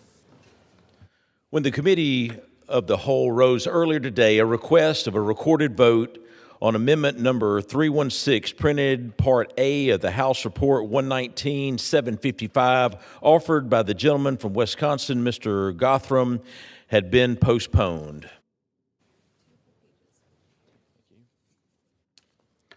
Pursuant to Clause 6 of Rule 18, proceeding will now resume on those amendments printed in Part A of House Report 119-755, of which further proceedings were postponed in the following order. Amendment number 28 by Mr. Self of Texas. Amendment number 30 of Mr. Issa of California. Amendment number 44 of Mr. Harrigan of North Carolina. Amendment number 316 of Mr. Gothram of Wisconsin. The chair will reduce to 2 minutes the minimum time for any electronic vote after the first vote in the series. The unfinished business is request for the recorded vote of amendment number 28, printed in Part A of House Report 119-755 by the gentleman from Texas, Mr. Self, on which further proceedings were postponed and on which the yeas prevailed by voice vote. The clerk will redesignate the amendment. Amendment number 28, printed in Part A of House Report number 119-755, offered by Mr. Self of Texas. A recorded vote has been requested. Those in support of the request for a recorded vote will rise and be counted. A sufficient number having risen, a recorded vote is ordered. Members will record their votes by electronic device. This will be a 15-minute vote.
On this vote, the yeas are 221, nays 210. The amendment is adopted.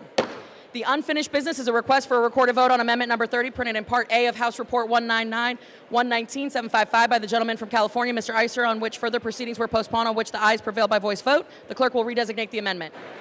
Amendment number 30, printed in Part A of House Report number 119-755, offered by Mr. Issa of California.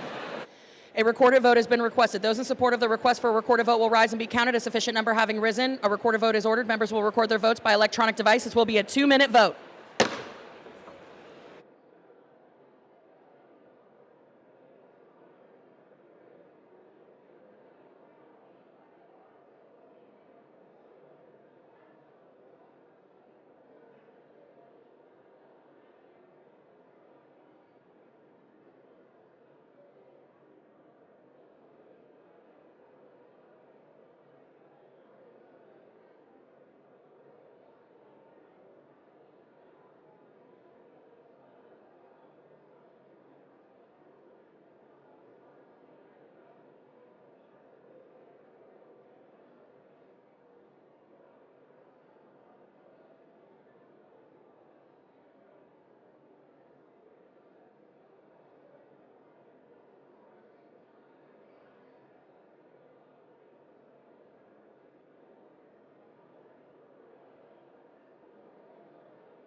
On this vote, the yeas are 207, nays 224. The amendment is not adopted.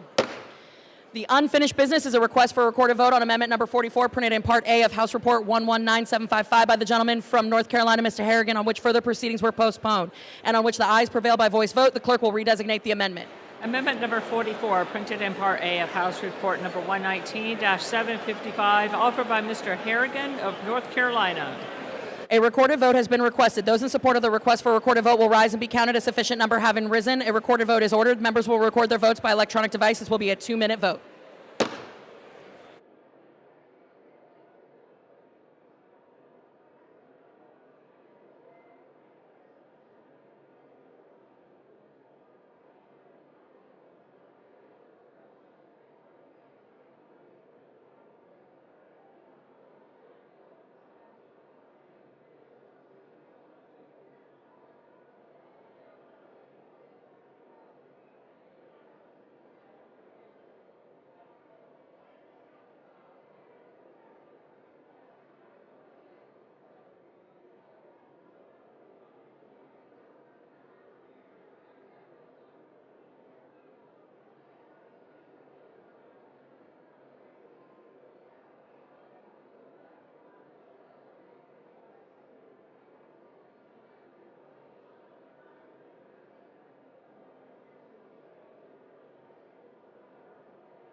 On this vote, the yeas are 232, nays 199. The amendment is adopted.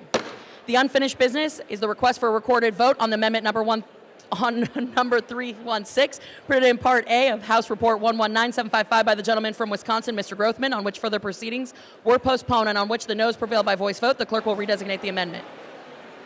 Amendment number 316, printed in Part A of House Report number 119-755, offered by Mr. Grothman of Wisconsin. A recorded vote has been requested. Those in support of a request for a recorded vote will rise and be counted. A sufficient number having risen, a recorded vote is ordered. Members will record their votes by electronic device. This is a 2-minute vote.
On this vote, the yeas are 175, nays 254.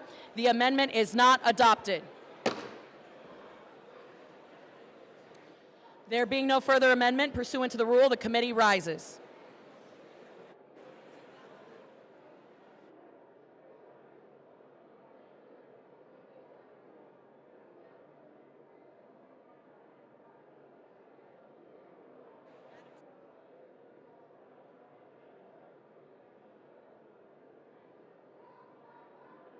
Madam Chair. Mr. Speaker, the Committee of the Whole House on the State of the Union has had under consideration H.R. 8800, and pursuant to House Resolution 1438, I report the bill as amended by that resolution back to the House with sundry further amendments adopted in the Committee of the Whole.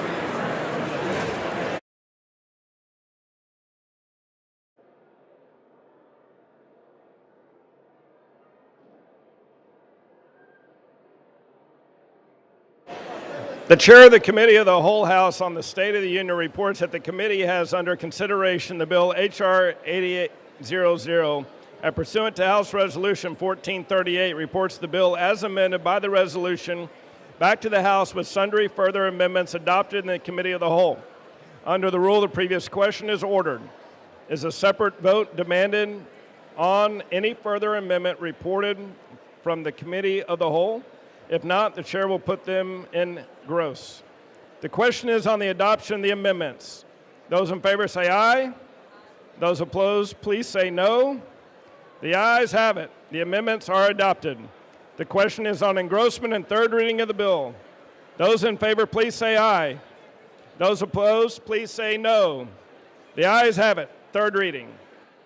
To authorize appropriations for fiscal year 2027 for military activities of the Department of Defense for military construction and for defense activities of the Department of Energy, to prescribe military personnel strengths for such fiscal year and for other purposes.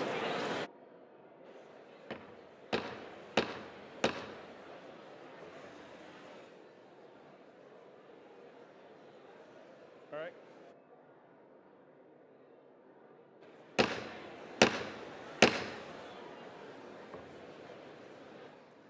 For what purposes, gentlemen from New York, seek recognition?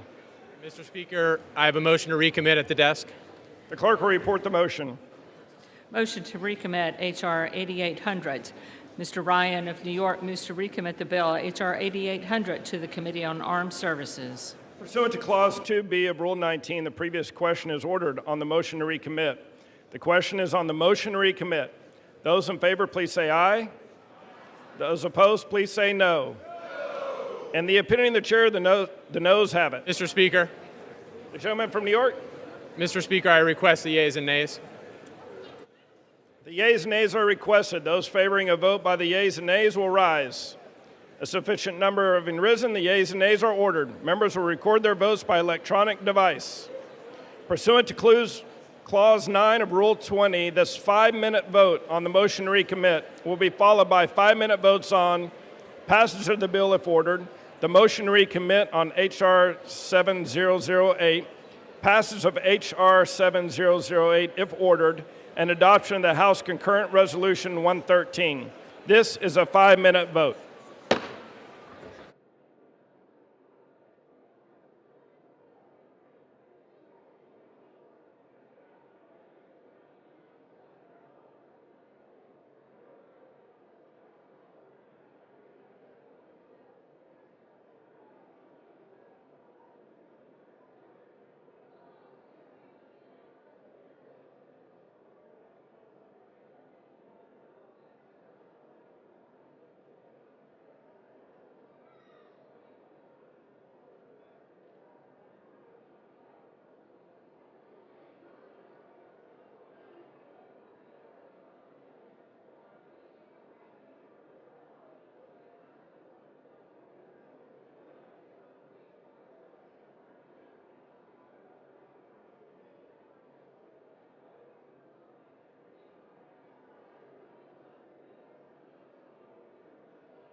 On this vote, the yeas are 213, nays 216.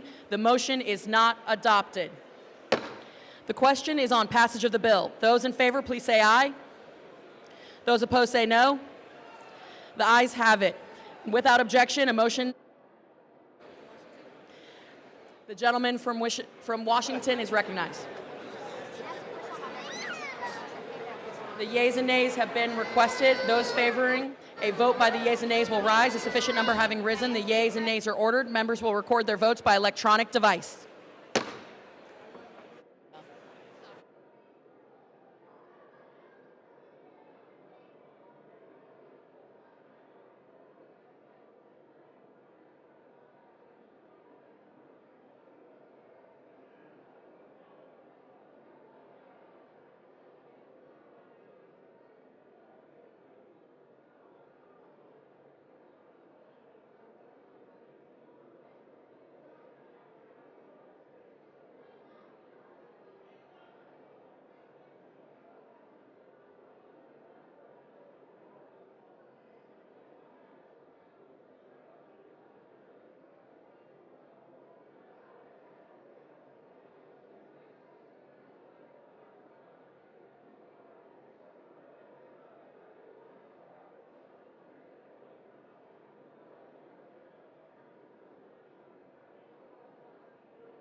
On this vote, the yeas are 216, the nays are 212. The bill is passed.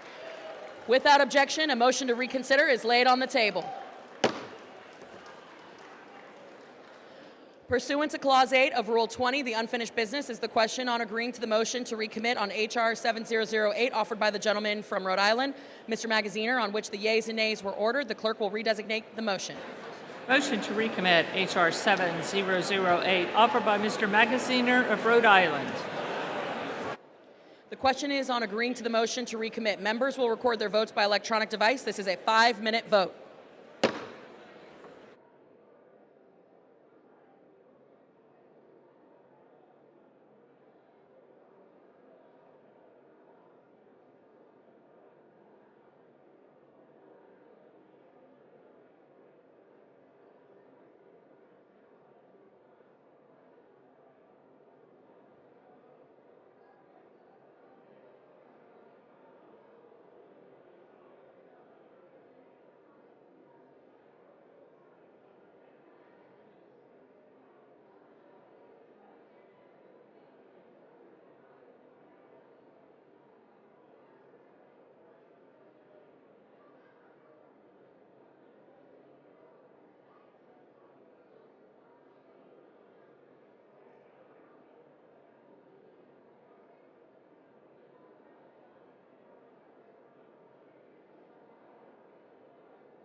This vote, the yeas are 211, nays 218. The motion is not adopted. The question is on passage of the bill. Those in favor, please say aye. Those opposed say no. The ayes have it. The bill is passed, and without objection, a motion to reconsider is laid on the table. For what purpose does the gentleman from Wisconsin seek recognition? Madam Speaker, I request the yeas and nays. The yeas and nays are requested. Those favoring a vote by the yeas and nays will rise. A sufficient number having risen, the yeas and nays are ordered. Members will record their votes by electronic device.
On this vote, the yeas are 232, the nays are 198. The bill is passed without objection. A motion to reconsider is laid on the table. Pursuant to Clause 8 of Rule 20, the unfinished business is the vote on adoption of House Concurrent Resolution 113, on which the yeas and nays are ordered. The clerk will report the title of the concurrent resolution. Union Calendar Number 657, House Concurrent Resolution 113, Concurrent Resolution establishing the congressional budget for the United States government for fiscal year 2027 and setting forth the appropriate budgetary levels for fiscal years 2028 through 2036. The question is on adoption of the concurrent resolution. Members will record their votes by electronic device. This is a 5-minute vote.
are 216, the nays are 214. The concurrent resolution is adopted.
Pursuant to Clause 8 of Rule 20, the unfinished business is the question on suspending the rules and passing H.R. 8205 as amended, which the clerk will report by title. Union Calendar Number 637, H.R. 8205, a bill to amend the Accelerating Access to Critical Therapies for ALS Act to reauthorize the provisions of such act through fiscal year 2031 and for other purposes. The question is, will the House suspend the rules and pass the bill as amended? So many as are in favor say aye. Those opposed, no. In the opinion of the chair, 2/3 being in the affirmative, the rules are suspended, the bill is passed, and without objection, the motion to reconsider is laid on the table. Pursuant to Clause 8 of Rule 20, the unfinished business is the question on suspending the rules and passing H.R. 7283, which the clerk will report the title. H.R. 7283, a bill to amend Title 41 United States Code to amend the time period for certain acquisition-related dollar thresholds. The question is, will the House suspend the rules and pass the bill? So many as are in favor say aye. Those opposed, no. In the opinion of the chair, 2/3 being in the affirmative, the rules are suspended, the bill is passed, and without objection, the motion to reconsider is laid on the table. Pursuant to Clause 8 of Rule 20, the unfinished business is the question on suspending the rules and passing H.R. 1722 as amended, which the clerk will report by title. H.R. 1722, a bill to require an annual report of taxpayer-funded projects that are over budget and behind schedule. The question is, will the House suspend the rules and pass the bill as amended? So many as are in favor say aye.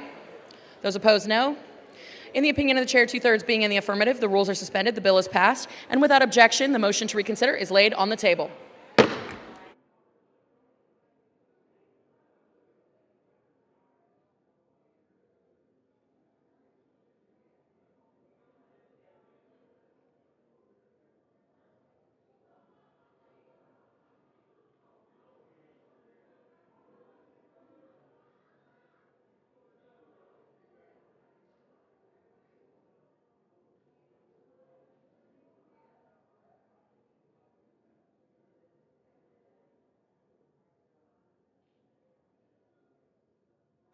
For what purposes does the gentleman from North Carolina seek recognition?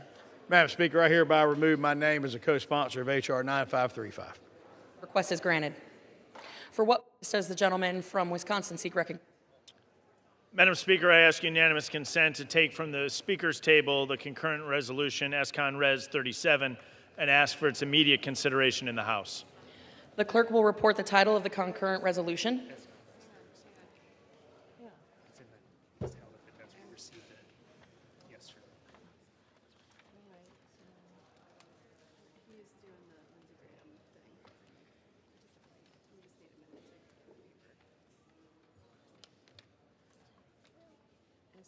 Res 37. They're swapping out. I don't have it. Well, Larry came together to make a copy. So you left it in there. You guys don't have it?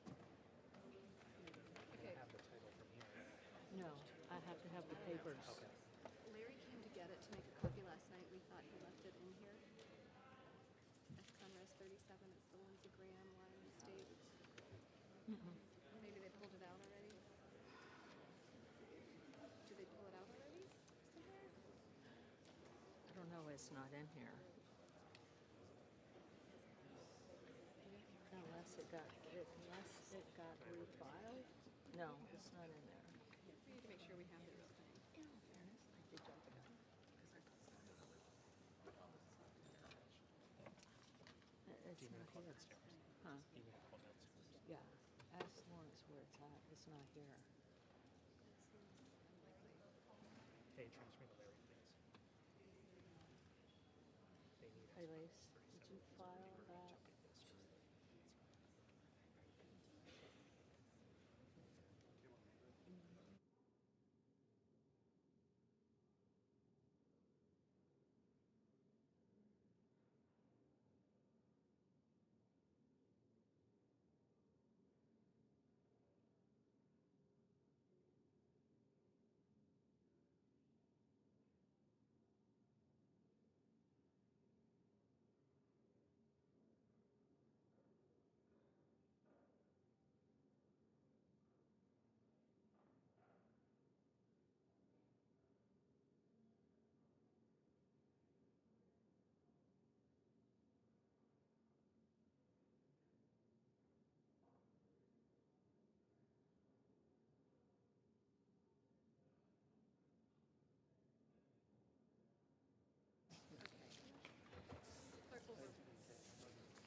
The clerk will report the title. Senate Concurrent Resolution 37. Concurrent resolution authorizing the use of the rotunda of the Capitol for a ceremony to honor the late Senator Lindsey O. Graham. Is there objection to the consideration of the concurrent resolution? Without objection, the concurrent resolution is agreed to and the motion to reconsider is laid on the table. For what purpose does the gentleman from Indiana seek recognition? Madam Speaker, I hereby remove my name as co-sponsor of H.R. 1238 and H.R. 9535. Request is granted. For what purpose does the gentleman from Wisconsin seek recognition? Madam Speaker, I ask unanimous consent that when the House adjourns today, it adjourn to meet at 9 a.m. tomorrow. Without objection. Thank you, sir. Thank you. Pursuant to Clause 12A of Rule 1, the Chair declares the House in recess subject to the call of the Chair.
House will be in order. For what purpose does the gentleman from Florida rise?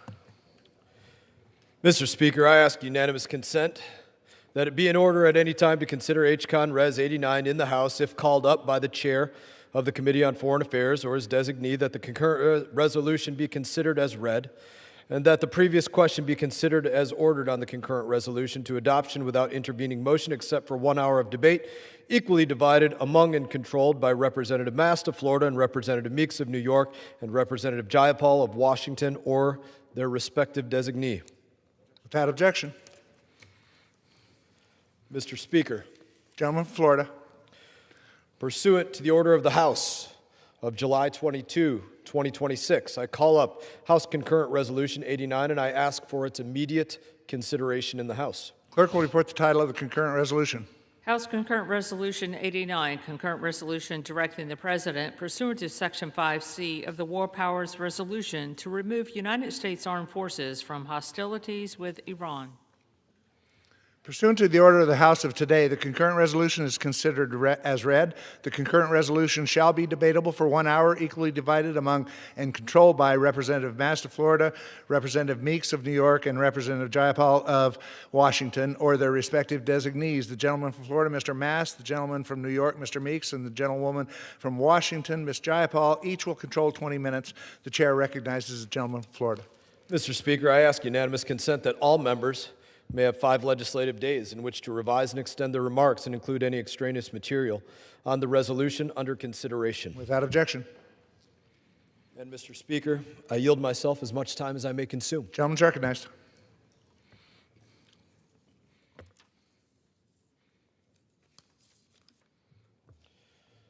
Mr. Speaker, I would like to take some of my time and give recognition to those that we have lost in the fight to end the Iranian terror regime.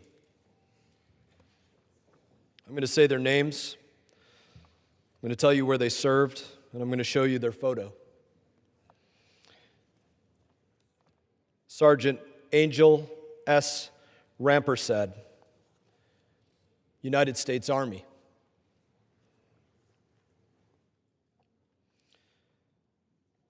Private First Class Isabella Gonzalez, United States Army.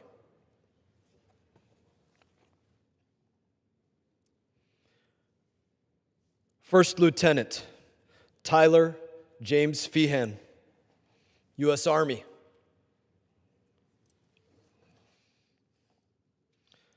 Sergeant Michael Emmanuel Swinton, U.S. Army.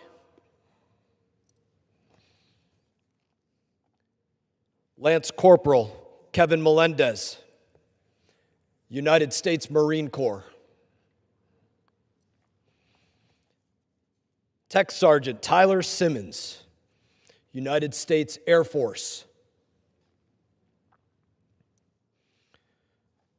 Tech Sergeant Ashley Pruitt, United States Air Force. Captain Curtis Angst, United States Air Force.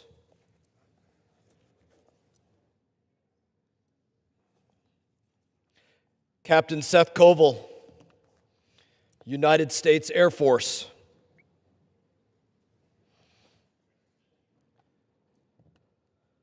Captain Ariana Savino, United States Air Force. Major John Alex Klenier, United States Air Force. Sergeant Benjamin N. Pennington, United States Army. Chief Warrant Officer 3, Robert Marzan, United States Army.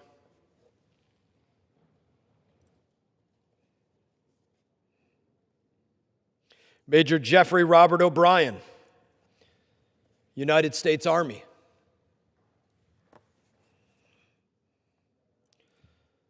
Sergeant Declan J. Cody, United States Army.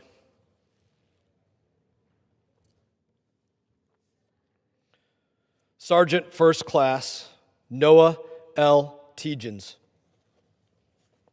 United States Army. Sergeant First Class Nicole M. Moore. United States Army. Captain Cody A. Cork. United States Army. The sacrifice of these service members will never be forgotten by me. Their commitment to their country, our country, the United States of America, their commitment to their loved ones, and their commitment to seeing Iran's terror, their reign of terror, their regime finally come to an end. Their commitment to ending the regime that killed countless American lives. That is what these service members have been fighting against. That is what they gave their lives fighting against. A regime that has been attacking and taking the lives of United States of America service members and citizens for years. To belittle this mission is to belittle and demean the very service these members gave their life for. Their sacrifice was not meaningless. This operation is bringing a reckoning for the hundreds of times Iran has attacked and killed people of the United States of America. What were those times? And I'm not going to even go all the way back to the Beirut bombings. I wouldn't have time for that in tonight's debate with the time that we're limited to. I'm only going to go back for the last couple of years to talk about what Iran has been doing to the United States of America. Though my colleagues will argue there has never been any imminent threat against the United States of America by Iran. IRGC naval forces capture 10 American sailors in 2 boats. Separate incident, 4 patrol boats from Iran's IRGC attacked the USS Nitsi. Separate incident, United States naval vessel Invincible attacked by multiple approaching IRGC fast attack boats, small attack boats. Separate incident, IRGC vessel attacks USS Thunderbolt in Persian Gulf. Separate incident, Iranian drone attacks USS Nimitz as fighter jets are landing. Separate attack, IRGC naval personnel place and detonate limpet mines on 2 Saudi, 1 UAE, and 1 Norwegian registered ships. Separate incident, IRGC Navy attacks 4 ships, Saudi ships, Norwegian ships, and a UAE ship.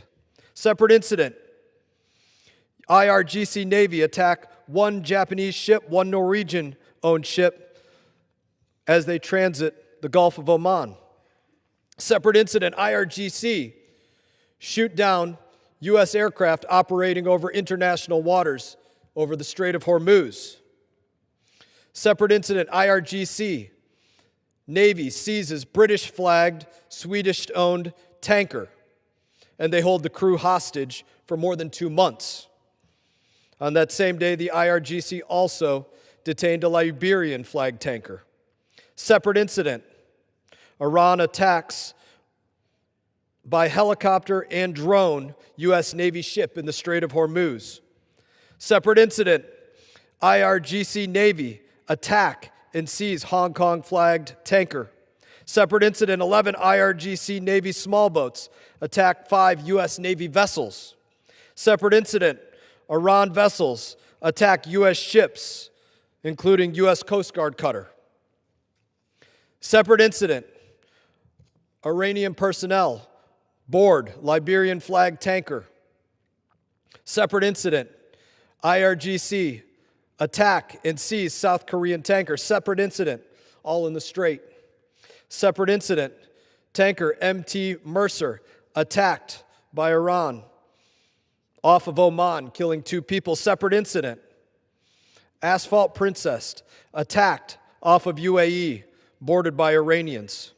Separate incident. Iranian forces seized 2 Greek vessels as they attacked them. Separate incident. Tanker Pacific Zirko hit by Iranian drone. Separate incident. Iran's Navy capture off the Marshall Islands, a Marshall Island flag tanker. Separate incident. IRGC seized Panamanian flagged oil tanker in Strait of Hormuz in international waters. Separate incident. Iran Navy seized Marshall Islands flagged oil tanker St. Nicholas while transiting the Gulf of Oman. Separate incident. IRGC seized container ship MSC in a helicopter and also raid in the Strait of Hormuz. Separate incident. IRGC seized another tanker, the Talaria. Separate incident. IRGC seized foreign oil tanker in the Strait of Hormuz. Separate incident. U.S. flag tanker AUS attacked by Iranian gunboats in the Strait of Hormuz. Separate incident. Iran naval forces. The list goes on and on. I could keep reading this for probably another at least 10 minutes with the pages that I have of these. That is what our U.S. service members are fighting against. An Iran that chooses to wage war against the United States of America day in, day out, week in, week out. Prior to Epic Fury ever beginning, the 30 months prior to Epic Fury beginning, Iran attacked us over 350 times. That is what our U.S. service members are fighting against. The Iran that prior to Epic Fury ever beginning killed 3 U.S. service members at Tower 22. That is what our U.S. service members are fighting against. That my colleagues will say no imminent threat ever existed. The same colleagues that used to tell us we should use any and all means necessary to prevent Iran from obtaining a nuclear weapon. Why?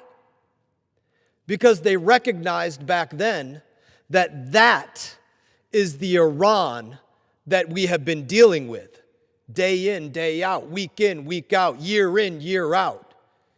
The Iran that has been attacking relentlessly the United States of America, tankers, container ships, United States Navy vessels, Coast Guard vessels, firing on our personnel in Iraq, in Syria, in Jordan, anywhere in the Middle East that they could fire on them. What has changed since these attacks? Because everything that I listed off happened well before Operation Epic Fury. So what has changed? The Ayatollah that ordered the attacks on our bases, on the bases of our allies, is now rotting 6 feet under. What has changed? Their navy that carried out countless attacks on our cargo ships, all those that I listed off just now, the navy that was attacking, seizing, holding hostage, they are sitting at the bottom of the waters that they used to float in. Their Air Force that carried out attacks on our bases and against our allies, they have been grounded and obliterated. Those are just a couple of the things that have changed. This was not a war of choice. This was not President Trump's war of choice. This is and always has been Iran's choice that they made each and every day for the last 47 years. What I gave you was just some of the incidents of the last couple years. We simply said, no more wars. Instead, we're putting a stop to the old ones. This ends here. This ends now. That country, their IRGC, their proxies that have been attacking us endlessly will no longer exist. and will not obtain a nuclear weapon, whether my colleagues forgot that they voted to say that or not. So, Mr. Speaker, in regards to today's war power resolution that asks for the removal of our U.S. forces, as my colleagues have done week in, week out, forgetting about every single thing that our service members are out there fighting against, I urge a no vote on their legislation. And, Mr. Speaker, I reserve. Gentleman reserves. Gentleman from New York. Thank you, Mr. Speaker.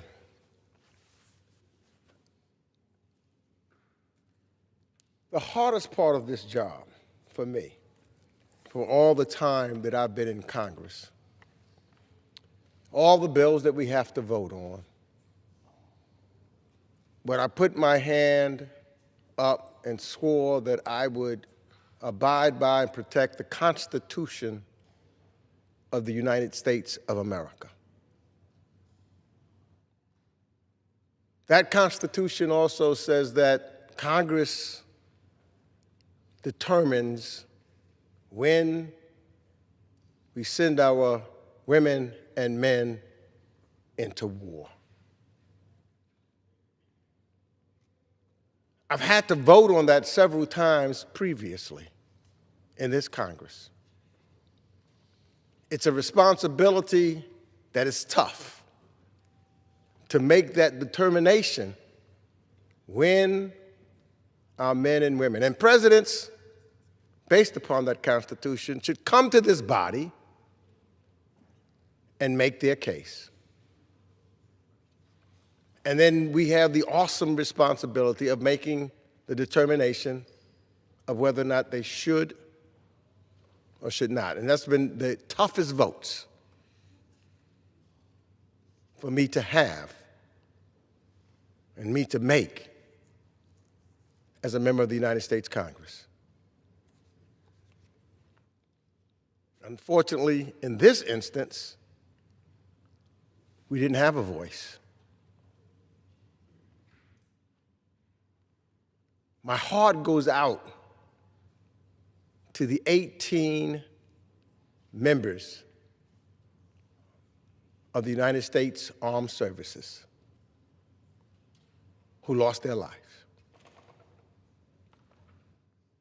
To them, their families, they're patriots. Just as Mr. Mast doing his service, and Mr. Crow and Mr. Moulton, I thank them for their service. Because if this Congress says go to war, they put their lives on the line. I wish I had the opportunity to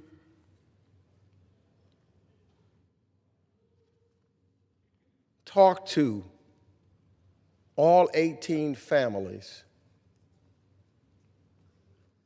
who lost loved ones in this war. Fortunately, I can't do all 18. One of the 3 that lost their life over the last weekend, Sergeant Angel Rampershade, is from my district, my constituent in Ozone Park, New York, who was killed on July 17th in Jordan. I'm going to visit that family when I get back to New York on Friday. My office has already reached out to them. I'm going to have a flag flown on top of the Capitol.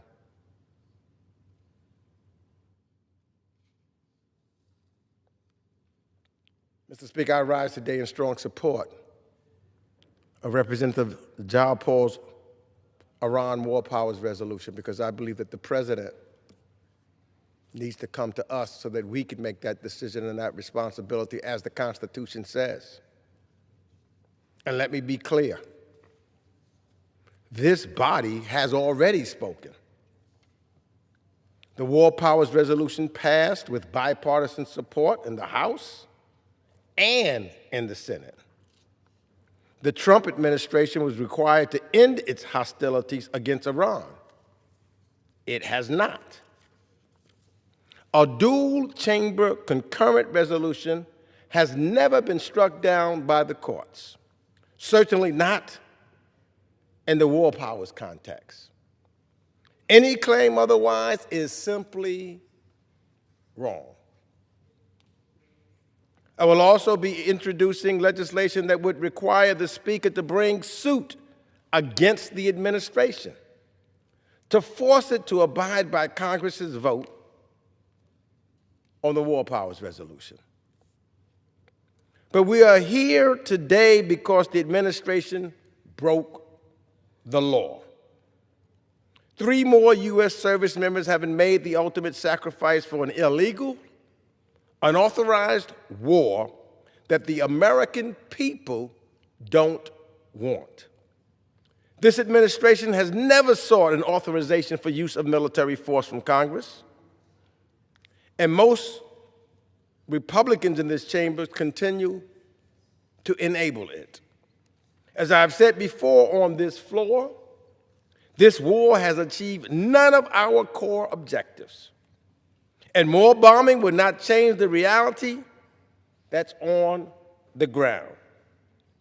With respect to Iran's nuclear program, its hardline regime, its closure of the Strait of Hormuz, or any of its malign practices, none of that has changed. Addressing those threats requires diplomacy, not more war. And diplomacy must be led by seasoned diplomats and non-proliferation experts, not real estate developers. We need our European allies, our Gulf partners, and yes, our adversaries back at the table. Because just bombing without strategy, Mr. Speaker, that's not a foreign policy. It's a tantrum.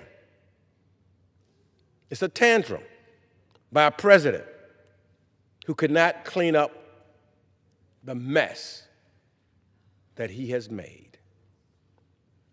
Let us make no mistake. The president's tantrum is why gas prices is back over $4 a gallon. And it will keep climbing now that the Houthis have threatened their own blockade of the Red Sea. That tantrum is why American troops are under fire. It's why our munitions stockpiles are being drained. And it's why we are teetering on the edge of the forever war we warned this would be. So to my Republican colleagues, this war is indefensible, and deep down, many of them really know it. I say let's just simply uphold the oath that we took when we took this office. Uphold the Constitution of the United States. Stand with us, and let's make clear once again that this president, he's not a king, he's not a dictator,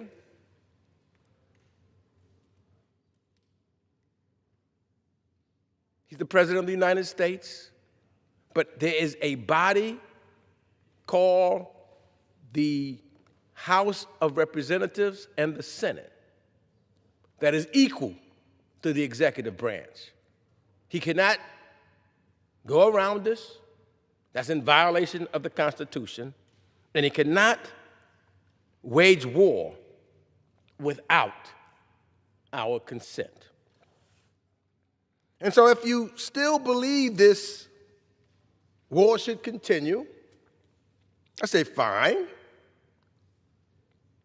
Then vote in support of this measure and demand the administration come to this Congress and demand that he tells us what his plan is, how it's going to end, and how much money it's going to cost the American people.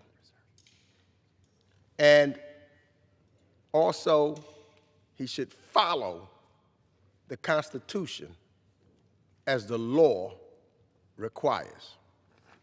And I reserve the balance of my time. Gentleman reserves the balance of his time. Gentlelady from Washington. Thank you, Mr. Speaker. I rise to urge the United States House of Representatives to pass my War Powers Resolution to end President Trump's illegal and unconstitutional war in Iran. Let me be clear.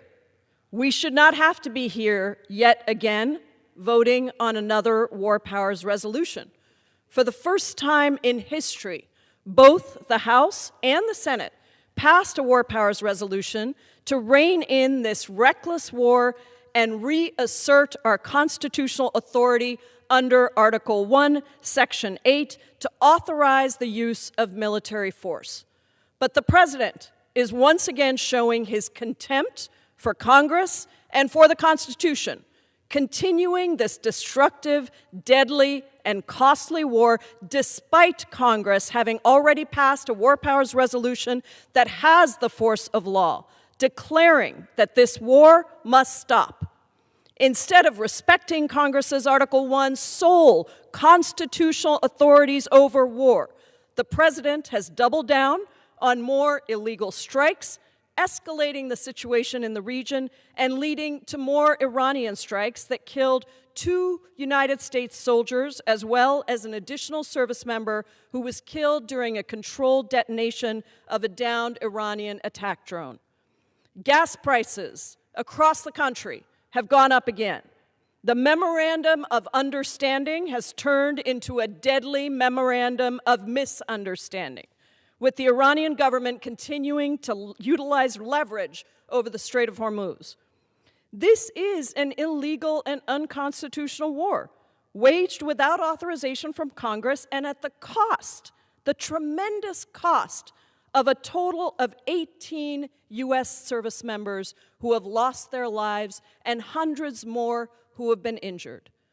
I give tremendous honor and respect to our service members, those who serve, those who have sacrificed their lives, including Air Force Captain, U.S. Air Force Captain Ariana G. Saviano, who is from my home state of Washington. The cost of this war is incalculable. Not only have we lost 18 U.S. service members, but this war has been waged at the cost of thousands of civilians who have been displaced or killed in the region, and all on the backs of U.S. taxpayers who desperately want this administration to focus on the crisis of their pocketbooks, the basic inability of Americans in the richest country in the world to afford health care, gas, groceries, and housing. From the beginning, this war has had no clear mission, no strategy, no end goal. It has been driven over and over again by a president who won his election by telling the American people that he would end forever wars, and instead has launched us into more forever wars to distract the American people from the real issues they are facing at home. As the Secretary of Forever Wars, Pete Hegseth, announced, we have already spent $37.5 billion on this illegal and unconstitutional war. Donald Trump has called affordability a, quote, hoax, stating that we have no money for health care. He has refused to sign a bipartisan bill to help address housing crisis that this country is facing. And today on the House floor, Republicans put bills forward to demand $1.15 trillion for the Pentagon, the only federal agency that has actually failed 8 consecutive audits and is about to put another $73 billion into this illegal war. What an insult to the tens of millions of Americans that have lost health care and nutrition assistance, all to pay initially for a $4 trillion tax break for giant corporations and billionaires. So again, let's be very clear. The American people are paying the price of this war, literally through our tax dollars that Donald Trump refuses to spend to benefit the lives of Americans here at home. through the lives of our United States service members who ask only that their willingness and their pride in serving be rewarded with our real thoughtfulness of purpose before sending them into war, through the pain at the gas pump and the grocery store as prices continue to tick up, through the broken relationships with allies around the world who no longer believe that the United States is a real partner to them, through the sacrifices of the American people who desperately want this administration and this Congress to focus on making their lives affordable so they can actually thrive rather than barely survive. Regime change, Mr. Speaker, doesn't work. It never has, it never will. In Iraq, more than 4,000 troops were killed, 32,000 were injured. In Afghanistan, 2,400 troops killed, 20,000 injured.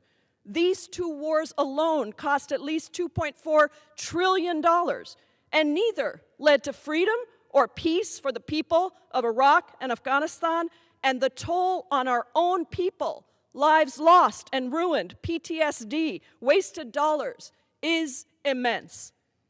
We have got to stop thinking that bombs are the answer. They are not.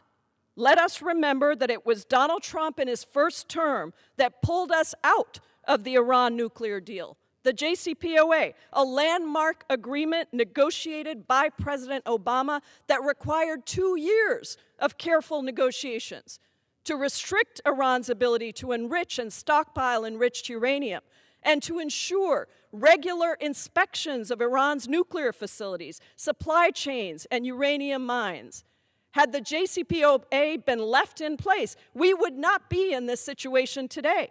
It would have worked to minimize Iran's nuclear threat and strengthen Iranian civil society instead of slapping sanctions on and deepening the brutal regime's hold.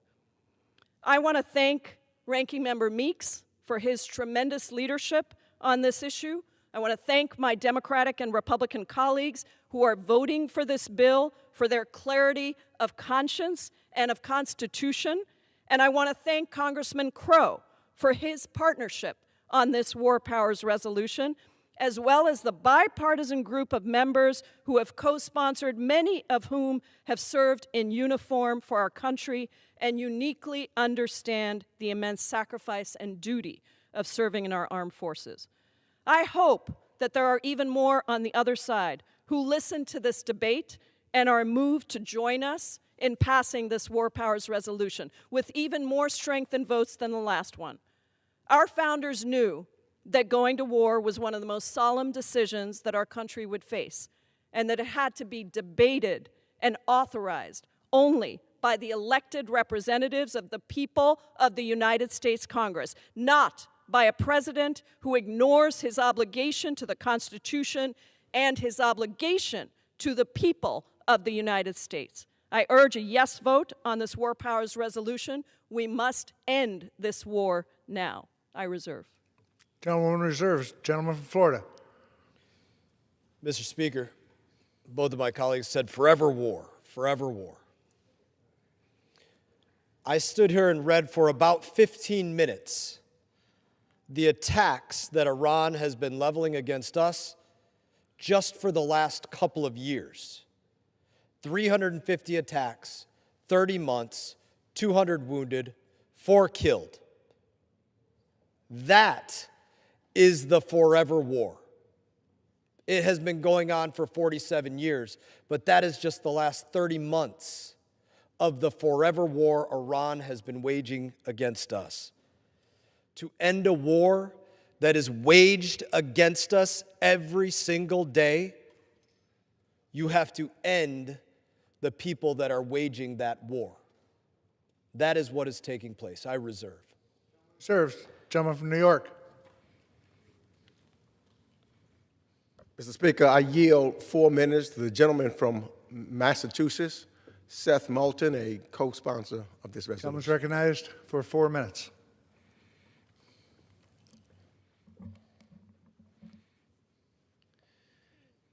Mr. Speaker, part of our job in Congress is to answer tough questions.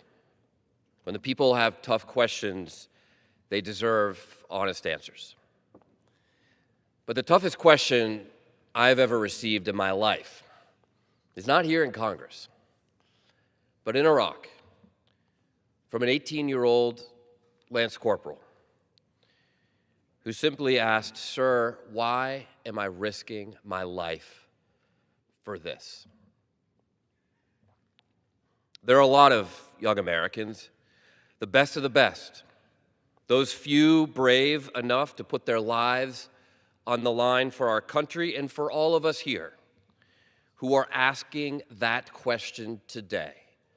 Why am I risking my life for this?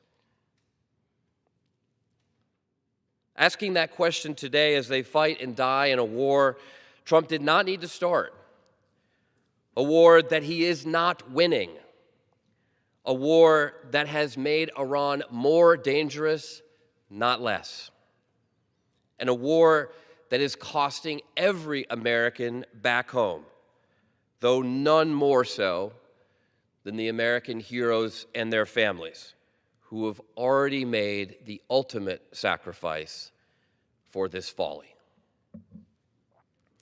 As of this past weekend, the casualty toll from the war has risen to 18.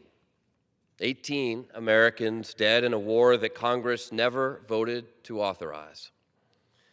In addition to the heroes we have already lost in this war prior to this weekend, we now mourn the lives of Private Isabella Gonzalez, First Lieutenant James Feehan, Sergeant Ainsley Rampersad, and Sergeant Michael Emmanuel Swinton. When the military commander in charge of this operation came before the House Armed Services Committee a few weeks ago, I asked him, how many more Americans have to die for this mistake? He refused to answer, just as Trump and his henchman Hegseth have refused to take any responsibility, any accountability for this massive failure of a war, for losing this war to Iran. Yes, part of our job in Congress is to answer tough questions, though it's easier here than out there in the Middle East. But part of our job is also to ask tough questions of this administration before it kills more Americans in this mistake. Too many of our colleagues refuse to do so. Thankfully, a large number of Democratic veterans do not. We are asking these tough questions of the administration on behalf of the American people and on behalf of our troops, and they all demand answers. That is why we have demanded this vote. It's long past time for a plan. We're long overdue for accountability, and we're tired, Mr. President, of losing this war and making it worse for our troops and for everyone here at home. Enough is enough, Mr. President. Enough of your war in Iran that has been an utter disaster for everyone except Iran and maybe China. Enough is enough, Mr. President. Enough is enough. Mr. Speaker, I yield back. Gentleman reserves balance of his time. Gentlewoman from Washington. Thank you, Mr. Speaker. I now yield 3 minutes to the distinguished gentleman from Colorado, Congressman Jason Crow. Gentleman's recognized for 3 minutes. Thank you, Mr. Speaker. I join all Americans, my colleagues, Chairman Mast, in mourning those lost who have made the ultimate sacrifice for our nation once again. And I honor greatly the service of the chairman. We served in these wars together. He knows sacrifice. He, in fact, sacrificed and gave more than I did. And he also deeply understands the threats. And he was right when he outlined those threats. Iran is a malignant regime. Iran does and has posed a threat to Americans, as has North Korea and Russia and many other regimes and countries and terrorists around the world. Because you see, the important thing is not just to recognize the threat and say if there's a threat that we automatically have to go to war. Because that is the start of the analysis, not the end of it. The next questions, and the important questions, are what do we do about it? Do we go to war? Do we assemble a coalition? Do we use sanctions? Do we use soft power? How do we meet that threat? And it's the fact that in the 20 years of Iraq and Afghanistan, we stopped asking that essential question and just assumed that war was the answer and would solve it. That is what led us to 20-plus years, trillions of dollars, and thousands of American lives lost for wars that ended poorly. I am unwilling to not learn that lesson. I want to be really clear about Iran in particular. There was no intelligence showing that Iran was proceeding with the development of a nuclear weapon. If there was intelligence, we would be having a different discussion here. There wasn't. And that fact matters. So then leads us to the second part of it. What do we do? How do we meet this threat that has been posed for 40-plus years? What is clear is that Americans are done with an endless cycle of conflict in the Middle East. When I was in Afghanistan, our adversaries, the enemies that we fought, would often say, the Americans have all the clocks, but we have all the time. They simply want to wait us out, knowing that we'll just spend more money, have more combat deployments, that we'll just continue to do it year after year until we wear out. Well, when I'm sitting here and have to face my constituents who are losing homes, losing their farms, losing their health care, who can't answer the simple question, how is this making me safer? How is this improving my life? And I can't answer that. I'm unwilling to perpetuate yet another quagmire and endless cycle of conflict. It is time for us to restart the accountability loop here in Congress. All these rules, all the authorizations that we debate, why it matters is because this Congress, this body, has the duty to take a vote, to have this debate, and then go home and stand in front of those constituents who are losing their homes, losing their farms, losing their health care, and say why we should or shouldn't do it. That's what this is about. I implore my colleagues to learn this lesson from the last 20-plus years, end this endless cycle of conflict. Let's bring our folks home.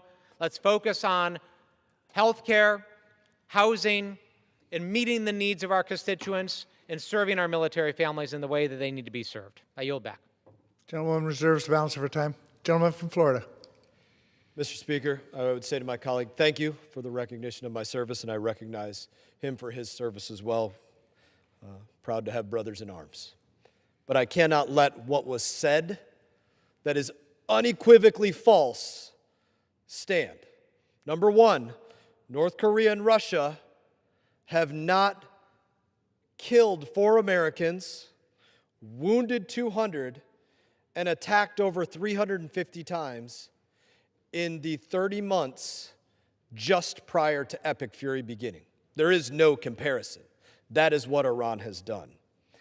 And unequivocally, Iran was working to develop a nuclear weapon in their research facilities and development facilities of Natanz, Isfahan, Fordow, and you need only listen to the words of Iranian generals, the Ayatollah, in the last couple weeks and months saying they will not cease their pursuit of a nuclear weapon. Don't take my word for it.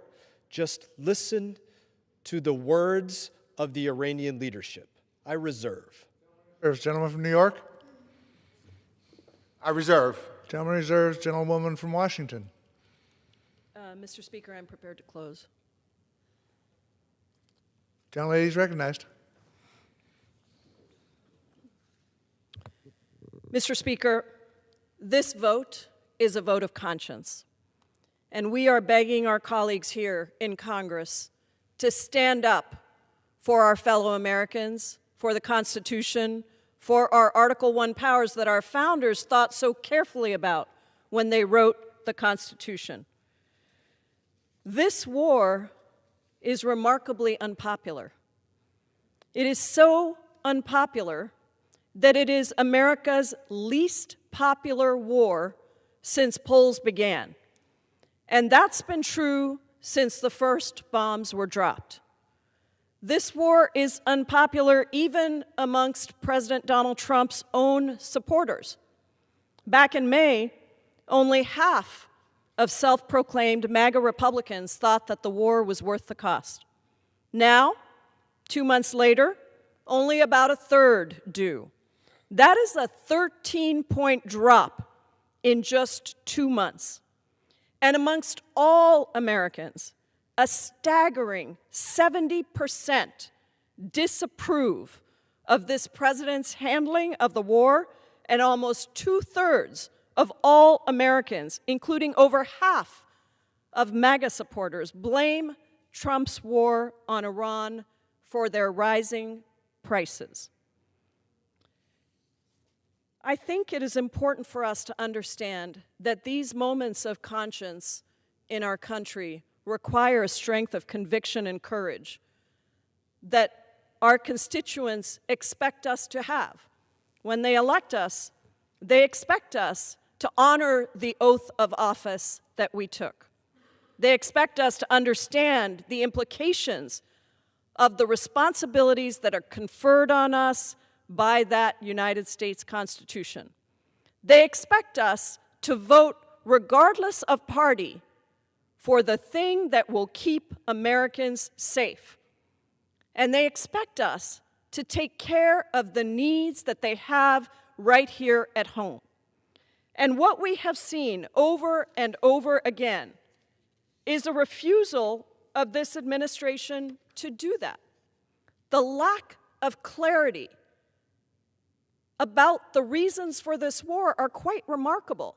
The administration has continued to flip-flop between claiming that we've won the war and then later that more bombs are needed. After Operation Midnight Hammer in June of 2025, the Trump administration told us that U.S. strikes on Iran had destroyed their military and obliterated nuclear programs. After the initial strikes on Iran, Secretary Hegseth said that the Iranian military was, quote, destroyed and, quote, made combat ineffective. In April, he declared Operation Epic Fury was a, quote, historic and overwhelming victory, end quote, and that the United States achieved, quote, every single objective, end quote. But this is plainly false, and the American people know it. Months after Hegseth claimed victory, Iran continued to strike American assets in the Middle East, kill American service members, and close the Straits of Hormuz. The administration has clearly gotten us into a war that they have no clue how to get us out of. Americans deserve a clear strategy, not shifting explanations that change by the day. They deserve thoughtful diplomacy, not tweets like the one that the president just released today, quoting, "From this point forward, anytime the Islamic Republic of Iran shoots at a ship in the Strait of Hormuz, whether it be by missile, rocket, drone, or any other device or weapon, the United States will bomb and destroy, capital letters, one bridge or power plant, including those located next to or in the capital city of Tehran." Thank you for your attention to this matter, President Donald J. Trump. This is irresponsible behavior from the President of the United States. It is irresponsible behavior on the backs of war powers resolutions that passed in a bipartisan way in both the House and the Senate, telling the president to end this illegal and unconstitutional war. It is irresponsible behavior that is going to lead to more deaths of United States service members and civilians around the world. It does not de-escalate. It does not create coalitions of allies. It does not do anything to address the issues that Americans are facing right here at home. So I close where I started. This is a vote of conscience. This is a vote that requires us to find the strength to do what is right for the American people and to send the clearest, even stronger message to this President of the United States that the United States Congress, the House of Representatives, is reasserting our authority over war. This war must end. Vote yes on this war powers resolution. I yield back. Gentleman from New York yields. Gentleman from Florida. Gentlewoman from Washington yields. The gentleman from Florida is recognized. I reserve. No. Gentleman from New York is recognized. Ready to close. I say to my colleagues, it's been 144 days of a senseless and a pointless war. The president says he's there to prevent Iran from having a nuclear weapon. The first term, the president ripped up the JCPOA, as the gentle lady from Washington has indicated. I was in Congress at that time when the JCPOA was implemented. The United States was not by itself. It was a well-thought-out, diplomatic document that was produced that was clear. It wasn't something that was done by individuals who heretofore only was involved in real estate. It was done with diplomats around the world, and even some of our adversaries in Russia and China. The P5+1. I traveled several times to Geneva to have dialogue and conversation with the head of the IAEA. And I, along with some other colleagues, was told that at that particular time, for the first time, they had their eyes on Iran and its nuclear capabilities. They had cameras watching everything. And all of the individuals said that Iran was at the closest a year to a year and a half and could not progress because of what we were doing in a collective manner to prevent them from having a nuclear weapon.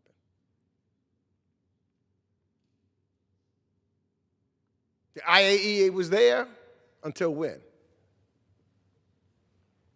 The president ripped it up. And that's when the cameras and the watching of what was taking place, the agreement that had been made through a diplomatic channel, ended and Iran pushed us out. And that's when we no longer could see what was taking place. Diplomacy was preventing Iran from having a nuclear weapon. Without the Straits of Hormuz being closed, without the death of our men and women of our military, without the cost of rising prices of food because fertilizer couldn't get through the strait, or the cost of gas. We had allies with us. So are we better off now when we're doing all of this basically by ourselves because everyone advised this President of the United States not to do it?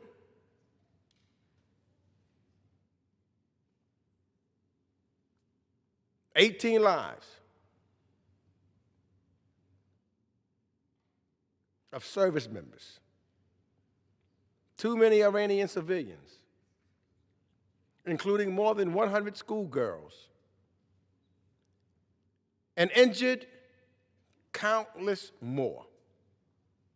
Tens of billions of taxpayer dollars spent, and the administration still refuses to give us a full accounting of where that money went. And now, even as they refuse to explain the cost, guess what? They're asking for billions more for a war that they never asked the United States Congress to authorize. A war that the people of the United States of America never asked for. As indicated by the gentle lady from Washington, 70% of Americans are against this war. But you know what, Mr. Speaker? The House and the Senate has spoken. They have already voted in a bipartisan way to end this war. Today, let's vote again. And I believe we will get even a greater margin in this House. Let's not give this president another blank check to wage an illegal war. This is not what the Constitution demands of us. This is not what our constituents expect of us. They expect us to do our jobs. They expect us to abide by the Constitution of the United States of America. They expect us to stand up and tell this president that this illegal war must come to an end once and for all. Vote yes on this World Powers resolution and let the American people know that we will not be altered from doing our job. And I yield back Gentleman from, the balance of my time. Gentleman from New York yields. Gentleman from Florida is recognized. Mr. Speaker, can we get the House in order? Thank you. The House will be in order.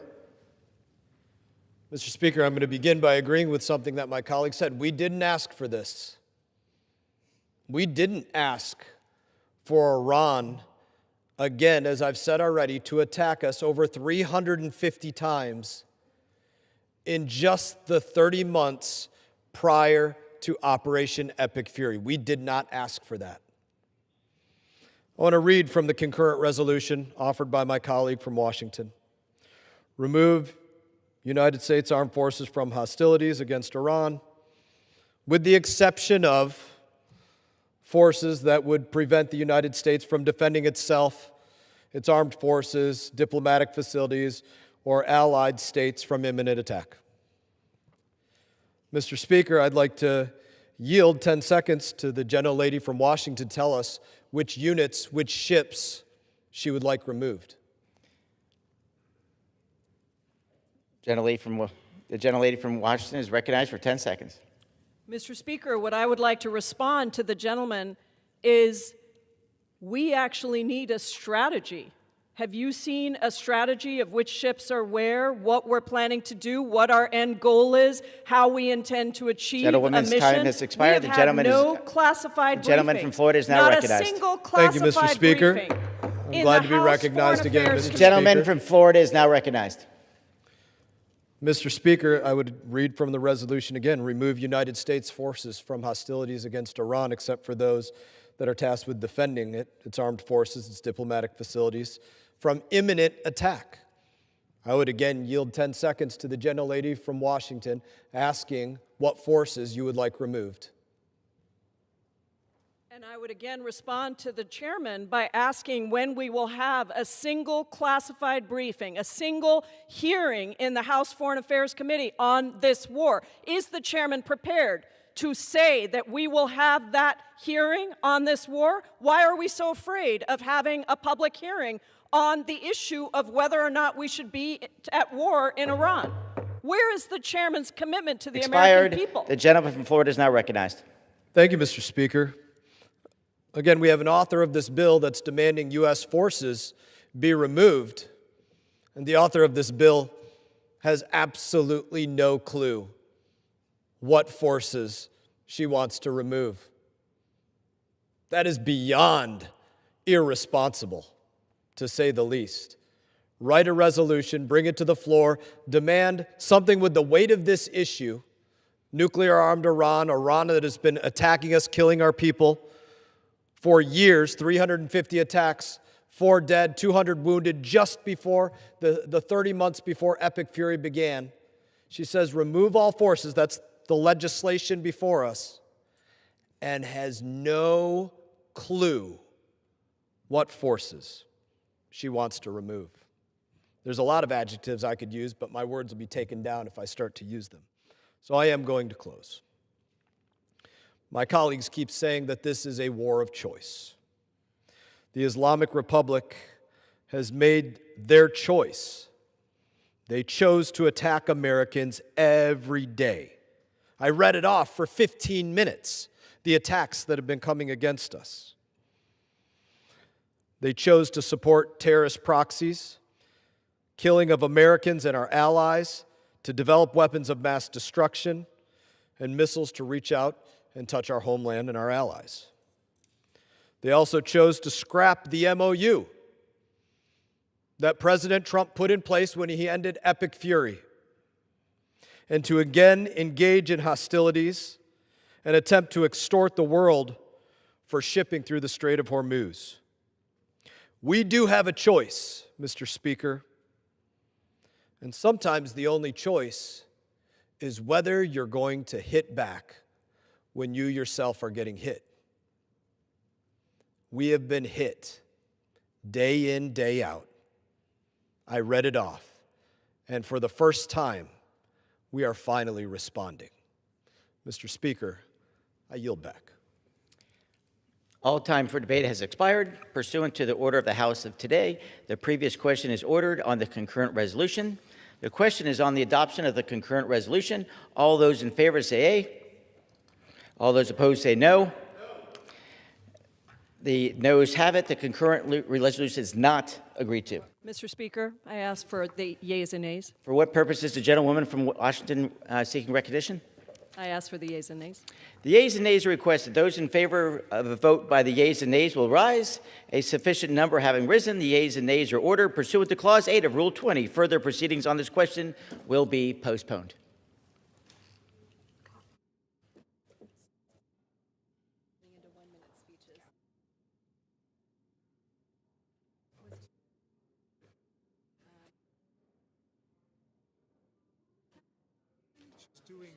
She has the dumb hour. Oh, okay. So just on Davis. You know what?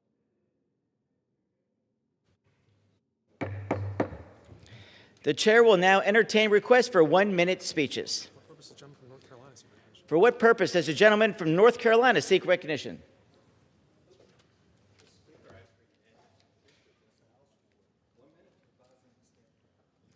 Without objection, the gentleman from North Carolina is recognized for 1 minute. Mr. Speaker, I celebrate Sarah Finch of Vance County, the winner of North Carolina's 1st Congressional District Art Competition. Her remarkable painting, Bloom After Abandonment, portrays a Ford Ranger left in Mother Nature's care, reminding us that even after something is forgotten, beauty and new life can still emerge.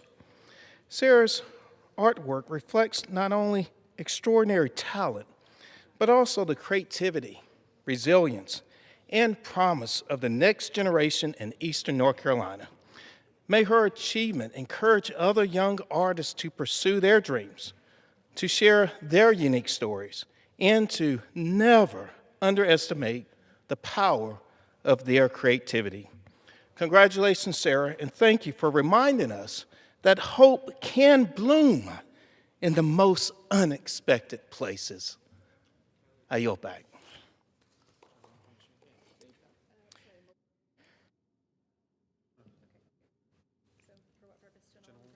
For what purpose does the gentlewoman from Michigan seek recognition?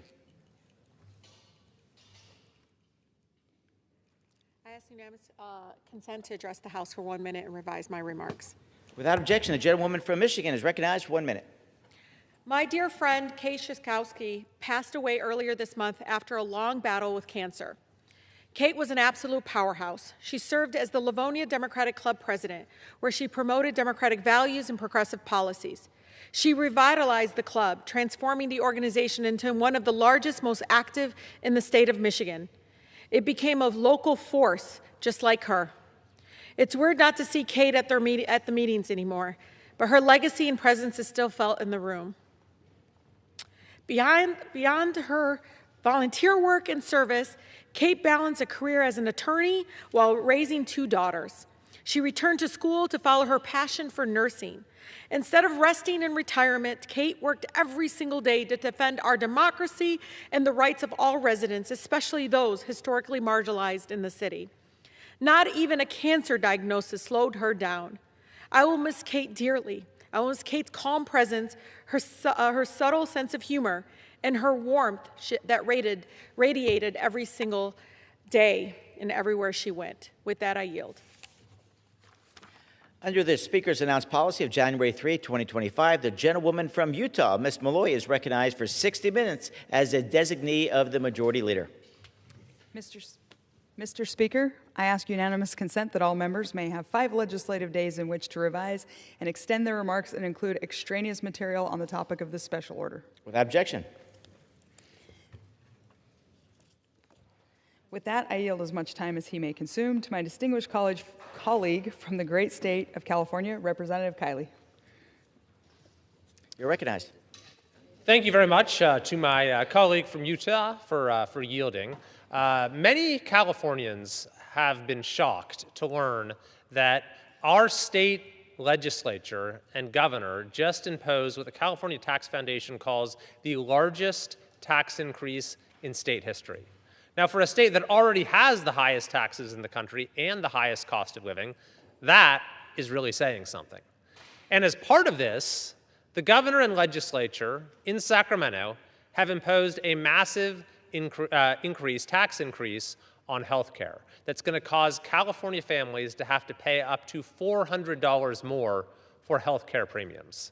This is something that Californians simply cannot afford, and it's all the worse given that California voters already said that this kind of tax increase is barred.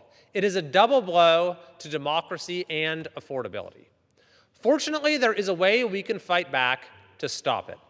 I am writing a letter putting forth a formal request, joined by my colleagues in the California delegation, for the Department of Health and Human Services here at the federal level to block this tax increase, which does require federal approval. We'll be sending this request out by the end of this week. And it is my hope that California taxpayers can be spared yet another increase in our cost of living that so many Californians simply cannot afford because of the extreme policies coming out of Sacramento. Mr. Speaker, I rise today to honor and congratulate Child Action for celebrating 50 years of service to the Sacramento community. Child Action is a nonprofit organization that has been supporting children and families since 1976. Rooted in the qualities of compassion, community, and support, Child Action has provided affordable and quality childcare to over 19,000 children throughout Sacramento County. When childcare is affordable, educational, and accessible, it greatly benefits the whole regional economy.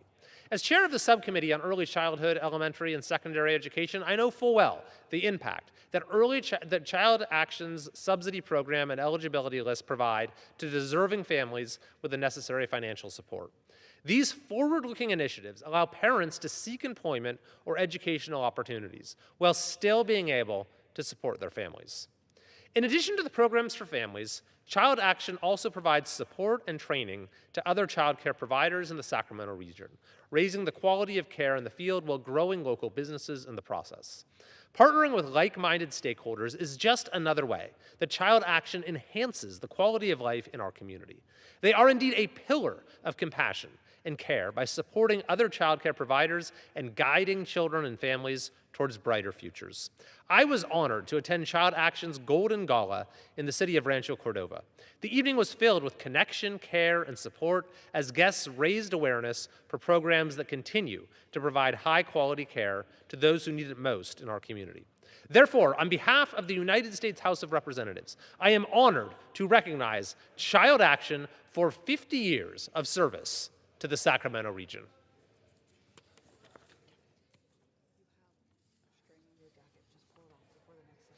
Okay, thank you.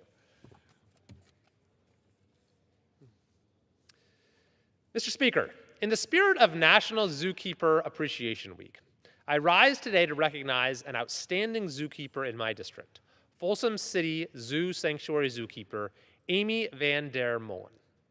Amy has been a zookeeper at the Zoo Sanctuary since 1994. Prior to that, she worked as zookeeper at the Fairytale Town Park in Sacramento and as an educator at the Sacramento Zoo Interpretive Center. During her career, she has cared for birds, reptiles, omnivores, and carnivores. During her tenure at the Folsom City Zoo Sanctuary, Amy has overseen the care of many animals, including 13 bears, 8 mountain lions, 2 tigers, 5 wolves, and many others. As part of her zookeeping job, Amy participates in vet procedures for the animals in her care, creates behavioral and environmental enrichment, performs positive enforcement training, participates in keeper chats for guests to educate them about animals, and shares the Zoo Sanctuary's mission of teaching responsible behavior toward all animals. Amy has created the annual art program where animals use their feet, nose, or other body parts to paint with non-toxic, washable paint on a canvas. These paintings are sold in the zoo gift shop and have even been part of art shows at a local art gallery in Folsom, and have sold at various special events and fundraisers to benefit the Zoo Sanctuary.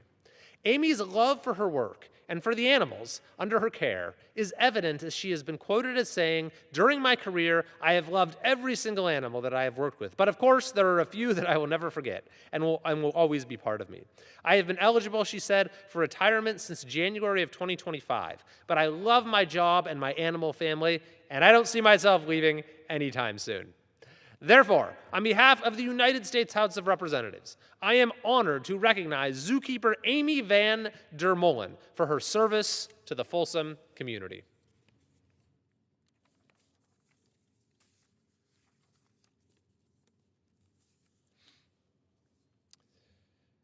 Mr. Speaker, I rise today to honor and congratulate former City of Folsom Fire Chief Ken Cusano on the occasion of his retirement following 28 years of service and dedication to protecting the Folsom community. Chief Cusano attended Folsom High School and received his bachelor's degree from Sacramento State. Since joining the fire department in 1998, Chief Cusano climbed the ranks, starting his career as a firefighter-paramedic and eventually taking the title of chief in October 2020, which he held until his retirement. Throughout his time as chief, he led a team of over 90 professionals and was known for strengthening the department during a time of unprecedented growth in the city. During his tenure, Chief Cusano lent his expertise in the design and construction of fire stations 39 and 34 and the remodel of Station 38. In addition to the new fire stations, Chief Cusano also played a key role in creating a medic unit and hiring extra personnel to keep up with the rapid growth of Folsom. Under the chief's steady hand and leadership, the mental health of the men and women in the department became a priority. The forward-thinking approach was evident when the department introduced the region's first peer support dog and other proactive approaches to support the resilience and mental well-being of all department employees. The chief's dedication to the quality of life in his community could also be found with new initiatives, such as helping to implement a social host ordinance to deter illegal fireworks, as well as the seasonal closure of certain open spaces which pose fire risks. Chief Cusano has played a vital role in helping to shape Folsom's future. He faced his job and its challenges with the spirit of doing everything he could to keep the community safe, and will undoubtedly be missed by the city's grateful residents, businesses, and the men and women in his department that he called home for almost 3 decades. On behalf of the United States House of Representatives and California's 3rd Congressional District, I am honored to join the community in recognizing Fire Chief Ken Cusano's retirement, thank him for his 28 years of exceptional service and leadership, and wish him well in retirement.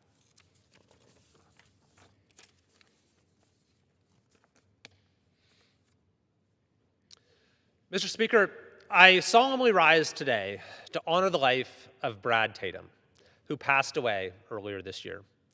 Brad will be known not only as the publisher of the Orangevale View, but as someone who cared deeply for small businesses, youth athletics, and his family and friends. Known as the heart behind the Orangevale View, Brad took pride in sharing the good news that enhanced the quality of life throughout his beloved Orangevale. This free bi-weekly newspaper stories were not only insightful, but brought people together with a common touch.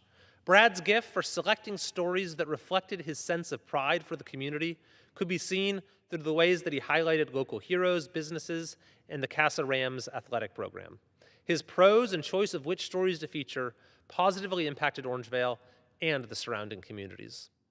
Brad will undoubtedly be missed by his children, grandchildren, siblings, friends, and the more than 37,000 readers who enjoyed learning about the latest FFA achievements, breakfast at the Grange, and all the other happenings that make Orangevale a special place. His dedication to his community will not be forgotten, and the impacts he made will live on in the lives he touched and the stories he wrote. Therefore, on behalf of the United States House of Representatives and California's 3rd Congressional District, I'm honored to recognize Brad Tatum for his many contributions to the Orangevale community. I now yield back to my colleague from Utah. Thank you. And with that, I yield as much time as he may consume to my distinguished colleague from the great state of Louisiana, Mr. Higgins.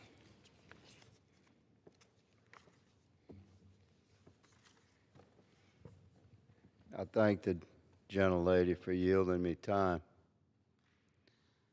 Mr. Speaker,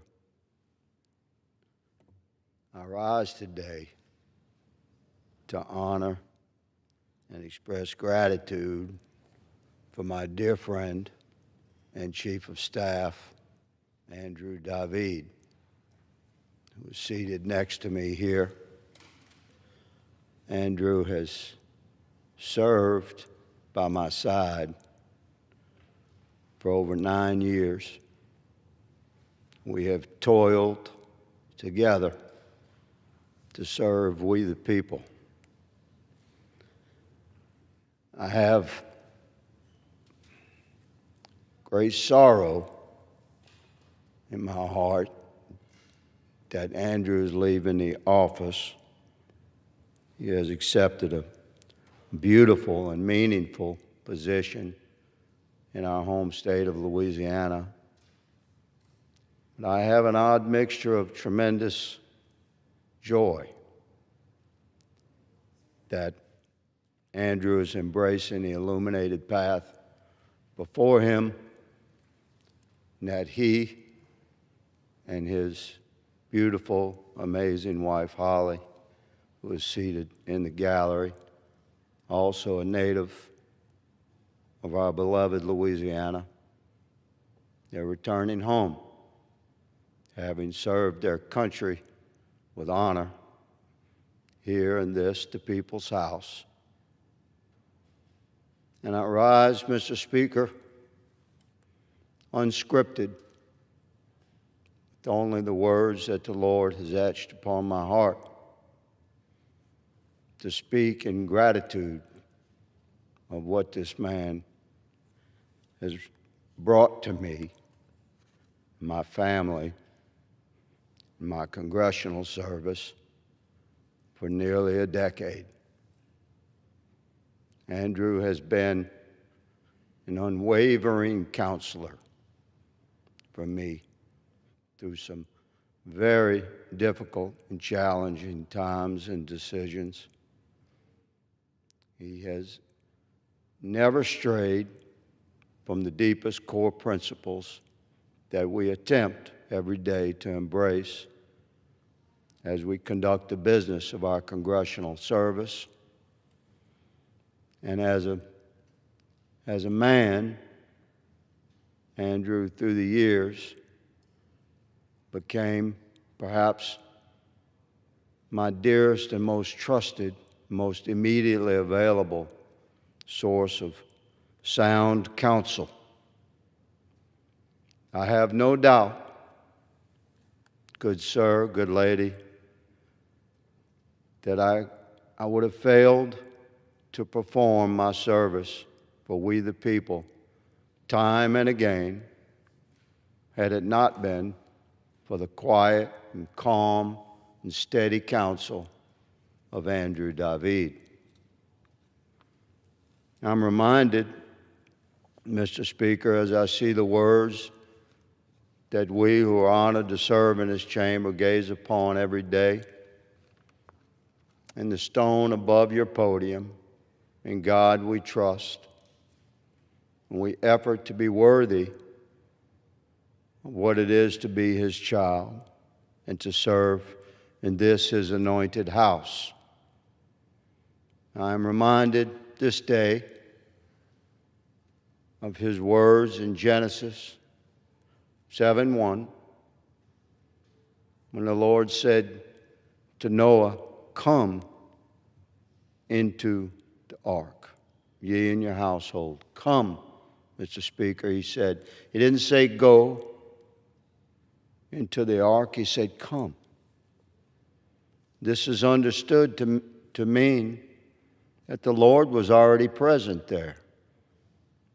The goodness of the Lord was present there before Noah entered that challenge of entering the ark and traversing the storm to begin anew. When I came to D.C., I had no experience, no political background. I had a clear understanding of what I thought perhaps should be a servant to we the people in the House of Representatives. What I did not know when I was elected in 2016 and I came here to this august body, I did not know that the Lord had already placed His goodness. It awaited me. The Lord had prepared a counselor for me, His unworthy son. That man, that goodness is Andrew David. We shall continue to serve. We will endeavor every day to be worthy of service to we the people in His chamber, of what it is to be children of God, the Most High. And I, my friend Andrew, I will strive to be worthy of being called your friend and brother. Thank you, good sir, for your decade of service by my side. God bless you as you embrace the illuminated path before you. Good luck, and I know that great joy awaits you and your beautiful family in our beloved Louisiana. Thank you, good lady, for yielding time to me. Thank you, Mr. Speaker. I yield.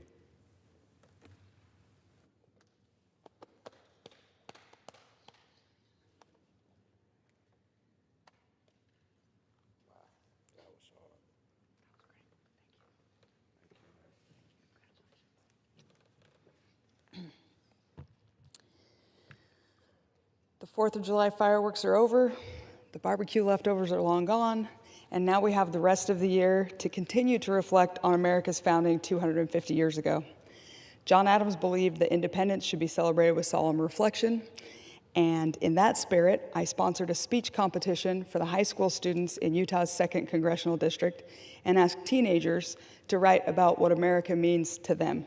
Tonight, I'll read the 2 winning speeches as well as a little bit about the 2 students who wrote them. These speeches were selected out of a pile of speeches with blind reading, so I didn't know who had written them. Cambry Giles is a student at Millard High School in the 2nd District. She's entering her senior year. She lives in Meadow, Utah, a town with fewer than 350 people, where she's an active member of her school's FFA chapter.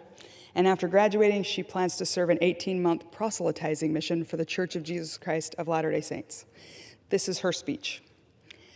George W. Bush said, "For we are given power not to advance our own purposes, nor to make a great show in the world, nor a name. There is but one just use of power, and that is to serve people." I love this quote because it shows just how America should be. I ask you, what are you doing to help the people around you, and therefore to help this country? I believe that this country is a country of love and freedom. Each of us has the unique opportunity to help those around us. If we love those around us, we can make someone feel better. Love is the first thing I think of when I think of what this great country is. This country means being able and willing to be a helping hand. We all have the freedom to help those around us. We never know just how much of an influence that can be. When people think about this country, they should be inspired and feel proud to call it home. I want everyone who hears this to be inspired to show kindness and feel the sense of pride that this country brings. Every time I stand up to say the pledge, or when I hear the national anthem, I feel a sense of pride to be able to call this country my home. I get teary-eyed because I know what this country stands for and the lengths kindness has gone to keep it free. The most important thing this country stands for me, is kindness. If anything is taken from my speech, I hope everyone that hears this leaves feeling a stronger sense of pride for our country. If we want America to stay great, we must choose to keep it great by treating all of its people with kindness, lifting others up instead of putting them down. This country immediately needs more kindness. Thank you, Cambry. And the second one is from Riley Moore. Riley's the 2nd winner of our America 250 speech contest. She's also from a small town, Delta, Utah, where she attends Delta High School and is entering the 10th grade. Riley's words reflect love for our nation's history and faith in its future. This is Riley's speech. America means so much to me because it's a place where freedom meets opportunity, where people from all over the world, not just America, can come together to live, work, and dream. In my opinion, America represents being able to make a difference and choose your own path. The country is so diverse with so many cultures, ideas, and traditions, it's amazing. To me, America is about standing up for what's right, working hard to make things happen, and better the world around us. It's far from perfect, but with the freedom to speak our mind and fight for justice, great communities are created. I'm proud to live in a country that supports freedom and opinion. In conclusion, America brings hope, opportunity, and a place where I can imagine and create a bright future for myself as well as others. Thank you, Riley. Cambry and Riley are young, and their words reflect well on them, their families, and Utah, where they were raised. Like them, I'm grateful for our country and excited about the next 250 years of American goodness and freedom. And I want to thank each of the high school students who rose to the challenge and wrote a speech. I sincerely hope that each of them learned something new and that their love for this country grew even just a little bit. And with that, Mr. Speaker, I thank you very much and yield back the remainder of my time to the chair. Gentlewoman yields back. Under the Speaker's announced policy of January 3, 2025, the gentlewoman from Ohio, Ms. Kaptur, is recognized for 60 minutes as a designee of the Minority Party. Thank you, Mr. Speaker, very much. This evening I have real pleasure to send positive messages forward on so many of the phenomenal citizens that I represent here and their life stories. I rise today to celebrate an extraordinary Ohio educator, Cassie Dornbush, from Ottawa County, Ohio, Congressional District 9.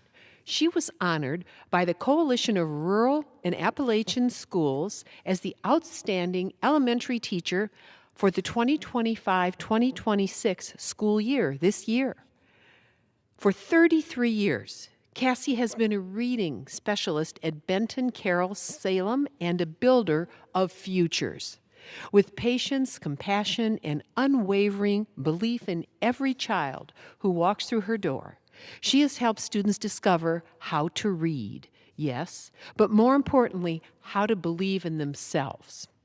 In every word of encouragement, Cassie shapes the confidence, curiosity, and resilience of young minds. Her impact lives on in the voices, dreams, and successes of her students. As she starts her well-earned retirement, we thank you, Cassie, for your dedication, your heart, and the lasting difference you have made in each and every life. Our rocket future is brighter because of you. Thank you, Mr. Speaker, and I yield back on this particular 1 minute and move on. Mr. Speaker, I rise today to honor the life of Paul Hollenbeck, an architect, a mentor, and a rare, lifelong community builder. His precious insights to build progress forward in every corner of our city of Toledo is unparalleled. Paul was an astounding, creative, humble citizen, and he embodied the community's hopes in every nook and cranny, and he rarely got attention. He was very, very humble. He didn't look for notoriety. He believed deeply that places matter because people matter, and he spent his life proving that that belief, brick by brick, neighborhood by neighborhood, project by project. He was unrelenting. I knew Paul as a friend and as a doer. He didn't just talk about civic responsibility, he lived it. And he set an example for others to follow. Through his leadership in creating the Toledo Design Collective, his vision for downtown Toledo, or his quiet mentorship of young architects and community leaders, he and they reimagined the redevelopment of urban spaces and neighborhoods, literally rebuilding America in this new century. He breathed new life into every corner of our community. Paul always demonstrated a focus on the future, and that good design for people is about dignity, access, opportunity, and respect for our built environment. He understood that cities are living places shaped by generosity and care, and he gave Toledo both. Paul brought people together, listened closely, and always asked how we could do better for the next generation. He leaves behind, yes, the design collective, the collaborative, building and revitalized neighborhoods, and more importantly, he leaves behind a grateful family and grateful friends and a grateful community and a civic spirit we all can carry forward by innovating and caring for the precious legacy of our built environment in the largest fresh watershed in the entire Great Lakes. Paul Hollenbeck's legacy will live on in the voices, the dreams, and successes that have happened across our region. I say to his family, to his friends, to the architects with whom he spent so much of his life, congratulations, job well done, Paul Hollenbeck. Mr. Speaker, our Northwest Ohio region is lucky to have countless educators who guide our young people and help them grow into strong leaders of tomorrow. One of these educators is Mr. Andre Cowell, a retired Toledo detective now teaching criminal justice at Washington Local School District's Whitmer High School. He brings 25 years of field experience to the classroom. Mr. Cowell's deep compassion extends to every student he encounters. A former student at Whitmer, Olivia Garcia, who wasn't even a student of Mr. Cowell's, spoke so highly of the impact he made on her life, I thought it was worth sharing here in the halls of Congress. There are such good people everywhere. And he showed her true kindness in the wake of a difficult time in her life following the passing of her boyfriend. Mr. Cowell welcomed her into his classroom when she needed an ear to listen. He let her know, and I quote, "If you ever need anything, I'm always here, and you know where to find me," unquote. He kept his word and stays in touch with Olivia to this day. Mr. Cowell is a shining example of someone worthy of congressional recognition. The Whitmer community and Northwestern Ohio are blessed to have an educator like Andre Cowell. He is a model of a man for others, sharing empathy and integrity for the generations to come. Thank you, Mr. Speaker. I yield back on that 1 minute, and we'll move on.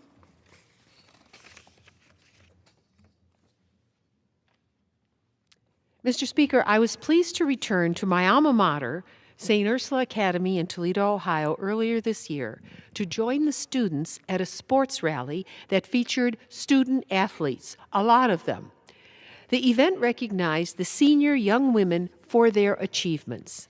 Special recognition was lauded on the 22 members of the dance team who once again prevailed as State of Ohio champions this year. These arrows well represented our state and the Academy at the UDA National Dance Team Competition, earning a silver placement in jazz and a bronze placement in pom. I was able to present a flag flown over the U.S. Capitol to Coach Morgan Losby and her team of extraordinary dancers. Boy, are they precision dancers, as our community honored their stellar performances this season. Please allow me to applaud all these disciplined student athletes at St. Ursula Academy, including those in Get Ready, basketball, gymnastics, swimming and diving, crew, lacrosse, tennis, track and field, soccer, softball, volleyball, golf, in addition to the dance team. Congratulations to them all for their hard work and perseverance as they enjoy their hard-won plaudits and pursue their passions into the future. We know they will do well. Thank you, Mr. Speaker. I yield back on that and would like to proceed.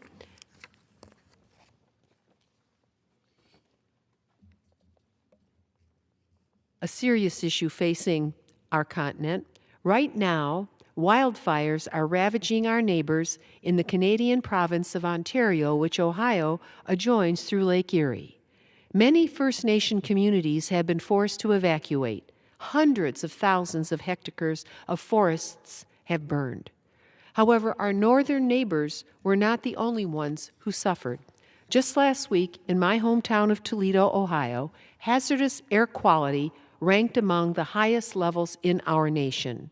As winds blew the smoke into northwestern Ohio, our community was at risk for the grave health concerns that accompany wildfire smoke. Asthma attacks, heart attacks, and weakened immune systems. Burning forests remind us that environmental challenges like air pollution and wildfires, which will continue to be exacerbated by climate change, do not stop at national borders. We in the Great Lakes Nation must continue to work with our continental neighbor and strongest trading partner to share expertise on forest management and wildfire response. Joint efforts and collaboration are necessary to make both of our countries safer, healthier, and more resilient. America belongs to all of us, no matter what side of the border one lives on. As allies working together, we can heal our freshwater and forest systems in our precious, bountiful, and life-sustaining fresh water region. Thank you, Mr. Speaker. I yield back and wish to move on to another topic. Mr. Speaker, this is not the first time I have urged Americans, please lower the temperature. Political extremism and dangerous divisions among Americans are still cause for serious reflection. We have seen it time and again throughout our history, and we have seen, sadly, assassination attempts on the president, on former presidents, on lawmakers at the state and federal level, Supreme Court justices, governors, and many more. Last month, as the LGBTQ community celebrated Pride Month, families nationwide marked Father's Day. We saw another escalation that compels me to raise the issue of political extremism once again. A cruel and heartless person anonymously sent a false tip to state police in Michigan in an attempt to falsely claim that former Transportation Secretary Pete Buttigieg and his husband, Chasten, had abused their twin 4-year-old children. Child Protective Services investigated competently, professionally, and quickly, realizing that no abuse had taken place. That false flag proved to be a traumatic experience for parents and their precious children alike. Dear citizens of our nation, hatred is unacceptable. It's still alive in some corners and well in some places in America. Call it out. Cruelty must not be our standard, and it should not be allowed without rebuke. I'm sorry the Buttigieg family had to endure it. Loving families should live free of bigotry. We all need to lower the political temperature. Be kind. Be kind. Be soulful. Thank you, Mr. Speaker. I yield back and wish to move on. Mr. Speaker, I rise today to say that the leaders of this chamber need to allow a return to regular order. We are far from that. We see the constant churn of failed rule votes, budget bills hopelessly behind schedule, Congress sent home, dozens and dozens and dozens of days wasted going away from this chamber rather than passing the bills that are critical, such as appropriation bills, not receiving consideration in the timetable allowed. And with a Hail Mary pass, pivoting to congressional continuing resolutions instead of passing bills to effectively govern. The Appropriations Committee worked on each of our 12 bills. We did our job and tried to move them forward. For weeks, the energy and water bill impacting every congressional district in our nation has been purposefully delayed after a rule to consider it failed for no good reason. And now we head home. We're being sent home again for the August recess and district work period without Speaker Johnson allowing our work to be completed to fund our country for the coming fiscal year. The fiscal year ends the last day of September. The new fiscal year begins October 1st. This Congress has failed in its duty. The clock is ticking even louder. I wish the leadership of this chamber cared about returning to regular order. We are living through great disorder here, but they seem to be fine, kicking the can down the road. This hurts every American family. Income tax forms, people can't get answers. It hurts the Department of Veterans Affairs. They can't hire the staff they need. It hurts every single American in calling into the federal government and trying to getting answers to questions you have because of understaffing and uncertainty. This isn't the way to run a country of 340 million people. Someone has to restore regular order to this Congress and this House. I and my fellow appropriators stand ready to do this work. We have done our work. The question is, will this Speaker and his team choose to meet our constitutional responsibilities in Article 1? It's not at the end of the Constitution. It's not an amendment. It's in Article 1 of the Constitution to meet our constitutional responsibilities to pass these critical bills to run the government of the United States, or are they going to cede the field again to more uncertainty and chaos?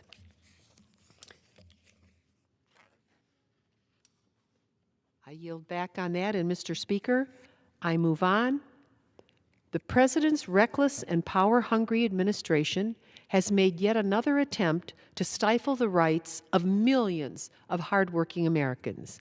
He implemented a lawless database that violated privacy rights, and he compiled citizens' private Social Security information to illegally distribute that to states eager to purge voter rolls. This is on top of the administration's secret plan, alongside Speaker Mike Johnson here in this House, to cut hard-earned Social Security and Medicare benefits. Not only was this data collection started under Elon Musk and his Doge, they call it Doge, illegal team, a myriad of so-called data was fabricated and inaccurate. Americans were mislabeled as non-citizens or deceased by the database. They had their voter registrations canceled without any notification whatsoever. Thank goodness for the work of prosecutors and an ethical district court judge for blocking their illegal action. But the damage has already been done. I urge every citizen listening, especially those who are senior citizens, go to a website called vote.org, VOTE.org, to check your voter registration status to ensure your rightful access to the ballot box. That's vote.org, VOTE.org, to check your voter registration status to ensure your rightful access to the ballot box itself. Sadly, you and I both know that this will not be the last time this administration and their billionaire buddies try to limit your sacred right to vote. Your sacred right to vote. This year, please make your voices heard. Check whether or not your name is registered as a voter that can vote this November, or an early vote in your state if that is allowed. Check your voter registration at vote.org, VOTE.org. And finally, Mr. Speaker, I rise tonight in strong support of the bipartisan Major Richard Starr Act. Service members injured in the line of duty have already given so much to our nation of their substance. They should not be forced to sacrifice again when they return home to their families. Many of these disabled veterans are unable to work full-time. They often face insurmountable challenges for the rest of their lives. Many are denied the full compensation they deserve for all their service. The Major Richard Starr Act will correct this injustice by rightfully compensating these veterans with disability pay and retirement benefits. And that is why I'm a co-sponsor of the bill and have signed the discharge petition to bring this essential piece of bipartisan legislation to the House floor for a fair up or down vote. I urge my colleagues who have not signed on this petition to support our veterans and stand with me on their behalf. We are just 3 signatures away from being able to vote on and pass this bill, which already has 337 bipartisan co-sponsors. Let's bring it forward, folks. Come on, do the job. I implore you, Mr. Speaker, bring this monumental legislation for a clean vote so we can give something back to those who have given so much for all of us and the generations to come.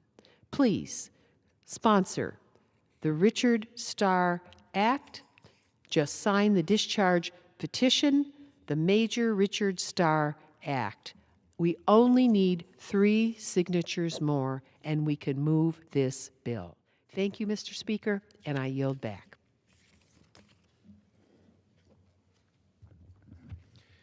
Gentlelady yields. Under the Speaker's announced policy of January 3rd, 2025, the Chair recognizes the gentleman from Arizona, Mr. Schweikert, for 30 minutes. Thank you, Mr. Speaker Pro Tem. All right, let's try something I've never done before, but it's also, I need to sort of lock something down. If there's anyone from the Speaker's staff watching, and we said we'd make it public, my team, even myself, we were made a promise today that when we get back, we are going to sit down with a couple of the committee chairs and some of my joint economic economists, because we've been sitting on pieces of legislation for over a year to cut spending, to cut borrowing without removing services, without, I mean, look, there'll be lobbyists who will yell and scream. There'll be activists who make their money because, Mr. Speaker Pro Tem, over and over and over and over around here, we spent the last few months, matter of fact, I came behind this microphone probably half a dozen times talking about waste and fraud and here and walking through all the things we found. How many bills have we moved through here that actually take those things on? Turns out it's harder than you think, because the fraud, turns out that's fairly easy to identify. It's a little hard to stop. Often it's money that's already gone out the door, so we got to hunt someone down, try to collect the money, put someone in jail. But when you hear the term waste, it's often our fault. We designed a program that has leakage, or certain companies have found ways to take advantage of it, certain bureaucracies. Give you a simple example. This is going to make sense in a moment. In New York City, in the last 5 years, the #1 job creator turns out to be a Medicaid program for home visiting. Think of that. The #1 job creator for a half a decade in New York City is a Medicaid program. Even when the leftist Democrat governor of New York says, yeah, it's fraud, maybe we could do something together.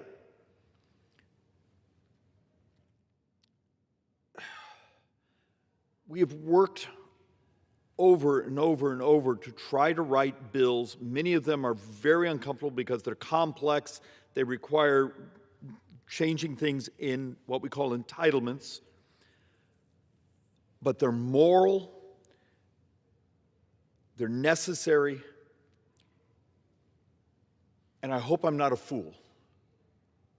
Because 1 year ago, when we actually did part of the big, beautiful bill, the family tax cuts, yes, we had an obligation to extend the tax policy and do some of the pro-growth things.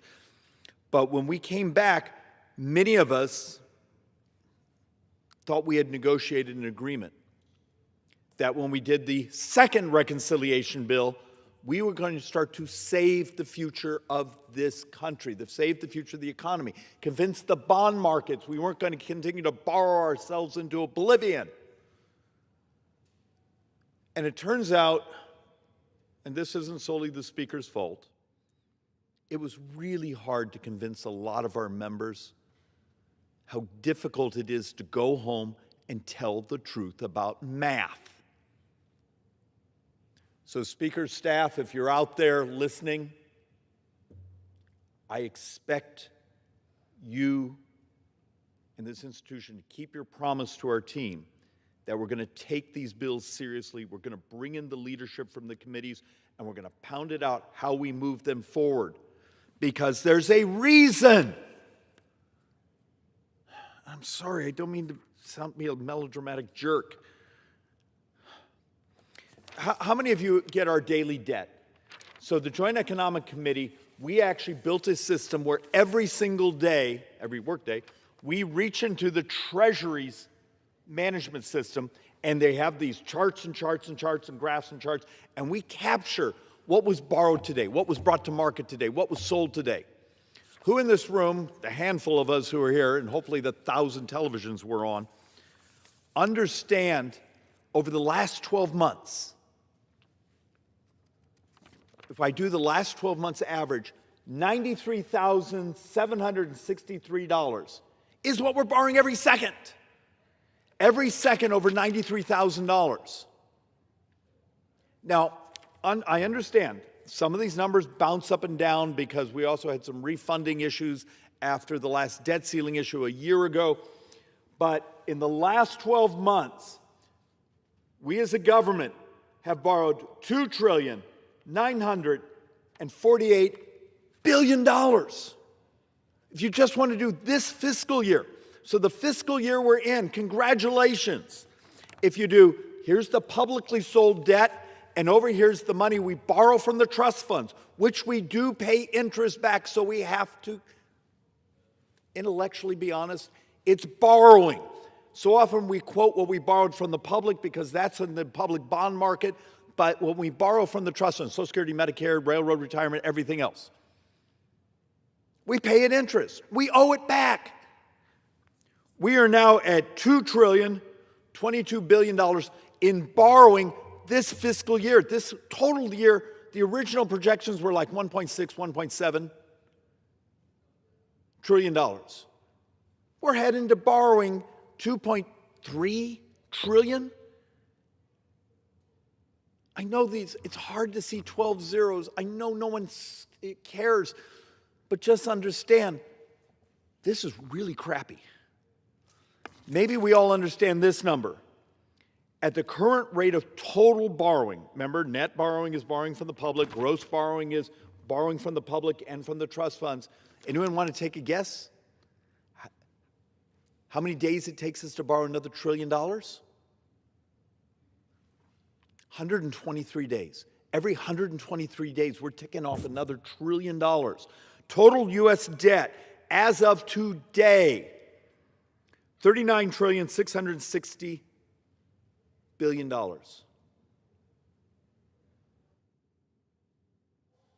By the end of this summer work period, whatever we want to call it, we're going to be at $40 trillion.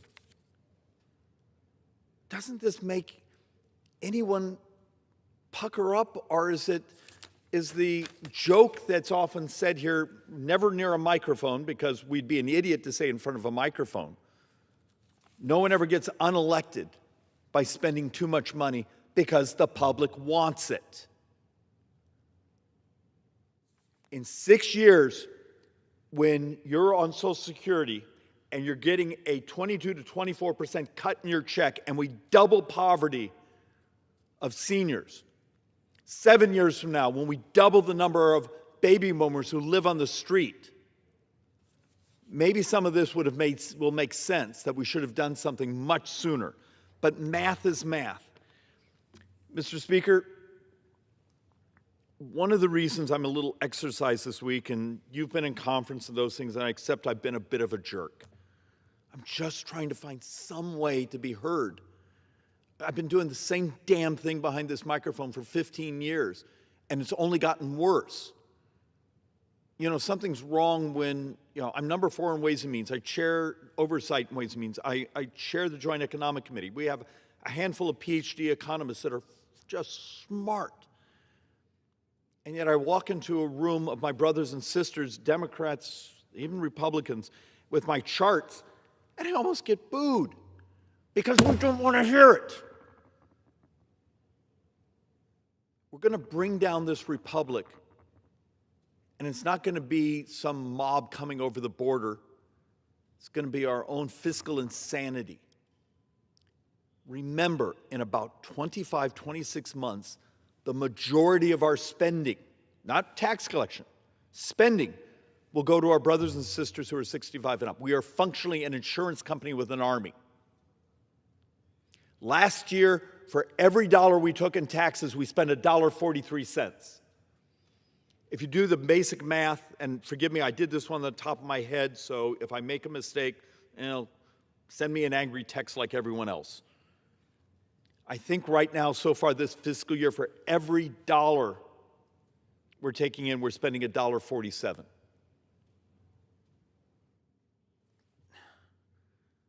And I'm sorry the staff has to sit here and hear an idiot like me constantly coming back up and behind this microphone and saying saying the same thing week after week. But what do we do to cut through? So I'm going to show a couple boards here. And if you're the public and you run into a member of Congress or someone running for Congress, look at them and don't say, what more are you going to give me? I want more money. I want more. Ask them, how are you going to save the country? Because about a week ago, our team met with, I think it was the Penn-Wharton budget model. And the paperwork and the discussion I had with them after, I walked out of the room and my stomach hurt. They had numbers where in 14 years, we hit a wall. They had numbers saying 12 to 14 years. I'm going to show you, I have it even sooner on some of our data. Interest is the #1 expense in this government. It surpasses Social Security. But there was a discussion, if we go with current policy, and we're going to talk about that, current policy, not current law, because this is the scam we keep doing here. We keep extending our spending and extending these things. Current policy, in 14 years, the United States actually can't sell any more bonds. We've hit the wall. We hit a debt spiral. I've been here 16 years.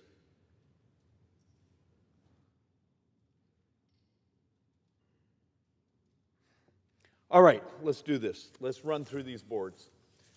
Everyone has seen this over and over and over because traditionally I start with this one. This is just the pie chart. If you see what's in blue, that's what as a member of Congress I typically get to vote on. Do you see the red? That's actually on autopilot. I need you to understand, Social Security is the #1 spend. Interest is the #2 spend. Medicare is the #3 spend. Medicaid and the Obamacare subsidies are the #4 spend. Defense is #5. How many times do we get liberals who say, well, we just cut defense, we'll balance everything? No. Interest will be bigger than all of defense this year. It's not that hard. When we talk about these reconciliation bills, and now we're talking about possibly doing a 4th one, and that's actually what I'm banking my sanity on, is most of this red. Now, you don't get to do anything on interest. Interest we owe. And this is, remember, this is net interest. Gross interest is actually closer to will be close to $1,280 billion because we owe the interest back to the trust funds. But the other parts here are what we call mandatory. We owe Medicare. We made a deal. We owe Social Security. We made a deal. Does that mean we can't do things to revolutionize the cost of health care and Medicare and make it more accessible, more efficient, more price effective? When we think we actually will spend $350 billion over the next 10 years in duplicative MRI scans, X-rays, ultrasounds, CTs. How about this crazy idea of, hey, I got a scan. Put it on your phone so when you go to your next doctor, they hit the button, it's there on the screen. Now, there'll be an army of lobbyists who work for companies that make money on the duplicative scan, and they'll fight us, and then they'll embarrass us. Maybe they'll hire social media stars. As I tried to do a reform and a fix on some of the things we saw from the MedPAC report, where it was costing us hundreds of billions of dollars of waste. Not waste, not fraud, waste. Well, of course, the Department of Justice may actually have an opinion on this one. It was on Medicare Part C, we call Medicare Advantage. And the next day, some marketing firm defending one of the insurance companies was hiring social media stars to beat the crap out of me for talking about trying to fix the bleeding of Medicare Advantage. That's one of the reasons we get so cowed, is the proper term, cowed around here, because we're trying to explain why we're trying to save these systems, and there's so much money in that waste. Part of that money goes to beat the crap out of us to stop us from reforming government. So let's actually walk through something, just a simple concept. A week or two ago, I did a presentation here showing you the academic literature and things our economists have worked on, showing that government borrowing has made your mortgage 1 point higher. So today, when you go out to try to get a new 30-year loan and it's, what, 6.7 today? It would be 5.7 if we weren't grabbing so damn much money out of the marketplace. We are partially responsible, if not substantially responsible, for affordability in America. But when we go home and do a town hall or meetings, it's person after person after person after person wants more money from us. Maybe Congress is just basically representing the interests of the public. They don't care about the bankruptcy, the stress, those things. It's technically governments don't go bankrupt, but basically what we're going to have to do to monetize this debt. Don't laugh at me, my wife and I are the same age. We have a 4-year-old boy. He was here a couple of weeks ago, cute as can be, just turned 4. For his 4th birthday, he wanted to go to work with Daddy. We need 104% of his lifetime earnings. Every dime he will ever make in his life, plus another 4% just to pay for federal government pensions. Social Security, Medicare, military. 104%. This is what we've done to our kids. Now, part of it's because we have so few children. And so many of us that are gray hairs. It's called baby boomers. It's just math. So trying to explain a simple concept. We do more borrowing and spending. But we also have this thing called leakage. That's where we've misdesigned programs, and outsiders, businesses, insurance companies, bureaucracies have figured out how to bleed those programs because we screwed up on our design and haven't been willing to go back and turn around and fix them. We end up having to borrow more money because when we borrow more money, we push up interest rates. When we push up interest rates, we've just made everything less affordable. We've created this doom loop. And the only way to break it is to convince those markets we're not just going to keep borrowing like crazy. And then we have these charts, and I keep trying to explain this. There's this concept, it's a big word, interest fragility. Interest goes up, and it beats the ever-living crap out of us.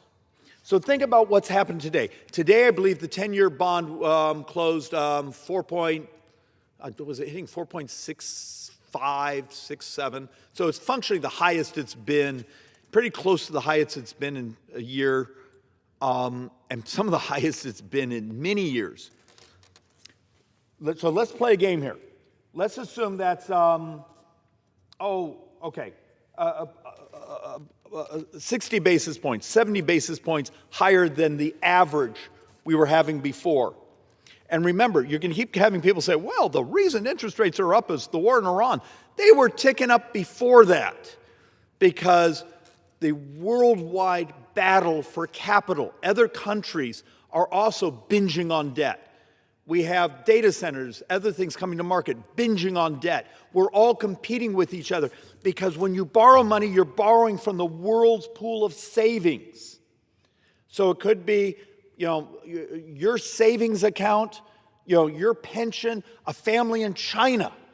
We all put our monies into our banks and savings institution, investment institutions. That's what's referred to as the world's savings pool. This is Ray Dalio talks about this repeatedly. The problem is our need for the savings, the need for the borrowing, is now starting to outstrip the world's excess capital. When that happens, interest rates go up. So when you take a look at what we're doing right now, for the fun of it, let's just say it's only 60 basis points. And it's over the next 10 years, just that bond interest rate we've had recently, over the last couple of months. It's $2 trillion of additional interest over the 10 years.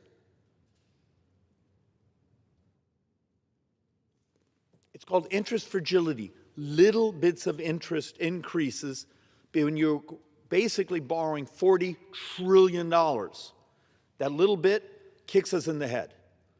And that's how you start to head towards that interest death spiral. So let's actually dig into this. I'm sorry, I don't want to hit you with the boards. 30-year Treasury yields are approaching their longest stretch above 5% since 2007. It's here. It's not some theory of me, Schweikert's an idiot. He's going to talk about interest fragility. No one cares. Ta-da! It's here. And I can show you some interest rate future contracts out there. When Jamie Dimon, what was it, yesterday, basically, and look, I'm reading a third-party article, basically saying he would not buy long-term U.S. debt. 10s, 20s, 30s. Should that tell us something? Because expectation interest rates are going to go up, and when interest rates go up, the existing bond crashes in value. You got to understand, it's here, it's begun. If we as a body don't start to convince the bond market that we're starting to get control of our ravenous borrowing, that bond market is going to run this country. Because, what was it, Carville basically said in the 90s, talked about how the bond market basically shaped policy. Our debt is dramatically bigger today. And our competition for borrowing. And how do I put this in? Mr. Speaker, how many of us believe the United States is the most creditworthy country in the world? We have the most liquidity in the markets. We are the reserve currency, though we are starting to lose that because the way we treat our currency and the way we borrow. When Greece, when Spain, when these sorts of countries can sell a 10-year bond cheaper than the United States, Greece can sell it substantially less expensive, so can Spain. When Italy can sell a 10-year bond cheaper than the United States, should we start to worry? Last I looked on one of my industrialized countries list, we were like number 13 on the credit stack. You got to understand what's going on here. So this one is one of the ones that just stresses me out. And maybe I shouldn't drink so much coffee, and maybe I should double up on my hypertension medicine. But outside that, let's take a look here. Gross interest will surpass Social Security in 2037. This is 10 budget years from now. Our math is now saying, no, when we say gross interest, that's the interest we're paying back to Social Security, Medicare, all the trust funds, and what we have to sell to the public. And this is on baseline policy, not current law, based on policy as we've been doing it. But I need you to think about something. This is no wars. This is no pandemics. This is no disasters. In functionally 10 years, interest is our number one expense in the United States government.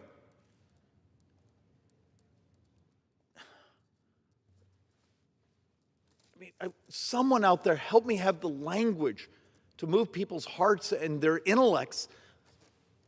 This is terrifying. And I know we're not supposed to tell our voters this because we're supposed to happy talk about how much more we're going to give you. In 6 years and 2 months, the Medicare trust fund's gone. And if you're in healthcare, your hospital is getting a 12% cut. How many are going to get to see your doctor at that hospital?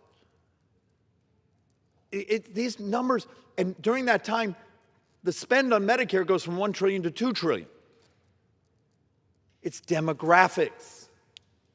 So let's one or two more boards, and then you'll be rid of me. More than 30% of the federal revenues will go towards interest in 9 budget years. And we've actually done a stressor on this. So the math right now, and this is sort of baseline policy, in 9 budget years, you pay $1 of taxes, 31 cents of that tax. So this is all taxes. This isn't just income tax. It's not just tariffs. It's all taxes. 31 cents of that dollar. And in my model, because I had a couple other stressors and slightly higher interest rates built in, but this was using CBO baseline interest rates, which were already above, it was 33%. Are you ready in 9 budget years to have 30 to 33 cents out of every dollar just paying interest? This isn't crazy. This is actually already in our numbers. It's just no one dives into them and digs through and goes, oh, dear heaven, how could this be our country? And we're going to avoid actually having the conversation until we get back, and the Speaker will keep his promise to our team that have been working on this for a couple of years now of optionality. And yes, it will drive the lobbyists insane. It will drive some of the groups insane, some of the bureaucracies insane, because they don't give a damn about the future of this country. What they care about is their current paycheck. I'm going to save the future of this country, at least give it one more shot before I leave here. And these two are really, really, really important and absolutely dystopian, and I know it's hard to read. Interest costs are projected to eventually consume more than half of all tax revenues. Not tax revenues, not income tax, all revenues. But here's the punchline. I know this chart's a little hard to read, so I don't know if the camera can pick it up. When we're saying the 50%, it's just the red baseline. If interest rates were to go up to 5.2, oh, Mr. Speaker, what's the 30-year at right now? Pretty much at 5.2.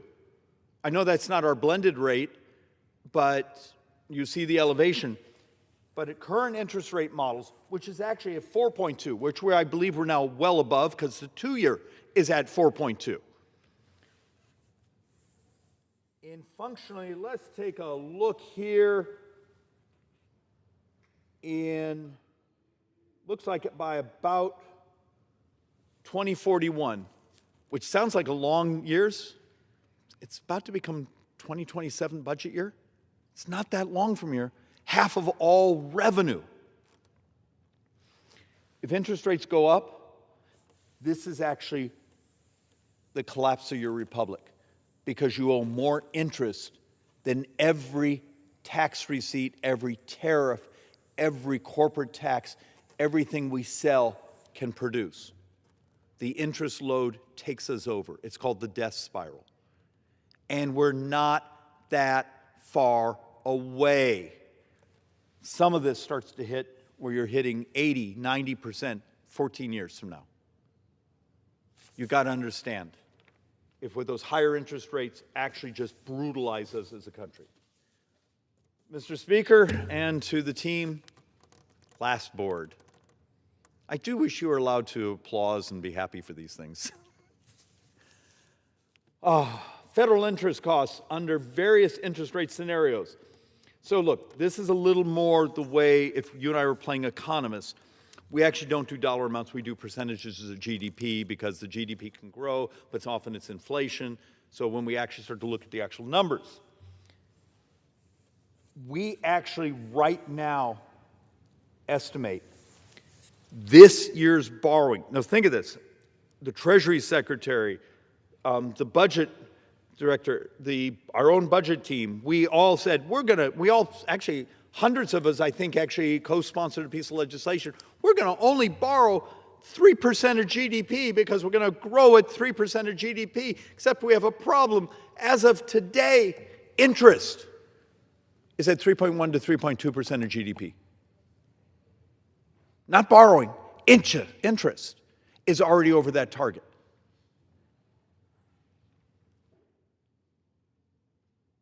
Does anyone pay attention to the actual math, or do we just tell each other stories? But when you start to see the gradual interest rates, we're actually starting to hit a world where I'm believing a model where a decade from now, we could be having 11% of the entire economy just be interest. Remember, CBO's numbers from the beginning of the year, and the numbers are worse today, had us in 9 budget years, total borrowing in 2036 being $3.1 trillion, $2.1 trillion of that just being interest. And the math is worse today. There's ways, we're not going to pay it off, but we can stabilize it. And by stabilizing it, the growth of the economy, those things, we have to get through baby boomers. It's just math. It's not personal. I'm not meant saying something to hurt someone's feelings. It's math. And I know Congress and much of our politics now are a math-free, fact-free zone. But the bond market will live in facts. And eventually it's going to kick us in the head unless we can do some tough things to convince it we're creditworthy. Mr. Speaker,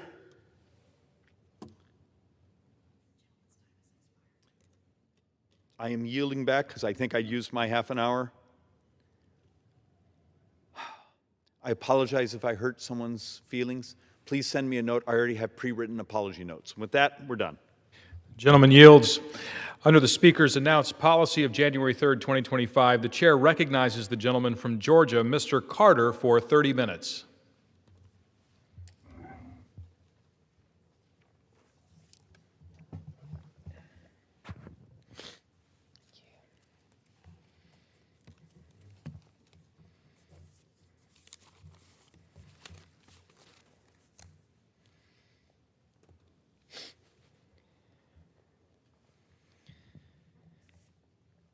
Mr. Speaker, I rise today to wish Darylyn Martin of Richmond Hill, Georgia, a happy 100th birthday. Dar celebrated the milestone with a surprise party at Magnolia Manor Senior Living Facility. She was surrounded by friends, family, fellow residents, Richmond Hill Mayor Christy Cox, a DJ, cake, balloons, presents, and dancing. When asked her secret to a long and happy life, Dar credited staying active and never backing down from a new challenge. Her birthday also marks what would have been her wedding anniversary with her late husband, a reminder of the family she built in our community. As she looks ahead to her second century, Dar's wish is simple, that things look brighter for everybody in the future. Georgia's 1st District is fortunate to call Dar Martin a neighbor, and I join her family, friends, and the entire Magnolia Manor community in wishing her a very, very happy 100th birthday.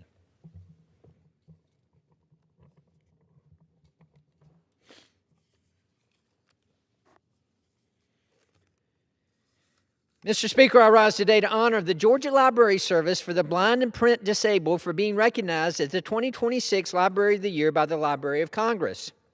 The GLS is a free library service that reaches over 11,000 Georgia residents of any age who are unable to read standard print due to physical, visual, or reading disability. The system offers magazines and books in Braille or audio forms and uses postage-free mail or downloads to reach patrons across the state. This honor by the Library of Congress shows how the GLS makes incredible strides to reach people in all corners of Georgia. I'm proud of the work that the Georgia Library Service has accomplished to assist readers across Georgia who otherwise wouldn't have access to literature with their accommodations. Congratulations on this remarkable achievement and dedicated service to the people of our state.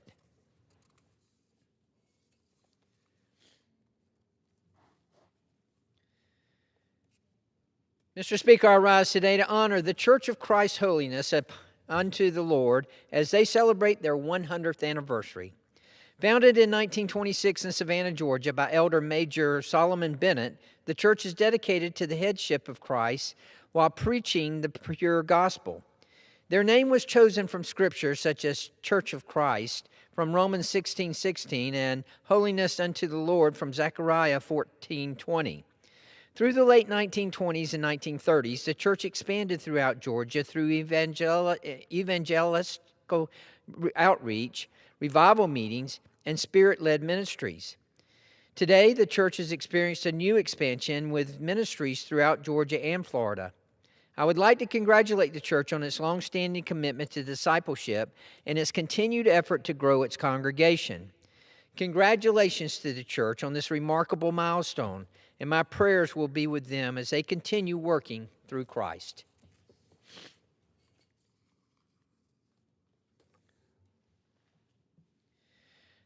Mr. Speaker, I rise today to recognize Command Master Chief Tracy Critchfield of the Naval Submarine Base Kings Bay in Georgia's 1st District.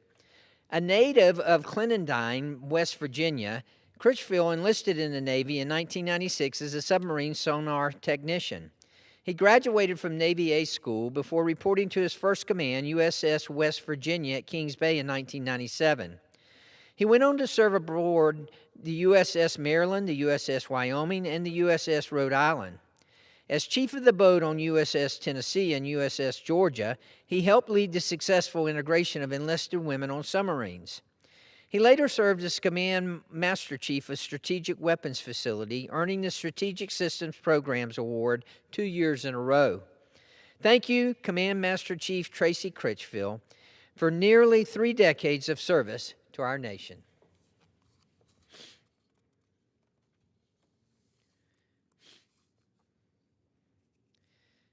Mr. Speaker, I rise today to honor Trish DePriest of Georgia's 1st Congressional District for her 34 years of dedicated service to the people of Southeast Georgia.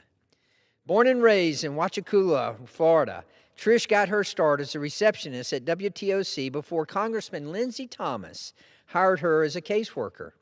She went on to serve 22 years as casework manager for Congressman Jack Kingston, then continued the legacy of service in my own office. Serving over 3 decades, Trish helped constituents with everything from passports to veterans benefits to federal tax issues. She earned a reputation as a trusted problem solver for Georgians. Trish was married to her husband, Roy, for 50 years until his passing in 2012. Roy served as an engineer with the signal department at CSX Railroad. Together, they raised 2 children and were blessed with 4 grandchildren. Georgia's 1st District thanks Trish DePriest for her years of her decades of faithful service to the people of Southeast Georgia. Trish, we love you. Thank you for your service to our constituents.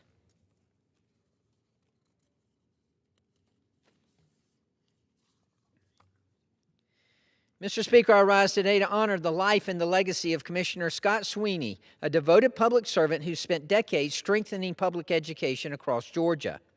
Scott served 8 years on the Cobb County Board of Education, including a term as board chairman. He went on to chair the Georgia State Board of Education, improving education policy for the entire state. Most recently, he served as a commissioner for the State Charter Schools Commission of Georgia. Those who worked alongside Scott remember both his leadership and his character. He prioritized student success, health, and safety, especially during the COVID-19 pandemic when Georgia schools faced unprecedented challenges. He brought decades of business experience to his public service, helping Georgia schools operate more efficiently while keeping students at the center of every decision he made. Scott truly had a lasting impact on Georgia's students, educators, and families. Our thoughts are with his wife, Sandy, and their family during this incredibly difficult time.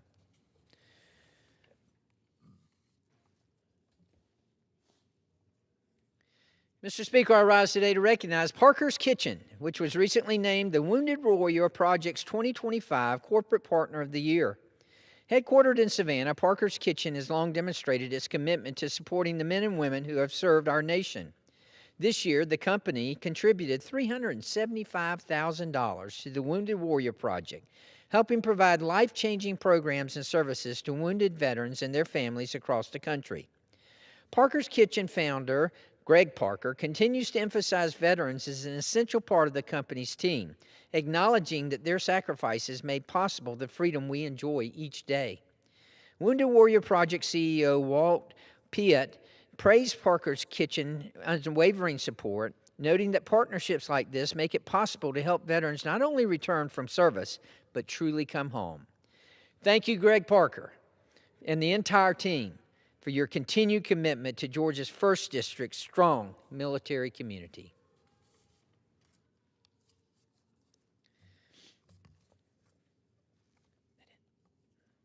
Mr. Speaker, I make a motion.